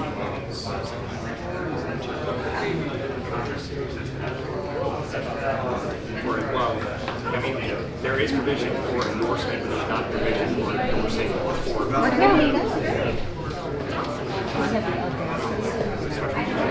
Yeah, I mean, we can endorse him, so that's the thing. Yeah. But, it's the time to think about it. My original thought was like, if people like the idea, we would just endorse as usual and be like, go ahead and It doesn't hurt to press the button. oh, that's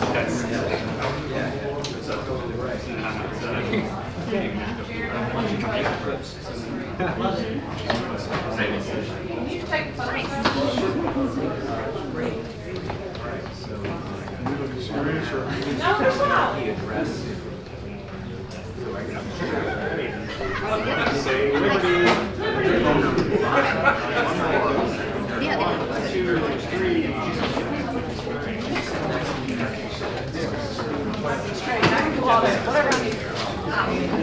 Yeah, she's like,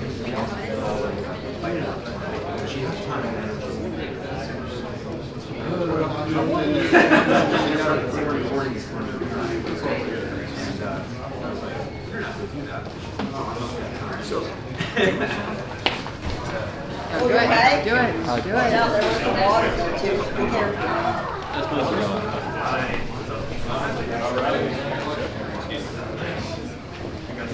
I think it's gone. I think we Have a good hand.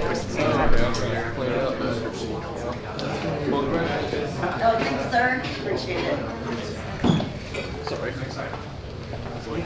Yeah, it's happening.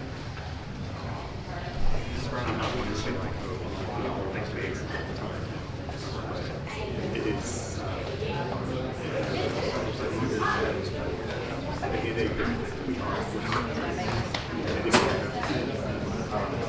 Yeah, I mean, I like to just Hey guys, anybody want water and food? Still got some back here. we're doing it as 8. All right, we can do it in 2 minutes. After that, I'm done.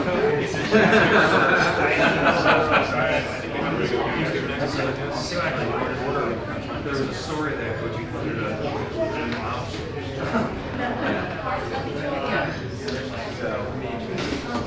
It's like so much of everything.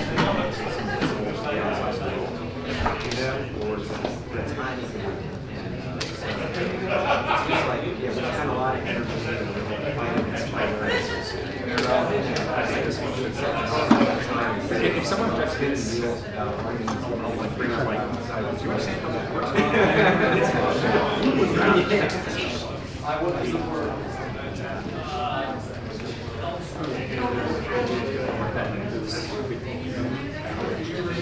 it's okay for like Phil saying we are endorsing for this space. But for anything else that comes in.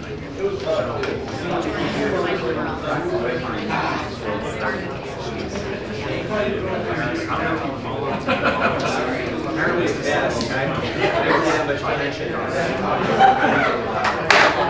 Back to order. I said 3:05, it is 3:05 and a half. Green on.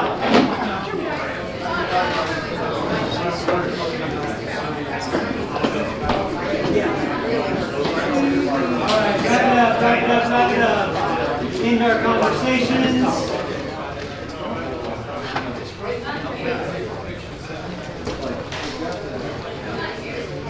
All right. We are back at our Bylaws Committee report. So, please, everybody, turn your attention to Mr. Sheehan. And let's be quiet as possible. Thank you, Mr. Chairman. So now we're moving on to proposal number 2. This concerns Article 7 on conventions and the candidates for public office. So you may remember when we came in this morning, we were talking about seasoning requirements. And this is kind of a holdover thing that we had from previous years. We always seem to waive it, at least since I've been involved in the party. So you can see it's just clearly laid out in blue and red. We're cutting in half the number of days that would be the seasoning requirement, the official seasoning requirement, to be able to serve as a delegate here in convention. So should I read it out, Mr. Secretary, the entire thing? Again, I think we can get away with Okay. only reading the part 13. All right, so there's just 2 numbers to focus on. It's like up there and highlighted. So we think this makes sense since it's going on with our common practice anyway. I urge you to please support this amendment today. Mr. Chairman? All right. We will open the floor to debate for 10 minutes. I guess we'll go in order. So we'll go for and then against. You've already spoken, right? Against? Is that you? Yeah. Bring it on. Right, well, guys, so we just had the same vote come out. This is like most advisory rooms we've seen in years, last year, and we still didn't work together. I see absolutely no reason to change the rules. And I don't know if you guys know, the reason we have it in case we get a board of MAGA, or I'm with her kind of folks coming in and taking over the party. This is kind of like cutting the baby in half. I mean, it's okay, it's kind of neutral.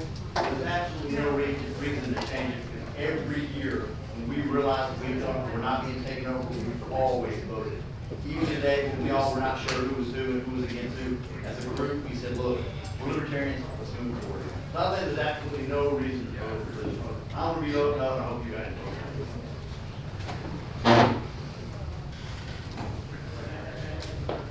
We have 2 hands. Is one of you for?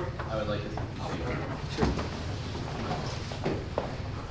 Right, so I actually think that this is an improved way to stop people from taking over the party, because right now, if you have to have been a member for 367 days, that means that if you've been involved with the party for 9 months and have been, putting in work and getting to know everybody, you're treated exactly the same way under the bylaws as somebody that just got off the MAGA bus, 2 minutes ago.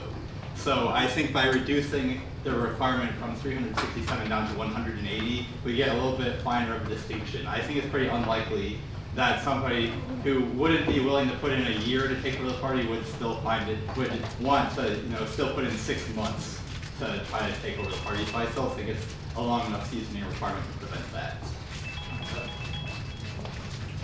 Is that the 10 minutes? Oh no, sorry, that was an old timer. That was an old timer. Mr. Graham, do you want to go and see another? Okay. Mr. Mosley, the floor is yours. All right, this is a Gantz? Yes. Okay. This convention is my 15th convention, LPGA convention. The rule as it stands right now, and combined with the tradition, the magnanimous condition that we've always had to allow sincere libertarians on the floor, even if they did not meet 367-day rules, has always allowed everyone to participate. We do not have a problem. Why are we screwing around with these numbers? Okay? We don't have a problem. I've never seen a sincere libertarian turned down from this body. Not one single time, whether I agreed with them or not. I won't rehash the reasons for this. I just think it's dumb. It's dumb and it's pointless. We just had a discussion about efficiency and streamlining. Why are you doing things that don't matter? I'm done. Thank you.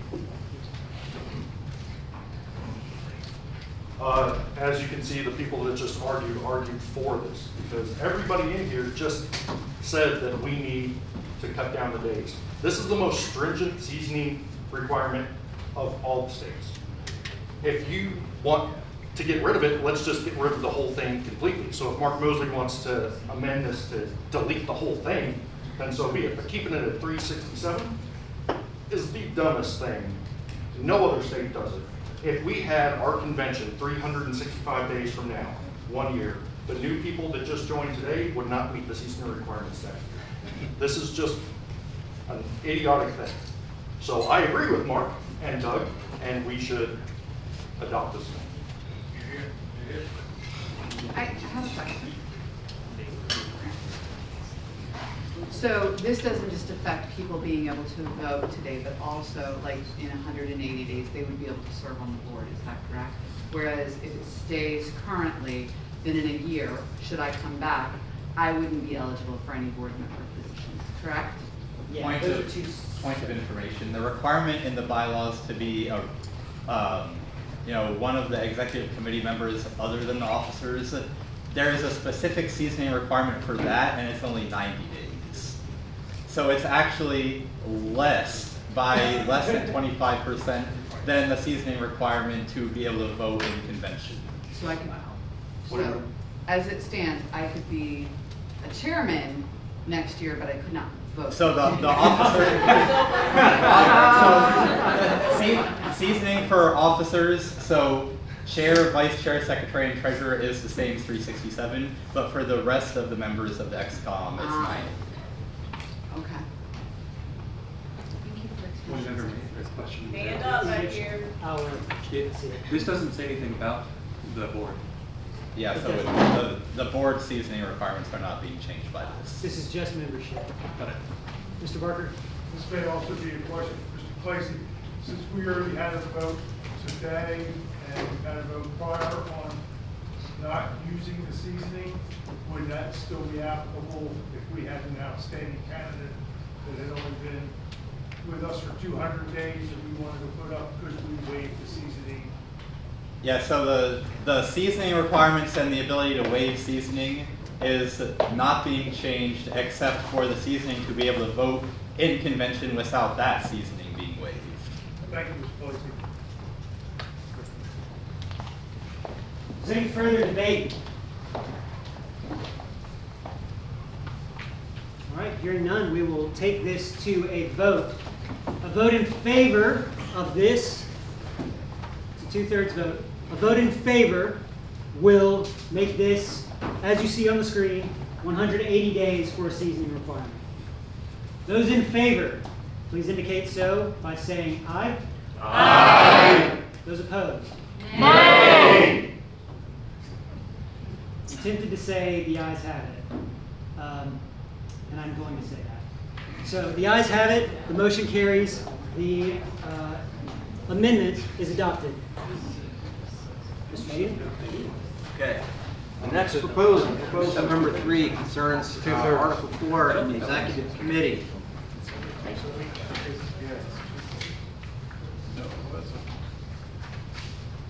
So this concerns special called meetings of the Executive Committee. Okay. So this is all highlighted in blue because it's essentially new. We don't have an existing provision like this. So, Mr. Chairman, if you care, I'll just read out the entire thing to the audience because there's 2 people in the back that don't know how to read. So, special call meetings. This is going to be Section O. The chairman may call a special meeting of the Executive Committee to consider business in between regular meetings. The chairman must set the date and time of the meeting at least 1 week before the meeting unless a majority of the entire Executive Committee approves an earlier time. A special meeting may be vetoed by a majority of the entire Executive Committee before the meeting. So our rationale for this is that this is an essential tool to have for any Executive Committee if we have a special situation come up. The old bylaws didn't have a provision for this, so we're fixing it. Please vote for this amendment. Thank you. Question. So the term executive committee, we call us XCOM. That is the executive committee, so this would be for the entire board to hold a meeting, not for just like officers. Correct. Because executive session is something that's used nationally that's very different. So I just wanted to get clarification there. This would be for the entire executive committee to order a meeting. Yes, sir. Thank you. Yeah, I'd like to speak in favor. Okay. Yeah, so this really just provides clarity in our bylaws, because currently Section F, Article 4, Section F, number 2, already says that we can hold executive sessions between meetings, which implies that we can already call special meetings, but there's no provisions around how they're really to be called.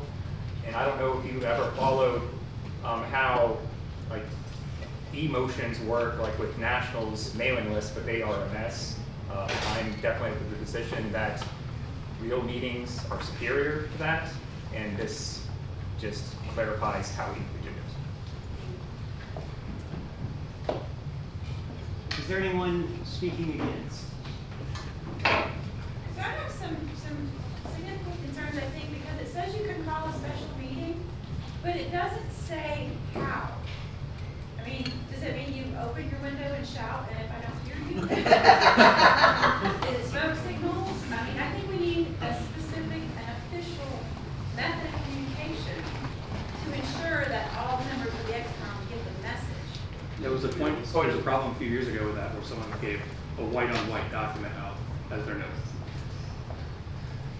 Would the normal notice requirements for regular meetings apply to a special called meeting? The normal, like, meeting rules, yes. May I speak in favor, or am I recognized in favor? Yes. Right, so Robert's Rules strongly recommends that organizational bylaws contain provisions for how to call special called meetings, and currently ours don't. So it's very important to have this somehow. I would be open to addressing Ms. Austin's concerns by introducing language that's very similar to the requirements for electronic ballots in between meetings, where in Article 4, Section H of the bylaws, it says the chairman shall make at least one reasonable attempt to contact each member who has not voted at least 24 hours prior to ballot expiration. So we could add something in very similar, such as the chairman shall make at least one reasonable attempt to contact each member to notify them of the meeting. So if that would be amenable to you, we could vote this down, which would then allow us to make amendments, and we could add that. Question. If we did add that, would it have to be, the reasonable request would still need to be made at least 1 week prior? So that would be the idea, although we're not talking about amendments right now, so. There's an order of operations, so just vote it down for now. Yes, so if the body is thinking that we need to clarify and specify, you can vote this down. It opens it up to amendment for 10 minutes, and we will hear amendments, and then we will close it down and vote on whatever gets amended. So, any more discussion? Hearing none, the floor is closed for debate. We'll move to a vote. Those in favor of this as it stands now, please indicate so by saying aye. Aye. Those opposed? Nay. Motion fails. We'll go to a ton of amendments. Is there anyone who would offer an amendment? I would. I will put it in here. Please do.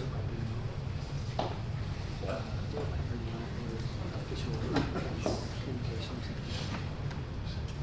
Well, I was just going to copy the language that's already in there in section H. Oh, that's okay. No. Sorry about that.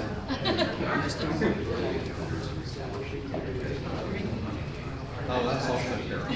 Come on, I'm so sorry. I don't want red because that's the color I use for stuff that gets taken out. That's true. Are those different colors? Yes. Yes. Oh, why am I so bad at this? It's on the left side, red. Go left, all the way left. Pick white. I can see that one. Slight opposite. How about a bar?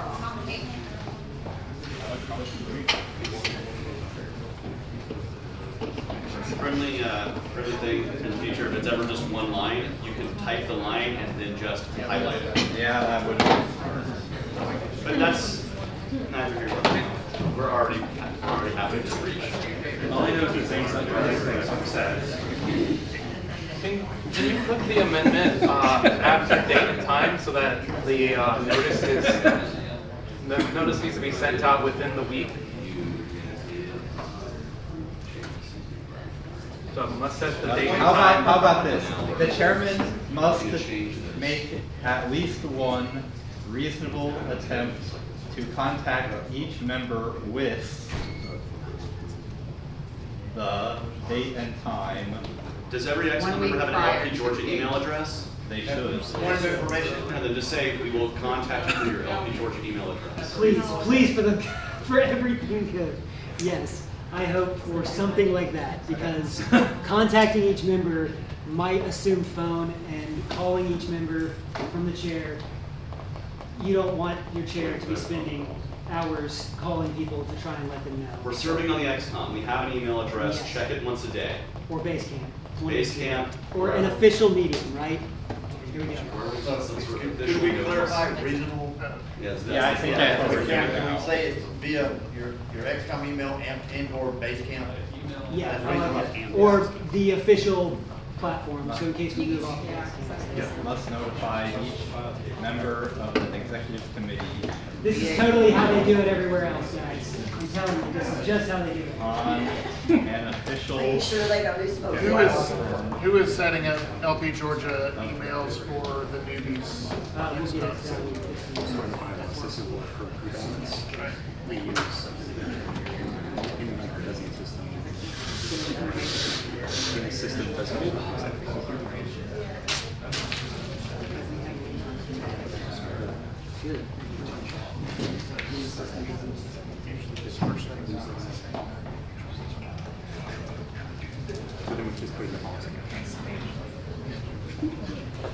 Also, someone looks to have lost an earring, so. And Is it real gold? if so, it's mine.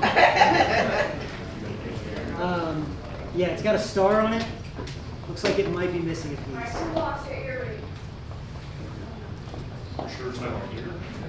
There's an area of I think it's Zane's.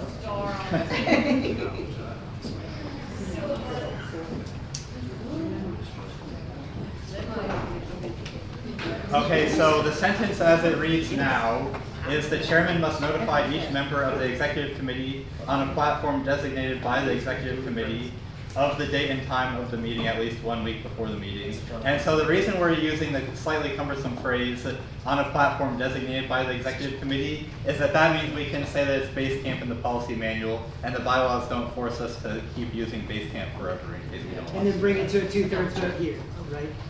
Okay, I've heard a motion to amend. And this is the text on the screen. Is there any debate? Point of preliminary information, short amend, or?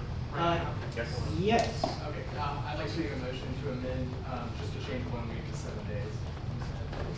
I'll just allow that. Thank you. Without objection. All right, this is the text on the board. Do we have any debate? I don't like on a platform, I feel like that may narrow it down. Maybe could we replace that with, through a means or some, a medium through a medium or something a little bit broader? Also, without objection, the amendment will carry? I'll allow it. He'll allow it. I'll allow it. We all allow it. All right, via a medium designated by the executive committee of the date and time of the meeting, at least 7 days before. Propose an amendment to specify that special call meetings are subject to the same rules of procedure that all other call meetings. I don't think that we need that. I think Yeah. it already. Yeah, I think that would be assumed. But if anyone wants to second that, I will hear it. Maybe question, can other members call it, or is it just the chair?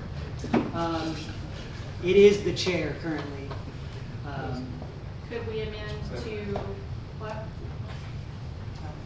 Or allow committee members to call a special call meeting with 1/3 of the committees?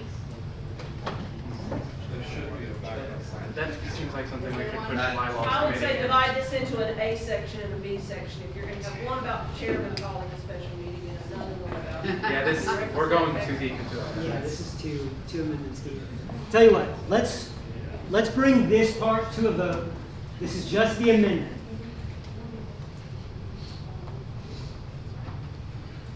I'll do a real vote. Those in favor of this amendment to the amendment to the bylaws, just this in pink. Those in favor indicate so by saying aye. Aye. Those opposed? Could have done it without objection. All right. Okay. Now. Actually, I really hate to be that guy. The word chairman needs to be the word chair. There's not always a guarantee it's going to be a chairman, and the technical title is chair. It's chairman elsewhere. Really? It is. God, I hate the grammar of our bylaws. You I- guys are doing the official thing to try to change it here. You're trying to I've make tried to have that chair happen before too. Do we want to hear the amendment for Just delete the word chairman and insert the word chair. for a specific number of members of the executive committee? Is there a way to refer that to the bylaws committee instead of Yes. working the language out right here? Great. Yes. So we could move to request or direct the bylaws committee to study that issue. Second. If you would like to make that motion. I'd make that motion. Would you mind making it for me? Just like a full out. What was it? I motion to request the bylaws committee investigate the issue of having the board call that special meeting. Okay. The motion on the table is to, we're going to say direct the bylaws committee to study the issue of special called meetings for executive committee members. All right. Is there any debate? Point of order. Point of order. Why are we directing in the bylaws committee, don't we need to vote on this first? Didn't we vote? We voted on the amendment. Amendment. We have not Yes. voted on the original proposal. Is referred to committee, have priority right now? I think it does. If you're going to, well, and what are It you would be a referring? motion, so, tell you what. I guess it's We'll not come in back order. to it. Yeah. We'll bring it, we'll say it's not in order. Our parliamentarian in residence is cringing right now, so, he's already told me that. But, tell you what, we'll go to this, that is an idea, it will be in order, we'll bring that back up on the floor. Thank you, that's a well-taken point of order. Mr. Graham? I'd like to make a motion to add in, to amend it to add the chairman for 1/3 of the executive committee. Second, wait, just make it. Okay, it's been moved and seconded to add the language. Well, now that that's part of that, would you like to add that to your, do that motion now that this is part of that? Sure. Rescind that motion. Okay. Okay. So I will give the floor back to you if you'd like to make your motion again. Yeah, I'd motion to refer this to the bylaws committee. Specifically, the executive committee piece of it? Yeah. Okay. Mr. Ortega has moved to refer this amendment to the bylaws committee. Is there any debate? Why wouldn't we just do it all together now, since we're all here? Because we're gonna go back and forth among 83 different percentages and. Yeah. And the logistics of how to call a meeting between Right. various Yeah. signed letter, Yeah. base camp. Okay. I'll start recognizing people. We don't want Sorry. to talk out of turn. I get it. If you'd like to be recognized. I honestly think that this will pass. So I think that we should just go for this now. Okay.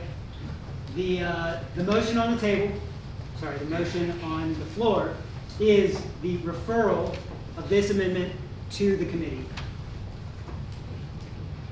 Everybody understand? Are you ready for the question? We're not debating it? Do you want to continue debating? Yeah. Okay, sure. Okay, yes, go ahead. No, I think 1/3, pretty cut and dry and seems pretty standard, and I just think that if the chairman alone shouldn't be able to have all the power to call a special meeting, and that if other members of the executive committee disagree with the chairman and, want to call a meeting, there should be a provision in there, and not having that provision, for any amount of time, probably it's not healthy for the organization, so. Sure. I do just want to point out that we're currently only in debate on the question of whether to refer the amendment to committee, not on the amendment itself. Yes, just referring to committee. Yeah. Well, here's the reality. We may need to call a special meeting because of the chair, right? If the chair's done. and we Or if he it need to gets have a hit by special- a Not you, Jared. Yeah. You're not We're Jared. not, We love Jared. hypothetically speaking, for future chairs. We'll say a lot. And if something happens, then Jared. If you're in a plane crash, well, can just never call a special meeting to discuss what happened. Oh, Brian would be punching. What if they're flying together? Then, according to Roberts, I have to call a special meeting for the sole purpose of electing a chair. Gotcha, okay. If I'm also on the plane, then we're really screwed. What if the entire executive committee? The question is, shall this be referred to committee, this specific amendment, 1/3 of the executive committee? Is there any further debate? Are we on pro or con? This is to refer this piece of the amendment to the amendment, to refer that to committee, the 1/3 aspect. Mr. Chairman, So, I speak in favor of that. The I think there's, referral- yeah, is what you're talking about. Okay. I know what you're talking about. I think there's some question about that particular issue, and I'm voting yes. I can speak to opposed motion. Sure. Yeah, I just want to say the reason why I think we don't need to refer this piece back is because if we refer this piece back, it means we're just voting on the initial language, correct? And the original language only has what the chair can call. So I would say don't refer this back. Let's vote on the entire thing, including the 1/3. And so that way, it's not just the chair that can only call this meeting, but if there is some sort of emergency or extenuating circumstance, 1/3 of the executive committee can call that meeting. And if we have quorum, we can hold that meeting. Okay. Anyone in favor? Yeah, I would speak in favor of referring it because I think this language doesn't provide all of the logistics for how that 1/3 would do that. Like, does the 1/3 have to email every member to pick the date and time? I just feel like it needs to be ironed out a little bit more. I like the idea of it. I think the idea is great. I just think the way it is now, the logistics are really broad and not clear. So I feel like the committee. How that 1/3 falls. Yeah, exactly. Exactly. We are coming up on time, so we need to close this piece out because we only have 10 minutes on the amendments. So what we'll do is we'll go ahead and close debate. We'll go to the referral to the committee, and then we'll go to the amendment if it still stands, and then we'll go to the whole thing. Make sense? The question is on the referral to the committee of the 1/3 of the executive committee piece of this. Those in favor of referring this to the committee indicate so by saying aye. Aye. Those opposed? Nay. The nays have it. The motion fails. The question now is on the language as shown for this amendment to the bylaws. Amendment to the amendment. Yes. So we are just looking at the piece in pink. Is everybody clear? Are you ready for the question? Okay. Those in favor of adopting this amendment to the amendment indicate so by saying aye. Aye. Those opposed? Nay. The ayes have it. The motion carries. We'll move to the entire proposal, and we will just vote it all the way down. Those in favor of the amendment to the bylaws as shown on the screen, please indicate so by saying aye. Aye. Those opposed? Nay. The ayes have it. The motion carries. The bylaws have been amended. Thank you, guys. We really needed that.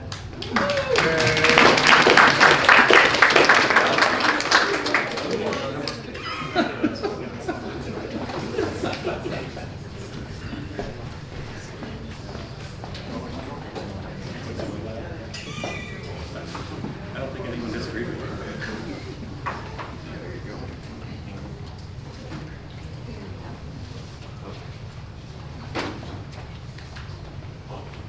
Okay, next proposal, this is proposal number 4. It concerns Article 4 that governs the executive committee for the bylaws, the Section M, election of the executive committee. And everyone in here now has a little bit of experience with that.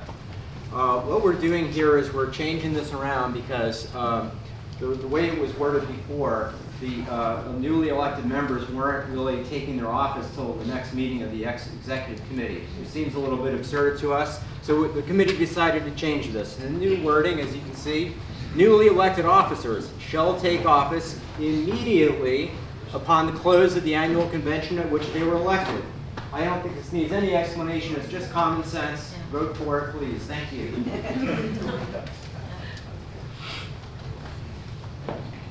All right. Vice Chair has a question. Well, one question. Speak in favor. I'm going to grant him the floor first. Yeah. I'll just say, this is already how it works for at-large and state district reps. It's only officers that have this issue. So this change would just bring officers in line with everyone else. So, point of information, this just gets Doug working quicker, right? That's what's happening. Yeah. That's the big change. Freedom. At the end of this, Doug has to get to work being treasurer, and you're off. Is there any debate on this? Okay, this one's a pretty straightforward one. I'm going to take it to a vote just so we can have it. The question is on the amendment to the bylaws. Newly elected officers shall take office immediately upon the close of the annual convention at which they were elected. Those in favor, there was no more debate, right? Those in favor, please indicate so by saying aye. Aye. Those opposed? The ayes have it, the motion carries.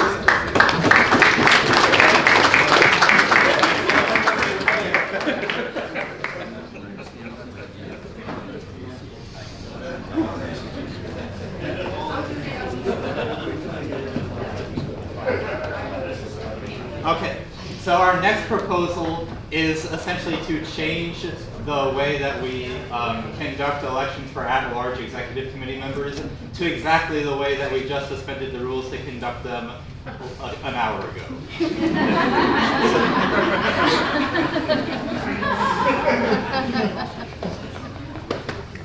Okay, so there are two slides here. The first one is Article 4, Section M, election of the executive committee.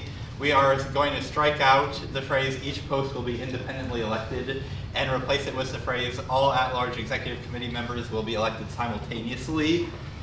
And then in Appendix B, Rule 10, we will strike the phrase and at-large members from the rule that says that they should be elected one at a time and add a new section that says voting for the at-large members of the executive committee shall be done by approval voting. Each delegate may vote for all candidates that they approve of. If a delegate approves of none of the candidates, a no to vote shall be submitted. This is exactly the same language that we already use for using approval voting to elect delegates to the national convention every 2 years. So I think that it is good wording, and I hope that you support this. Are there any questions? Debate, discussion. There's a question, debate. It's a question. Is the requirement of getting 50% just implicit in the definition, or does that need to be defined? It's already. It's implicit in approval voting. Well, it says majority. I seem to remember at the national convention, some people got 13 or 14% of the vote. Correct. And they were removed. So Yeah. with this proposed amendment, all of this paragraph will no longer apply at all to the at-large members, only the officers. So the only part that becomes relevant to the at-large is the new Section 3. Okay. Any other questions? I have a, you know what? Is there? Yeah. So I actually don't really agree. Yeah, we'll go with one question. So earlier the instructions were not to put a NOTA, and that NOTA was basically like you lost a NOTA if you didn't get a majority of the votes. That's, to me, this reads like I would treat NOTA like a candidate and put them on my approval voting ballot if. You can do NOTA as the first one, but it would be NOTA as the only one. I don't Instead think of- it also be point. Yes, that's correct. So having a NOTA on there doesn't, with other ones, doesn't count for NOTA. I have a question. I understand it worked really well today because there were only 4 candidates that were chosen.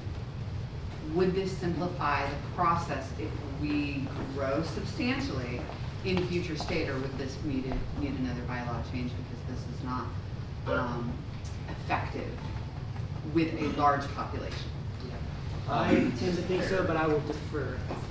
So this is the method that we use for electing delegates to the annual convention. And I think last year we had more than 40 candidates going for 31 positions. And I mean, it took a little while, but we got it done, so. Would now be the time to entertain making a motion to amend to add the word majority? It would not. That will come after this, if you would allow that. Are there any other questions, debate? Okay, we will take this to a vote. Those in favor of this amendment as it stands now, it's 2 of them, correct? That we're doing together? Sorry, did you say now is the time to engage in debate? Now is time to engage in debate. but not- I would like to speak against this motion then. Okay. I want to speak against this because the way it's worded right now, a parliamentarian would read that and read approval voting, meaning that someone without 50% could get elected. I think we need to have the words a majority via approval voting added to this language so that way whomever is elected to our XCOM at large are elected with the majority of the room in an approval vote. Because if you don't do that, you're going to end up with members of your committee that are elected with less than 50% of the vote. And this has happened at National when we did approval voting of our executive committee. And while it will save time to do approval voting, if we don't do a majority approval voting, we will have people with a plurality win representing the entire state of Georgia as the at-large members. At-large members should be supported by at least half of the members who are the delegation there. And I'm supporting it via approval voting because it does save time, but I think we need to vote this down so we can amend it to say majority approval voting. Thank you. I have a question. Go ahead. Based on what Chase was saying, is there a limited number of delegates that we send to the national convention? Because that's gonna eliminate those, like just now when we filled the at-large spots, all 7 people that were nominated did not get chosen because there were only 4 spots, only the top 4 people. How does it work with the delegates to the national convention? Is it a limited number? Because in that case, because even the ones that just now made our executive committee at large had 40-something%. A couple of them didn't have any majority, but they made it. All of them did. All had They're all majority. up 50%. Yeah, all were 50%. We had one that was also over 50%, but was the 5th place. Just happened to match. So, But it was limited to the top 4, Yes. right? Yeah, So just like the what's the second. deal with the delegates for that? So the delegates is also a little bit tricky because there also become ranked alternates after everybody that's elected. Yeah. And so then the alternates get bumped up, so I don't think we want to go too far down that rabbit hole. Yeah. Because although we took, 32 delegates, we had probably 10 or 12 alternates who could fill in, who came, so there was really, we almost let anybody who signed up essentially go. We just asked, I think, for 2 people to not go or something like that, and people were like, okay, I'll drop off, and we had it. So the delegate part has not been a huge issue. There's normally not enough people Yeah. to fill out a full roster. Do you want to take that as? Yeah. So if the body would like to vote this down so we can amend this, that might be smart. Why is it out of order to amend this time? These are the Georgia rules. So we do 10 minutes without amendments, and then we kill it and open it up for amendments. So we're going to take this to a vote. Language as it stands. Those in favor of this, please indicate so by saying aye. Aye. Those opposed?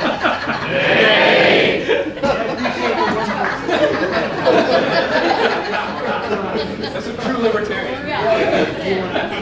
Mr. Chair, I'd like to make a motion to amend this to add the words majority approval vote and majority approval voting to keep it in line with what I just talked about. That's all I got to say about that. Is there any objection to this? Hearing none, this is amended.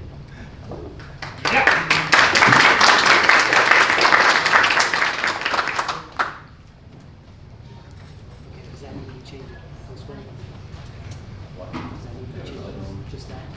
Yeah, on the other side, it doesn't talk about that. Okay. The question is on the adoption of the proposals. It's really one big proposal with multiple changes. We've all seen it, we've all discussed it. Is there any further discussion of this? Hearing none, we'll take it to a vote. Those in favor of the bylaws as amendment, as shown on the screen, indicate so by saying aye. Aye. Those opposed? Perfect. The ayes have it. The motion carries. The bylaws are adopted. Okay.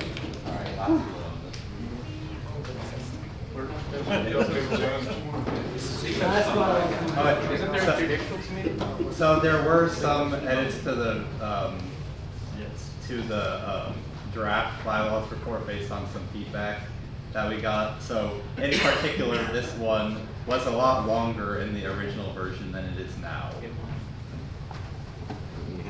Well, yeah, so I can. So this is really an amendment that our wonderful executive director feels very strongly about. She's been doing so much work trying to reactivate local affiliates across the state. And one thing that we've found is something that's effective is to be able to kind of reorganize single county affiliates into multi-county affiliates if there are a couple of single county affiliates in the same region, but if they are not having conventions and not active, it's best to combine that into a single multi-county affiliate.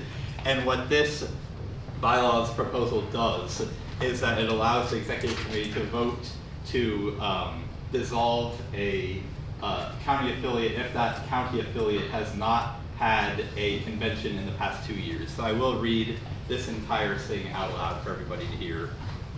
So we are striking out the current version, the current text of Article 6, Section C, continued charter viability, and we are replacing it with the following.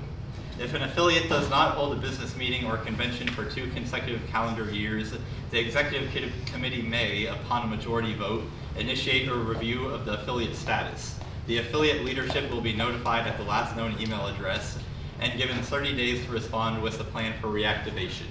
Failure to respond or implement the plan within 60 days will result in dissolution of the charter by a 2/3 majority vote of the executive committee. Any group of at least 3 members residing within the former territory of a dissolved affiliate may petition the executive committee for reactivation. The petition must include a proposed leadership slate, updated bylaws, and a plan for reactivation, including a date for a reactivation convention to occur within 60 days of approval.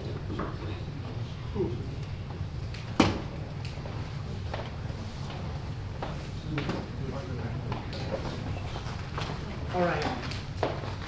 Chair, I'd like to be recognized. Yes, you are recognized. I'm giving the gavel to our vice chair. My recommendation on anything that Elizabeth asks for is that we do it. She knows best. She knows best. This has been a huge pain point for Elizabeth, trying to get affiliates closed down so that we can ramp them back up to become a real affiliate. Multi-county, we've had really good success with Bartow Polk Floyd. We've had good success with Chattahoochee Valley. There's another one that's a multi-county right now. Greater Athens. Lake Hartwell. Greater Athens, Lake Hartwell.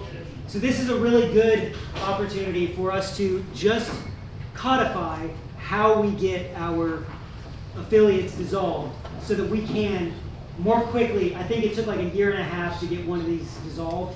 So I would like, Mr. Chair, for the body to vote yes on this so that our executive director can more effectively do her work. Is there objection? Is there objection? One more time, any objections? Okay, hearing none, this bylaws proposal is passed.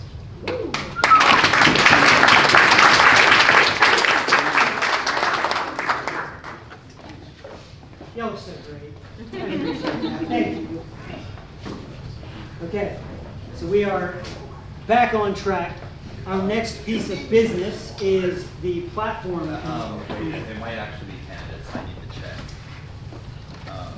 Please hold.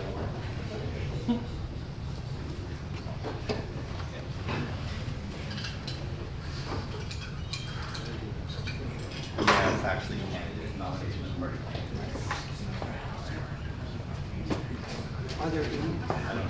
Are there any party candidates that are seeking nomination?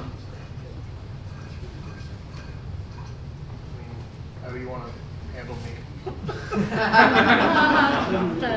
Party candidates. I think that'll have to come another time. Point of personal information, Mr. Chair. Yes, sir. Do we have a set time to on our schedule for adjournment so that people can make it to dinner tonight? We do not have a set time for adjournment, but I would say that we can adjourn at any point. It is not debatable at any point. Not trying to do that right now, but the other question is when is dinner? Because I want to make sure people who paid for dinner are able to make it. Yes, dinner I believe is at 7. Correct me if I'm wrong. 7 o'clock is our time. Is there any more tickets to the dinner tonight? And what's the cost?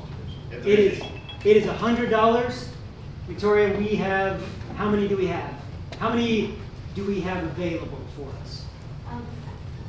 Oh, you need to know to purchase? Yes, we have total I believe about 6 left. Like left, let me see. What's the restaurant? It's here. Sorry, I can't remember off the top of my head, I'll get It's it. being catered. It's pretty good food in there. Yeah. Also, speaking of that, now is the time. If you have not donated to LP Georgia today, today is the day. Get on a monthly pledge. Get moving with it. We want to see the funding. We want to see number go up, right? That's the key here. The higher the number goes, the more things we can do as a party. We're asking you, get involved. Put your money where your mouth is. Put down a pledge. Get on monthly. I actually like annual pledges because it makes the accounting easier. Make Doug's life much easier, if you will. But please do that. The dinner ticket is $100. You're not paying for food. You're paying for the Libertarian Party. No, we're paying for a vision. So, Actually, it's 8, we have 8 tickets. 8 tickets. Yeah, look, I wanted to add something real quick. So, we got Elizabeth who works around, right? When we donate, it allows her to do more things, right? It allows her to put more hours. One of the things people don't realize is that of all the states that ever got 1 million votes, always had an executive director. There's only like 4 states in the nation, we were one of them. The only way that happens is if we properly pay our executive director. So understand when you give tonight, that's helping us keep our employees getting more hours. It also allows us to buy ads, to buy paper, and stuff like that. Really, one of the most important things is helping pay for Elizabeth's pay. And that is very important. So whatever you can give, $10 a month, it makes a huge difference. $20 a month, huge difference. In the past, Georgia's always been in the top 2 or 3 states for doing this kind of stuff. We need to stay in the top 2 or 3. So if you can give, we would appreciate it. It makes our life easier. It also makes Elizabeth's life easier. It makes her have, a little bit more money to spend and do things more time. So I would appreciate it. I think Elizabeth would appreciate it for you guys to set up a monthly pledge. It's really helpful for them. Bring it on. Love it. Point of information, is it not true that you too could be the proud owner of a shiny lapel pin like mine for only $25? Mr. Vice Chair, that is 100% true. $25. You can get one of these beautiful pins. But Call wait, now. there's more. So, yes, that is definitely something you can do. If you want to buy it, I can do tap to pay. So there's all kinds of fancy new technology. Find me. I will do tap to pay with you. Several of you have already done it. It's very easy, and we'll just get you a little description and an invoice. All right, we will now move to our platform.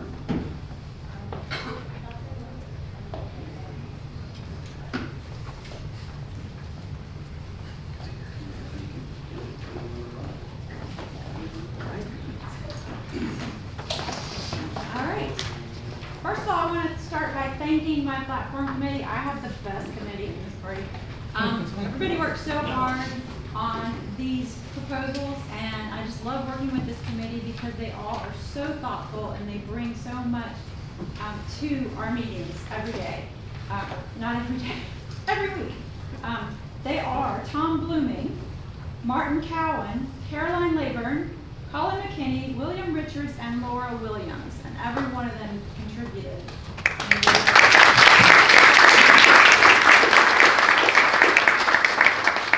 you all. Do we have this on the screen? We do. Okay. Oh, and before we get started, you should all have little QR codes in front of you. You may have to share them amongst the tables. These are so that you can follow along on your devices for those of you who can't read the screen. They say 2025 Platform Committee. Or did this get posted? I thought you were going to put this part on the screen. Platform proposal, yes. It was at the very top of it. Well, it's okay. Does anybody need one of the QR codes that wants one? Because they should be spread all over the room. Okay. Fantastic. All right. So the first proposal we're talking about today is one that is held over from last year. We had some concerns with the way it was worded, so we revisited this particular plank, 3.4, free trade and migration. And the objective of the committee was to recognize that even though the party is about free movement, we are recognizing that in the current environment, that doesn't make a lot of sense. And so last year, if you remember, we created a brand new plank called the welfare plank. And that was intended to sort of address that discrepancy of, we don't think it makes sense for people to come over just to take advantage of us. So we've addressed that in that welfare plank, and we want to go back and revisit this one. And as we were discussing this, we realized that the movement of people is different from the movement of goods. And so through much debate, we decided to separate this into two different planks because we felt like they needed to be addressed differently. And so we took our current plank, divided it into two, and do you want me just to read it? Okay. So the new proposed plank 3.4 is about free trade. We recognize the right of individuals to trade goods and services freely and voluntarily, regardless of political boundaries. Accordingly, we oppose government-imposed impediments to free trade, including tariffs, import duties, quotas, sanctions, and embargoes as violations of these economic rights. I'll also go ahead and read the migration plank, although I think we're going to have to vote on them separately. So migration, which we'll visit if we pass the first proposal. Political freedom and escape from tyranny demand that individuals not be unreasonably constrained by governments in the crossing of political boundaries for peaceful purposes. We therefore call for the elimination of government inducements and obstructions related to migration and the protection of human and civil rights for all individuals within U.S. jurisdiction. Would you like to discuss them individually? Is there any objection to dividing this into 3.4 and 3.5 as two separate? Here. Wait, what? Yeah. I would like to. I'm not entirely opposed to the idea of it, but I do want to speak to the idea that people are different than goods, because if we're talking about free trade and the use of goods and services, then those who provide services should also be unencumbered, and that would be people. As a business owner, I should be able to hire people who are here as immigrants or people who are not here as immigrants to provide the services of my business and to provide that unencumbered by government. And so while I understand the notion of separating, I also want us to reiterate the fact that human capital is labor. Labor is part of the marketplace, and it should be unencumbered by government. And so I do see some rationale for switching, but I also want us to remember that human beings are also part of a free market, and that includes those people who don't have BS status from our government. But that's just kind of my only opposition to splitting this. But if someone wants to speak for it, I'm more than happy to hear it. Tell you what, I'll entertain the motion, if that's all right, to divide. Is that? Okay. Would you like to? Thank you, Mr. Chairman. Yes, I'd like to rise and make a motion to officially divide this question on proposal 1.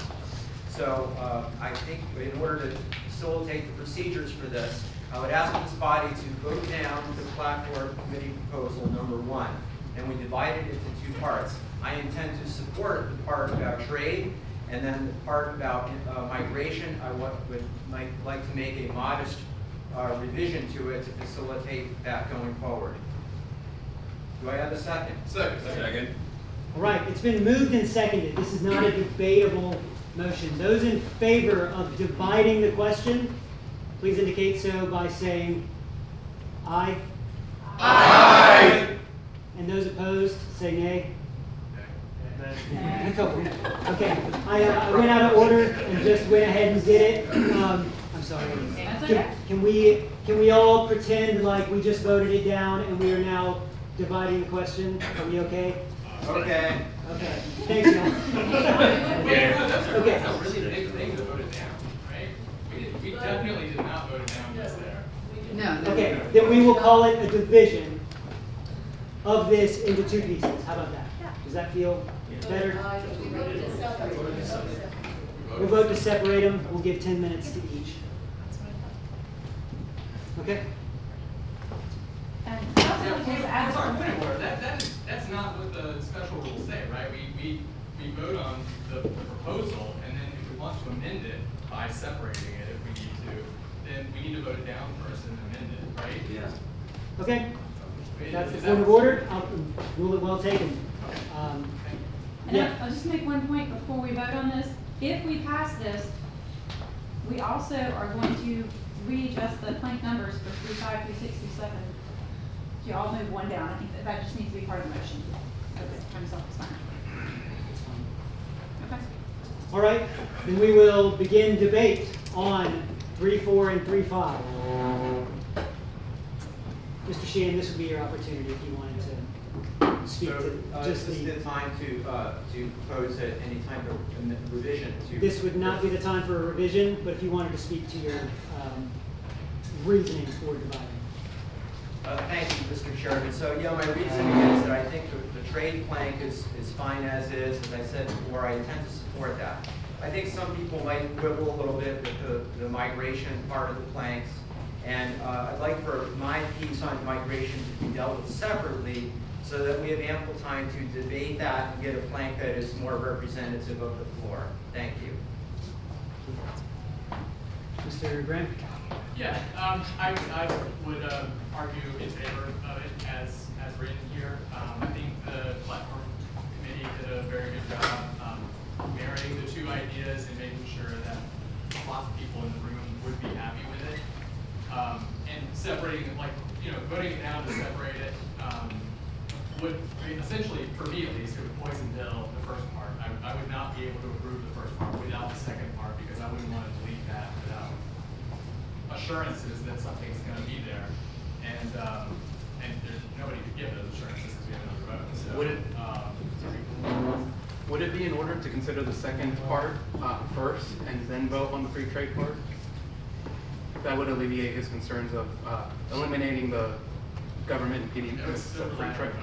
After the vote on the question itself, that would be in order. Could we also just entertain the amendment without dividing? We have to vote it down regardless. So it would be to, basically, because of Georgia rules, we have to either accept it as is or vote it down. So it might be useful if Mr. Sheehan wanted to share what his proposed amendments were, so the body could consider that in their decision to vote it down or to approve. I would welcome it. Mr. Chairman. I would welcome it. Okay, so the way I propose to slightly modify the section on migration, so I'll read it out. Political freedom and escape from tyranny demand that individuals not be unreasonably constrained by governments in the crossing of political boundaries for political peaceful purposes. Therefore, call for the elimination of, and I suggest inserting the word all government inducements, and then I would insert the words any unreasonable obstructions related to migration and the protection of human and civil rights for all individuals. I would take out the word within that's coming next and put subject to U.S. jurisdiction. Thank you, Mr. Chairman. All right, is there any further debate? I just want to point out, I think it's probably a typo, but in the text online it says governments. That says government. I think that. Which one was the, It's not plural. It's not plural in the piece, and I think that, without objection. I think it's just a typo there, right? Yeah, so we'll just move that on here. That will go in the minutes, so we want to be sure that it is. On this one? Kind of the one above. By governments in the cross, Constrained by governments. Second line of 3.5. the black type right above it. Yeah. By government's budget, right? It's not plural there, he's got it right. Okay, that's the correct one. Okay, then that is the one that, Or wait a second, or the elimination. No, Are they're both we not talking about plural. this one? They're both right. Yes. okay. Just add it in. we'll defer to our platform committee chair. Okay, is there any further debate? Question. So if after the debate's over, we agree with his rewording, we vote no on this proposal. Yes, and then we will open it up to an amendment, or a period of amendments. You may ask a question. I would like to know why he feels it's important to put reasonable obstructions in. Can you clarify?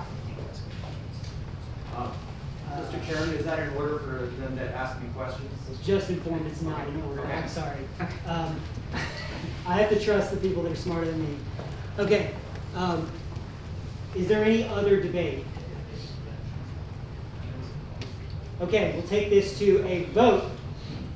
Those in favor of the amendment as is, please indicate so by saying aye. Aye. Those opposed to opening to this as it is? Nay. The nays have it. The motion fails. This is open up to... We now have to vote on whether to consider amendments. Do we have to Yes. vote on it? I've been doing it wrong this whole time. No, it only is for platform, not for bylaws. Okay. Oh, man, I thought you were going to give me a heart attack. Okay, then we will open up the floor to a motion to amend this. We'll say, what is the actual rule on this? See how we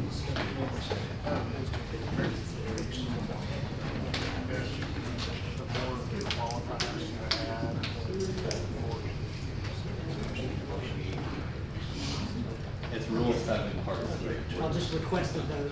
The rule is that I request a vote on amendments, and it's a majority. So we will request a vote right now. If you are in favor of amending this, please indicate so by saying aye. Aye. If you are opposed, nay. That was close. Do it again. If you are in favor of amending this, indicate so by saying Wait. You're just asking if they want to entertain amendments, not entertain any amendments. specific amendments. Correct, At correct. this point. I just- Yes, thank you. That is a very good clarification. We are entertaining amendments if this goes with a yes vote. Those in favor of entertaining amendments, please indicate so by saying aye. Aye. Those opposed? Nay. The ayes have that. The motion carries, and we will entertain amendments. I will leave it to Mr. Sheehan first, and then we'll come to you if you, okay. Thank you, Mr. Chairman and Mr. Secretary. So after the phrase call for the elimination of, insert the word all for government inducements, and then after the word and, insert the two words, any unreasonable for obstructions related to the migration, etc. And then the third amendment is to have civil rights for all individuals. Strike the word within, replace it with the term subject to for U.S. jurisdiction. Thank you, Mr. Chairman. Thank you. Is there a second? Second. All right, it's been moved and seconded. Is there any debate? I will open up the floor to you first if you'd like to speak to your motion. Thank you, sir. So yes, I think that it just takes a little bit of clarification here. I think, first of all, the question about any unreasonable. So we stated that we want people coming in for peaceful purposes, but there may be reasons of security or health or something like that. We don't want to act like we're trying to endanger the public here by just a basic libertarian point about freedom. So that's the reason for putting in that term. And then I think that covers it, but the other I think is straightforward. I can address if there's any questions about the other wording. Thank you. All right, is there any other debate? To go back to the black text, what is the actual text? Is government and governments is a difference because of, one one is us and the other is the whole international order.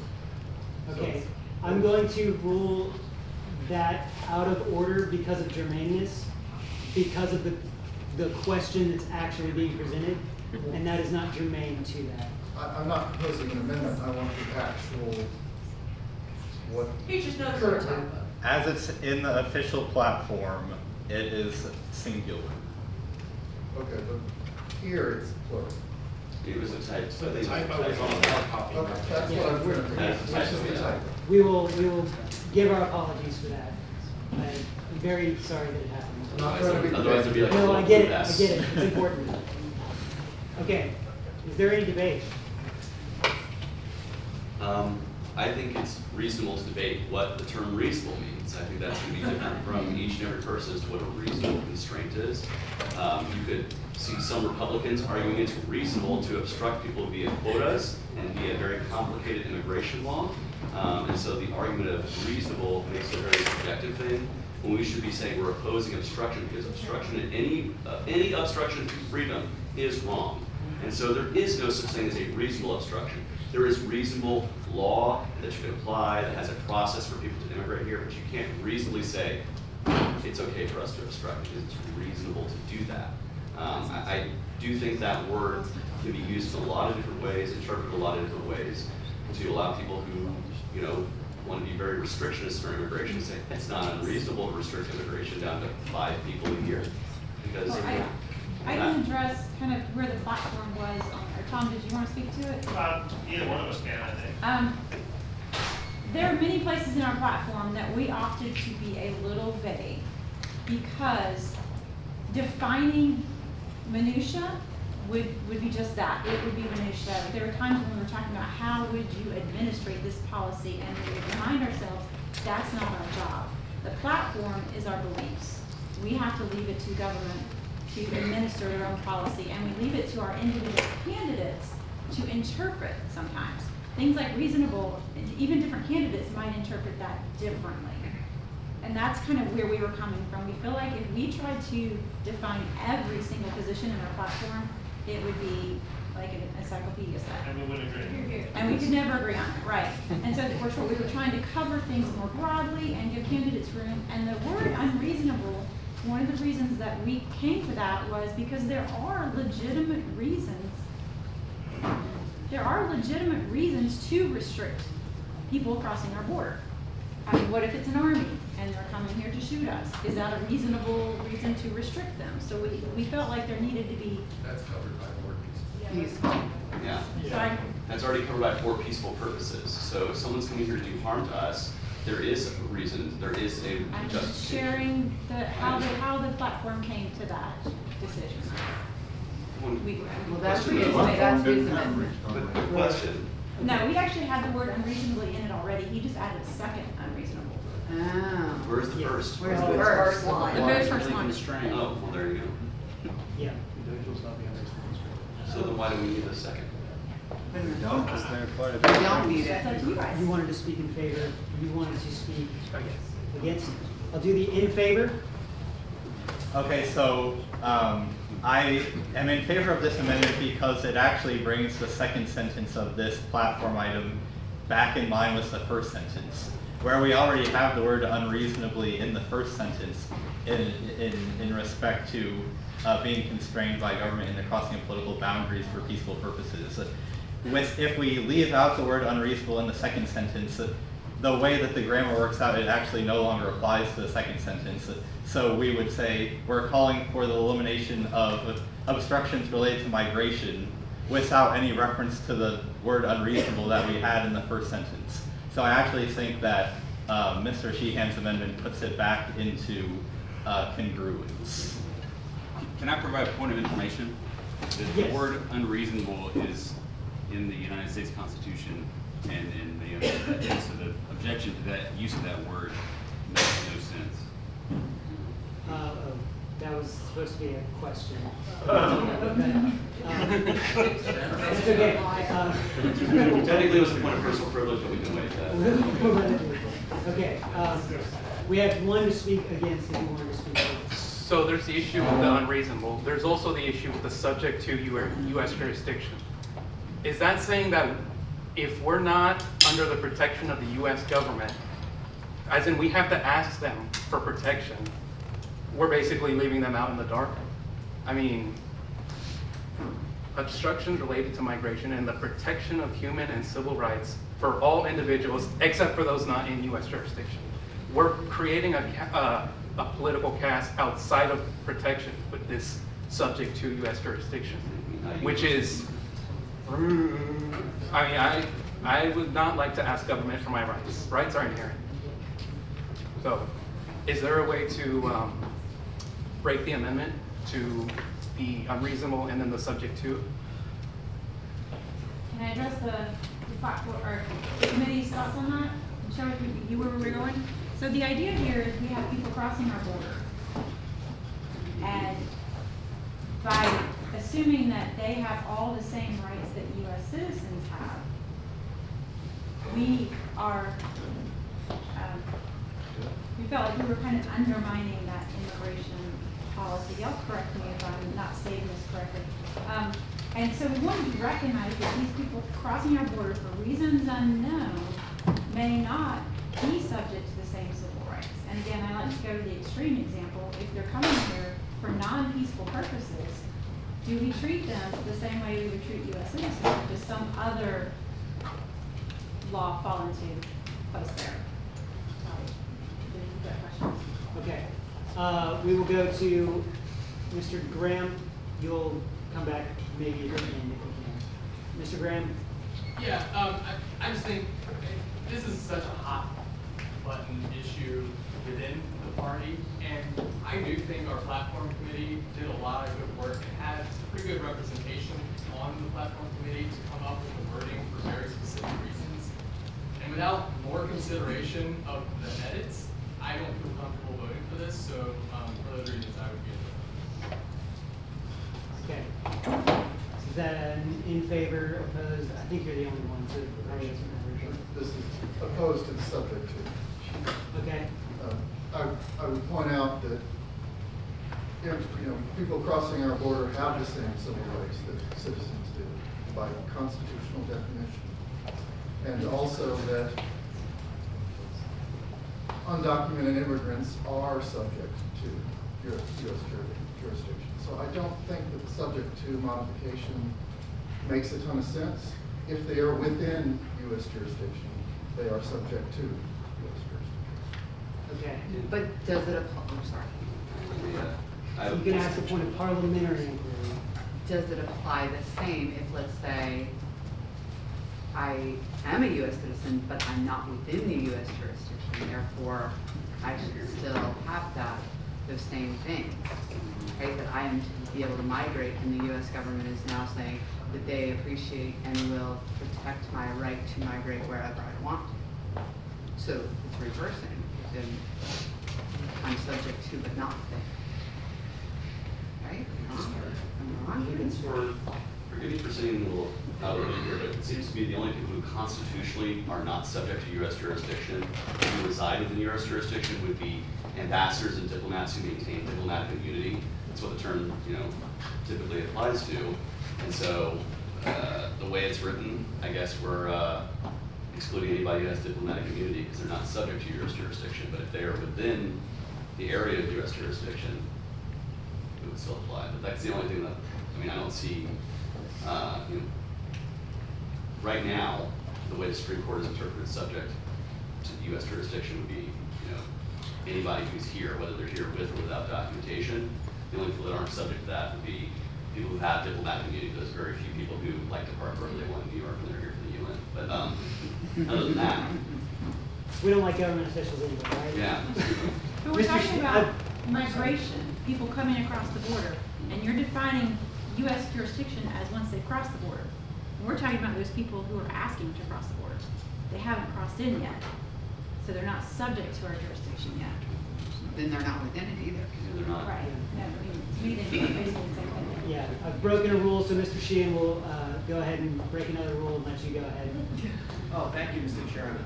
Addressing the questions about who were unreasonable appearing the second time, I'd like to add the argument here that it's important for that to appear there so that we're not effectively making the argument that people who you don't even know their identity have the right to come in the country. If you think about on your own private property, if someone comes and knocks on your door, you say, "Who's there?" And you don't open the door unless you're comfortable that you know who they are. And so all we're saying is that the government has that same right to say, "Hey, we're just going to check who you are. If you're a tourist, you're coming back from vacation. Who are you?" They just show me your passport and you're right in. That's not an unreasonable thing to do, to check people who are they who they say they are. And we're not trying to give an excuse for high barriers to entry here. We're just saying we're not making an open borders argument the way the Biden administration did. They say, "Hey, everyone come on, we'll even give you handouts if you want to come." Thank you. No excuses. Right there.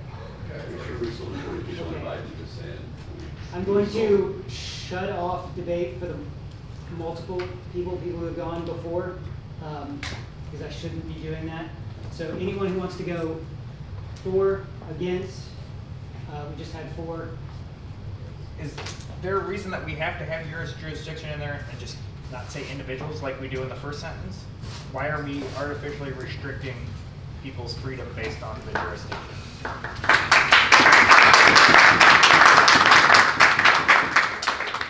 Put a period after individuals and strike the rest of the sentence? Mm-hmm. Is that a motion? I would entertain that as a motion. Can you make that Second. motion? Yeah, Please. Would you mind stating it for our secretary? I would like to motion that we put a period after individuals and strike the rest of the sentence. Okay, so this is an amendment to an amendment, just so everybody knows where we are and not get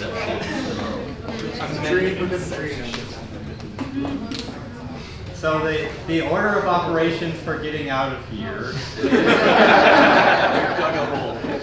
is to vote on, this needs to be crossed out, is to vote on incorporating this into Mr. Sheehan's amendment, and then to vote on incorporating Mr. Sheehan's amendment into the proposal itself, and then to vote on the proposal itself. Okay.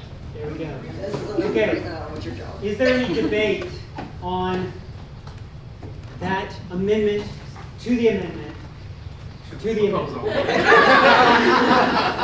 Please God, don't amend it. You can, it's You not. can. 2 levels as far as we're going to go. Any discussion?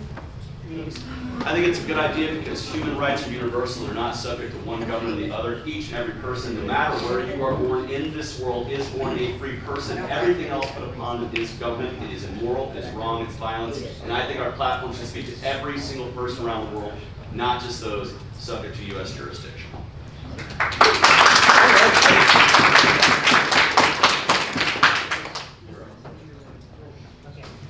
We'll do the one last and we'll go, because we had one. Go ahead. Thank you. So on the subject of human rights, we don't actually have that term in the U.S. Constitution. That's a United Nations term. And so if we leave it this way, if we have within U.S. jurisdiction, we're liable to be forced to say, hey, we're favoring UN human rights that are not actually rights under the Bill of Rights in the Constitution. If we keep it to subject to your jurisdiction, you're being clear, we're only talking about the rights in our Constitution, not some outside body we don't have any sovereignty over. Thank you.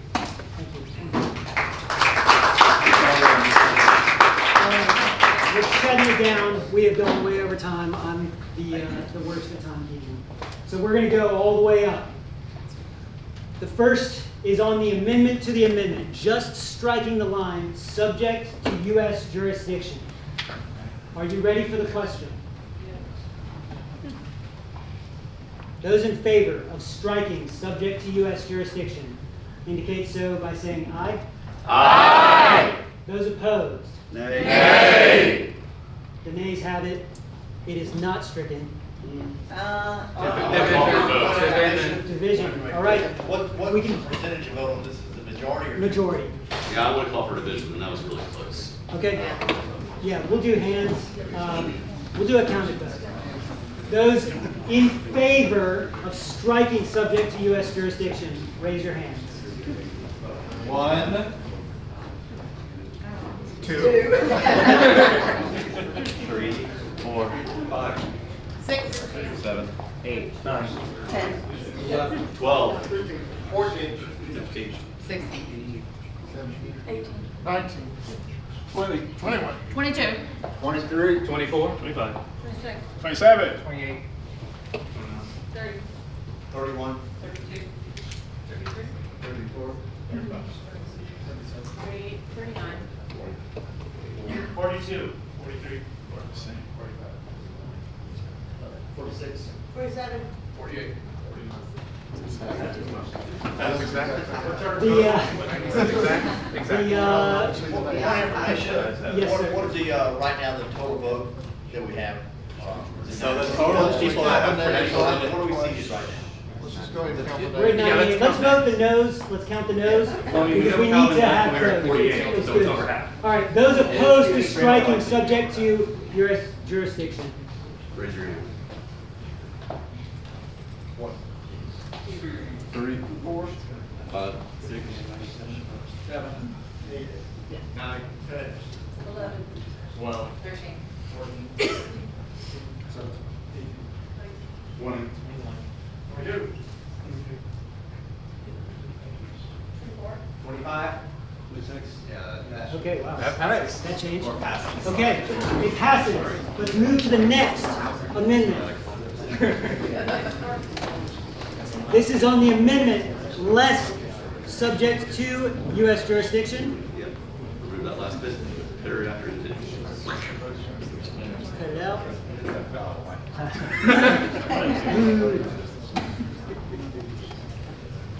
You're worse at colors than I am. I'm colorblind. What do you think? All right. The question is on the amendment to the proposal. All government inducements and any unreasonable obstructions. And that's it. And striking subject to U.S. jurisdiction. That is included. That's But we've already- But I already did that. Oh, yeah, but it's But part it's of the still proposal part, now. it's still part of the. Yeah, you're right. overall. So, those in favor of this amendment as it stands here indicate so by saying aye. Aye. Those opposed? Nay. Are y'all going to kill me if I say the ayes have it? No. I think the ayes have it. Okay. The ayes have it. The motion carries. The amendment is now we're at 2/3. This is for all the marbles. This is the entire plan. Free trade and migration together. Everything is one whole honking thing. Official terminology. Official terminology. Are you ready for the question? All right. Those in favor of this proposal indicate so by saying aye. Aye. Those opposed? Nay. Those in favor, raise your hand. Who's going to count? Well, Oh, you're doing normal. lower your hands. Those opposed? The ayes have it. This passes. The proposal goes through. This will be part of Don't forget to our renumber. platform.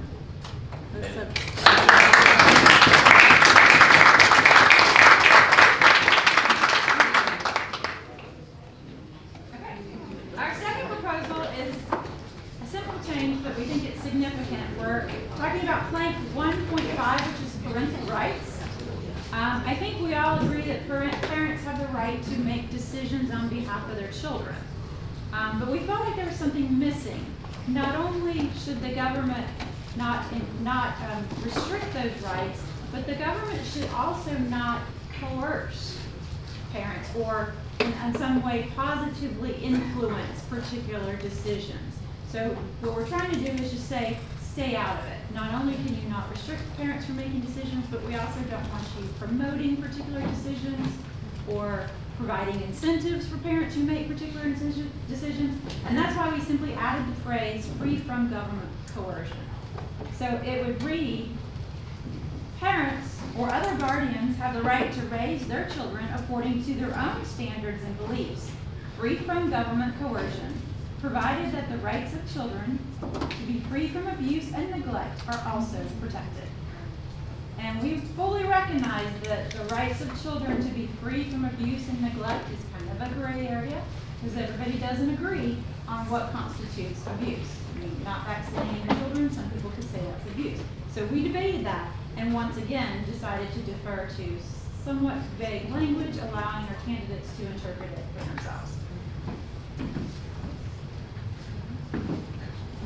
All right, the floor is open to just discussion, no amendments, just discussion, yay or nay. And I will leave that. Looks good, let's vote.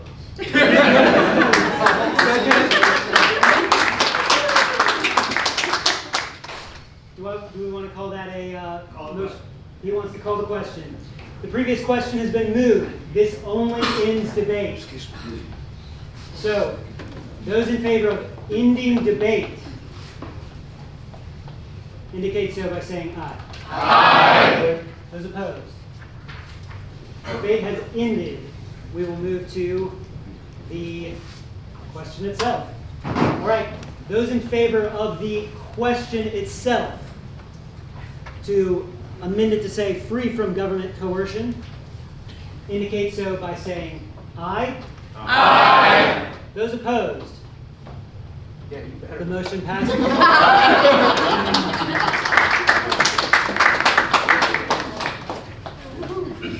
now we're going to talk about sex work. Yay. Actually, 1.4, personal relationships. So through our discussions, we realized that sex work is discussed in various places in our platform. And there are 3 different locations, which are mostly redundant. They kind of cover the same areas in different ways. So we voted to eliminate 2.10 because it's redundant and unnecessary, since bodily autonomy is clearly inherent in all beliefs. So after this decision, we realized that we needed to update Plank 1.4. So I realized we haven't gotten to 2.10, but that's where we're headed. If we were to eliminate that, which is completely redundant, then we would need to make sure that this plank includes the phrase that we added. So I hope we're going about that in the right order. So we added that regardless of the number of participants or whether any form of compensation is involved. So we're talking about personal relationships, and we wanted to cover sex work, prostitution, thrupples, any kinds of combinations. Polycules. Polycules. That's a word. And just incorporate that here. And so the new proposal would read as follows. Order. A person's sex, sexual orientation, sexual preference, gender expression, or gender identity should have no impact on the government's treatment of individuals relating to marriage, child custody, adoption, immigration, military service, or any other matter. Government does not have the authority to define, promote, license, tax, or restrict personal associations, regardless of the number of participants or whether any form of compensation is involved. Consenting adults are and should be free to choose their own sexual practices and personal relationships. All right. I will hear discussion from the floor. The floor is open for discussion only, no amendments. No amendments. I want to speak for this. And the reason why I do is because adding that language is going to clarify there if we're looking to change language elsewhere. I do support adding this language, but I also think this is just a well-written part of our platform that says you are free to be who you are, and the government needs to stay the hell out of what decisions you make as an individual person and as a consenting adult with regard to sex. It protects the right of children because it puts the word consenting adults in there, but it protects the rights of every decision that the adults make. It's in peace and involving consent. This is central to the core of libertarianism, and it's one of the reasons I am fucking proud to be a libertarian. So please vote for this.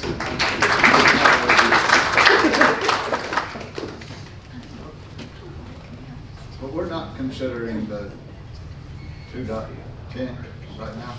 That'll be next.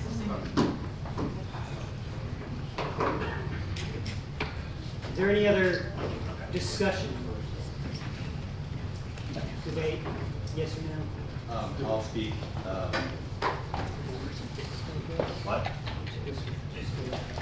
So, I think that this is a good addition, and I will be voting in favor of it, but only because I'm confident that we will eventually be moving on to the next proposal to delete 2.10, which is an entire plank devoted just to sex work.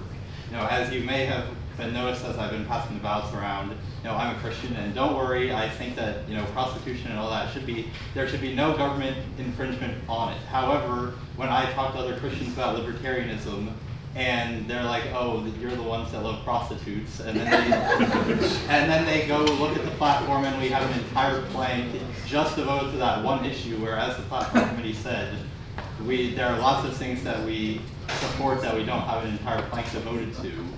Calling that specifically out, I think it crosses the line between saying that it should be legal and in the minds of a lot of people going from that to we actively all love this. And I think that I love prostitutes too. I think that there is a large population that when our messaging leans too far in that direction that we miss out on being able to communicate to. So I will be voting in favor of this, but please vote in favor of deleting 2.10. So that was it.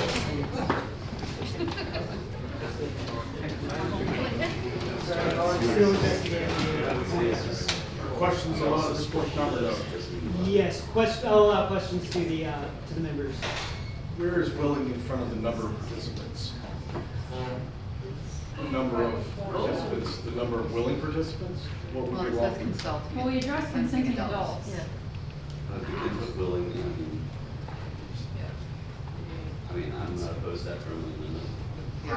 Grammatically, though, that Yeah. would also make it okay if there were some unwilling participants, That's true. regardless of the number of willing or unwilling. So we've got 3 that are willing and 1 that's not so much willing. Yeah, that would be good. I think it actually. That's You're right. consenting Lori, adults you're the English major. I'll take your grammar for it. Unwilling participants, more money. Screw that. We are at debate over this piece, no amendments. Is there further discussion? All right, we will take this to a vote. Those in favor of this amendment indicate so by saying aye. Aye. Those opposed? Nay. The ayes have it, the motion carries. The amendment is adopted. This will be incorporated in our platform. And next up, sex work, 2.10. We did vote to eliminate this, and I just want to be clear that this was not because we don't support sex work in any way. It was just as we were continuing to discuss, we realized we talk about this over and over and over again. We talk about it in 1.1, we talk about it in 1.4, we talk about it in 1.6. We just added it back to 1.4. And so, as Zane pointed out, how many times do we need to go on and on and on about sex work? It just really like it. It just didn't seem necessary. And to his point, it does kind of turn people away. It's like it is like we're sort of elevating it, and I don't have anything against sex work, but like I said, it's all over our platform. So that was why we opted to eliminate 2.10. I can speak to it. So, I'm not going to say one way or the other how you should vote, but I will give a little anecdote as I travel as a candidate. And I met a constituent who met me at an event and asked me several questions, but one of them was, what is your opinion on sex work? And I said, the Libertarian Party supports the right to do whatever the hell you want to do with your body and make money from it if you want to. I support sex work. 2 months later, when I was at an event in Miami, that same person came back, let me know that they were a sex worker, and brought 3 people to the event because they said this person stood up and supported it. It does not have to be in our platform, but I urge candidates, if they are ever asked about it, you stand up for it. Even if you don't believe it, you can say, I will never personally use a prostitute. I will never personally perform sex work or pay for it. But I believe that 3 people should be able to. And so if we're going to eliminate this plank, I do urge those of us who are libertarians, when we are spreading the message, and when the question is asked directly to us, we do not shy away from it. And so if we're going to eliminate this plank, we must be brave in our principles when it's asked of us directly, and not just defer to, there's a platform plank about that, don't worry about it. Mr. Chairman, would it be in order to somehow discuss the next plan? No, this is the piece on the floor. It's, No, it doesn't pass. Okay. That would not be in order. Okay. Yeah, I would just like to say that I wholeheartedly agree with what Chase just said. I think that if you're a candidate and whatever situation you're in, you can tailor the Liberty message to what those people want to hear, need to hear. You know, I think that our platform still completely allows for standing up for the right of people to engage in sex work if they so desire. Again, I think that I agree with our platform committee chair. Now it's all over the platform. We really don't need it to be in its own plank.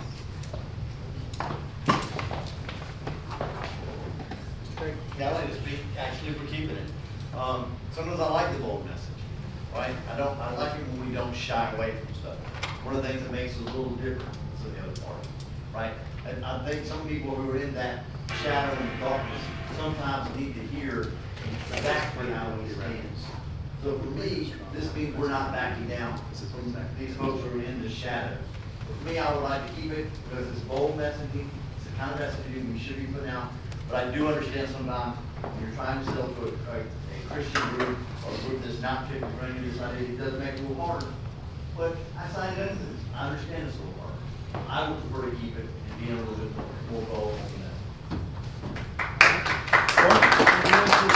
Point of information. Are there any other proposals that depend on the vote on this proposal? Yes. There is one of them. Yeah, I'm going to speak for eliminating it, actually. And honestly, I like the plan. I think it's really good. It sounds like this is a compromise situation, though, where there's a hot button issue, right, with LP. And it seems like the compromise was made in the platform committee very deliberately. And as Zane said, it doesn't stop me from saying we support your right to engage in sex work. We can still say that all day if we want, and the platform still supports that. So I definitely, I'm going to vote aye on this as a great compromise. I appreciate the platform committee. Yeah, give the platform committee a hand.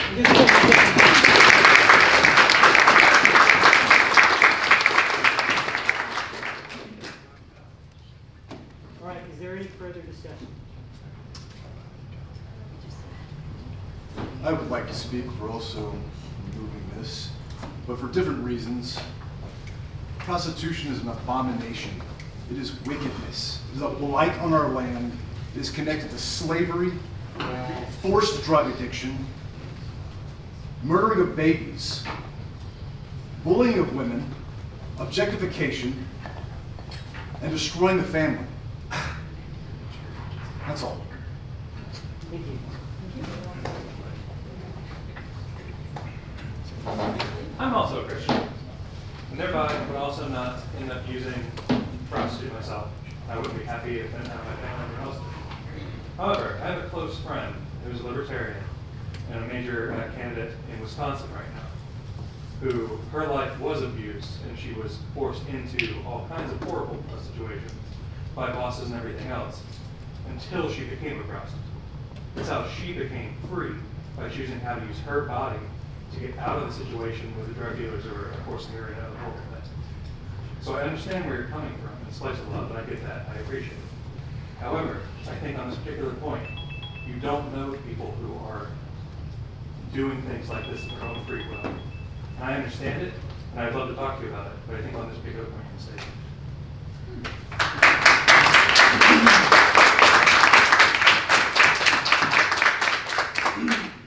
All right, we'll bring it back to the proposal itself.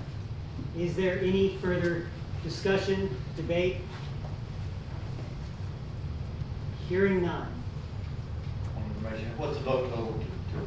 This is a 50%, sorry, majority, not 50%. Majority, more votes for than against. The motion is on striking the entirety of the sex work plank. Those in favor of striking the sex work plank indicate so by saying aye. Aye. Those opposed? Nay. The ayes have it, the motion carries, and this will be stricken. The next plank, the next proposal we are going to skip because it was a modification of 2.10 if we did not choose to remove it completely in Collins. And it's going to come up and speak to you about the next two proposals because he specifically working on. So I'm going to take a break for a second and let Collins go. All right, so I didn't mention that in any of the other times I've talked to you, but I'm a doctor. I work in the ER. So when I was offered the opportunity to do this, it hit me that we could actually change some things. So the biggest things we did were kind of alleviate any kind of obligations on the part of either the healthcare provider or the healthcare recipient. So the language is changed to, we favor a free market healthcare system and oppose any government influence, impediment, or subsidy that would undermine medical freedom. Individuals should be at liberty to contract with a care provider and to choose what, if any, health insurance, health care, medicine, treatment, or other aspect of their care they obtain from agreeing parties. So the main point there was healthcare is not a right because rights aren't dependent on the labor of others or the products of others. Everyone has a right to choose their own healthcare, but it has to be a two-way street. You can't force someone to provide healthcare, and I can't force healthcare upon you, and no one else should be able to force healthcare upon you. There's a lot of, times that's become relevant in the last 5 years or so. Some of this language is borrowed from another plank, 2.1. There was another clause in the original one talking about including end-of-life decisions. We chose to just take that out because it felt odd to have just that one little carve out to call that out specifically, because we felt that end-of-life decisions would be encompassed in our current, or the proposed language.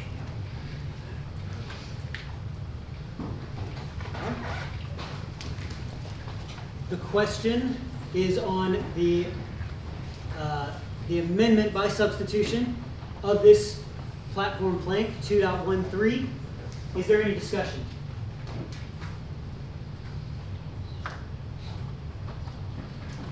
Is there any objection to this?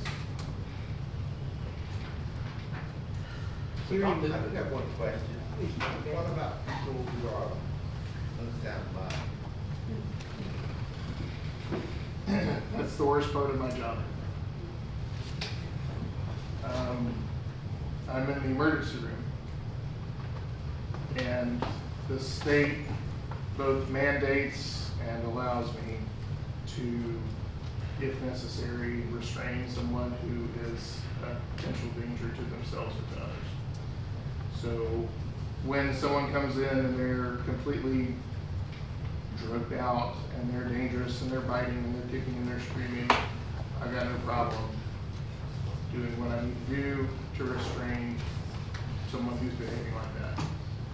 But when someone comes in and they're depressed and they're having a bad time and they're feeling suicidal,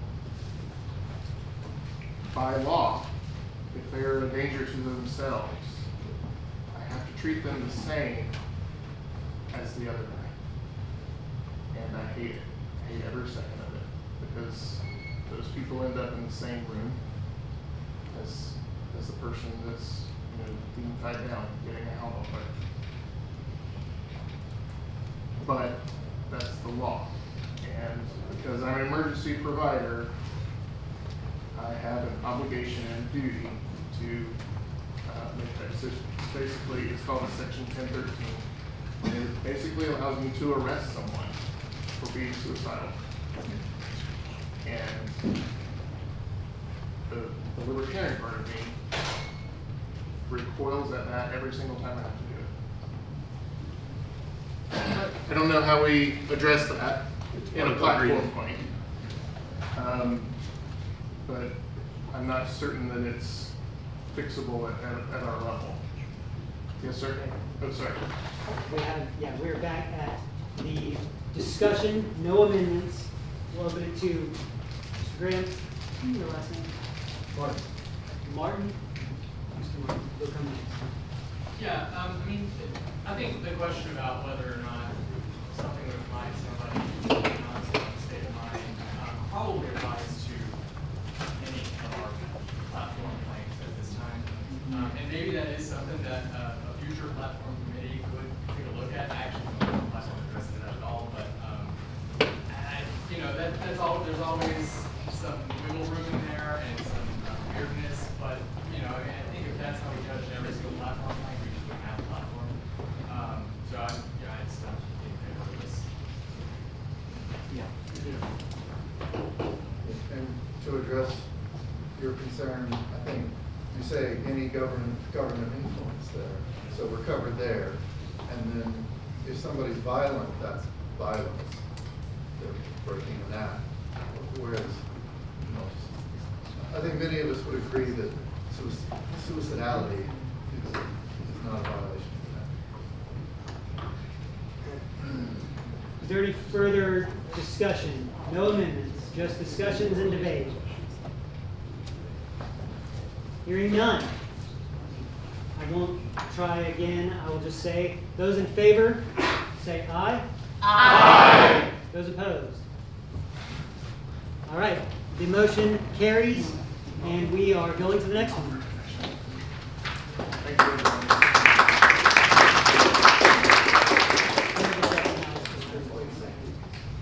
Motion to adjourn. I will move and seconded. I will rule it in order to adjourn, but it has to be voted on.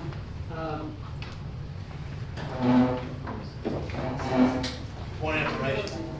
How many more proposals do we have?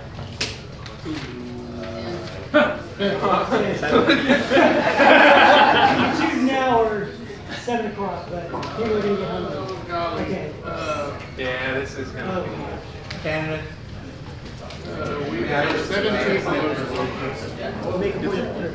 If the platform committee feels as though there are a few more that are really important, perhaps the body could be persuaded to hear a couple more of them and then adjourn. Maybe 2. I put them in order of importance. So, as many as we can get through, when you guys are done, you're done. I understand that. That's why we put them in order of importance, so we hit the big ones first. So the motion is to adjourn. Sine die, correct? That would mean done. Done. Is that what we're saying? Done. Sine die. Yeah. Not adjourning to anything else. I'll open it up to debate. No, it's not debatable. It's not debatable. All right. It is not debatable. So we'll just go directly to it. Those in favor But of look at adjourning. what we're missing out on. Those in favor. Yeah, I kind of want to vote on that. Yeah. So we'll all say nay. Hey, say nay, let's do it Say nay, after let's this get one. this done. Those in favor of adjourning indicate so by saying aye. Aye.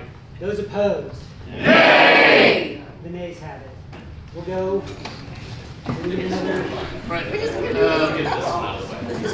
Mr. Secretary, after this one, can you take like a 30-second pause before you throw anything else up on that screen? All right, so.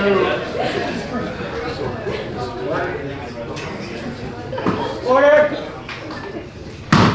The platform committee felt that we should simply oppose Social Security rather than proposing a phase out. And we didn't think it was appropriate to predict how people might behave in the hypothetical future. So we tried not to kind of legislate how this plan would operate and try and make a glide path for Social Security. We just wanted to make our statement clear. So the new language eliminates a lot of that stuff. And then the proposal is retirement planning is the responsibility of the individual, not the government. We oppose any form of compulsory retirement saving, including Social Security. The proper and most effective means of providing retirement income is private saving and investing. This is our question. I will open it up to debate and discussion. I know I keep saying for a lot of things, but I want to say I ran for president on a plan that would eliminate Social Security through a phase out, and my plan still fits well within the language of this platform. And so even though I'm somebody who does look at the realistic nuts and bolts of how you would have to do that, and you probably would, just to get public opinion around it, have to phase it down, even though I would want to abolish it tomorrow.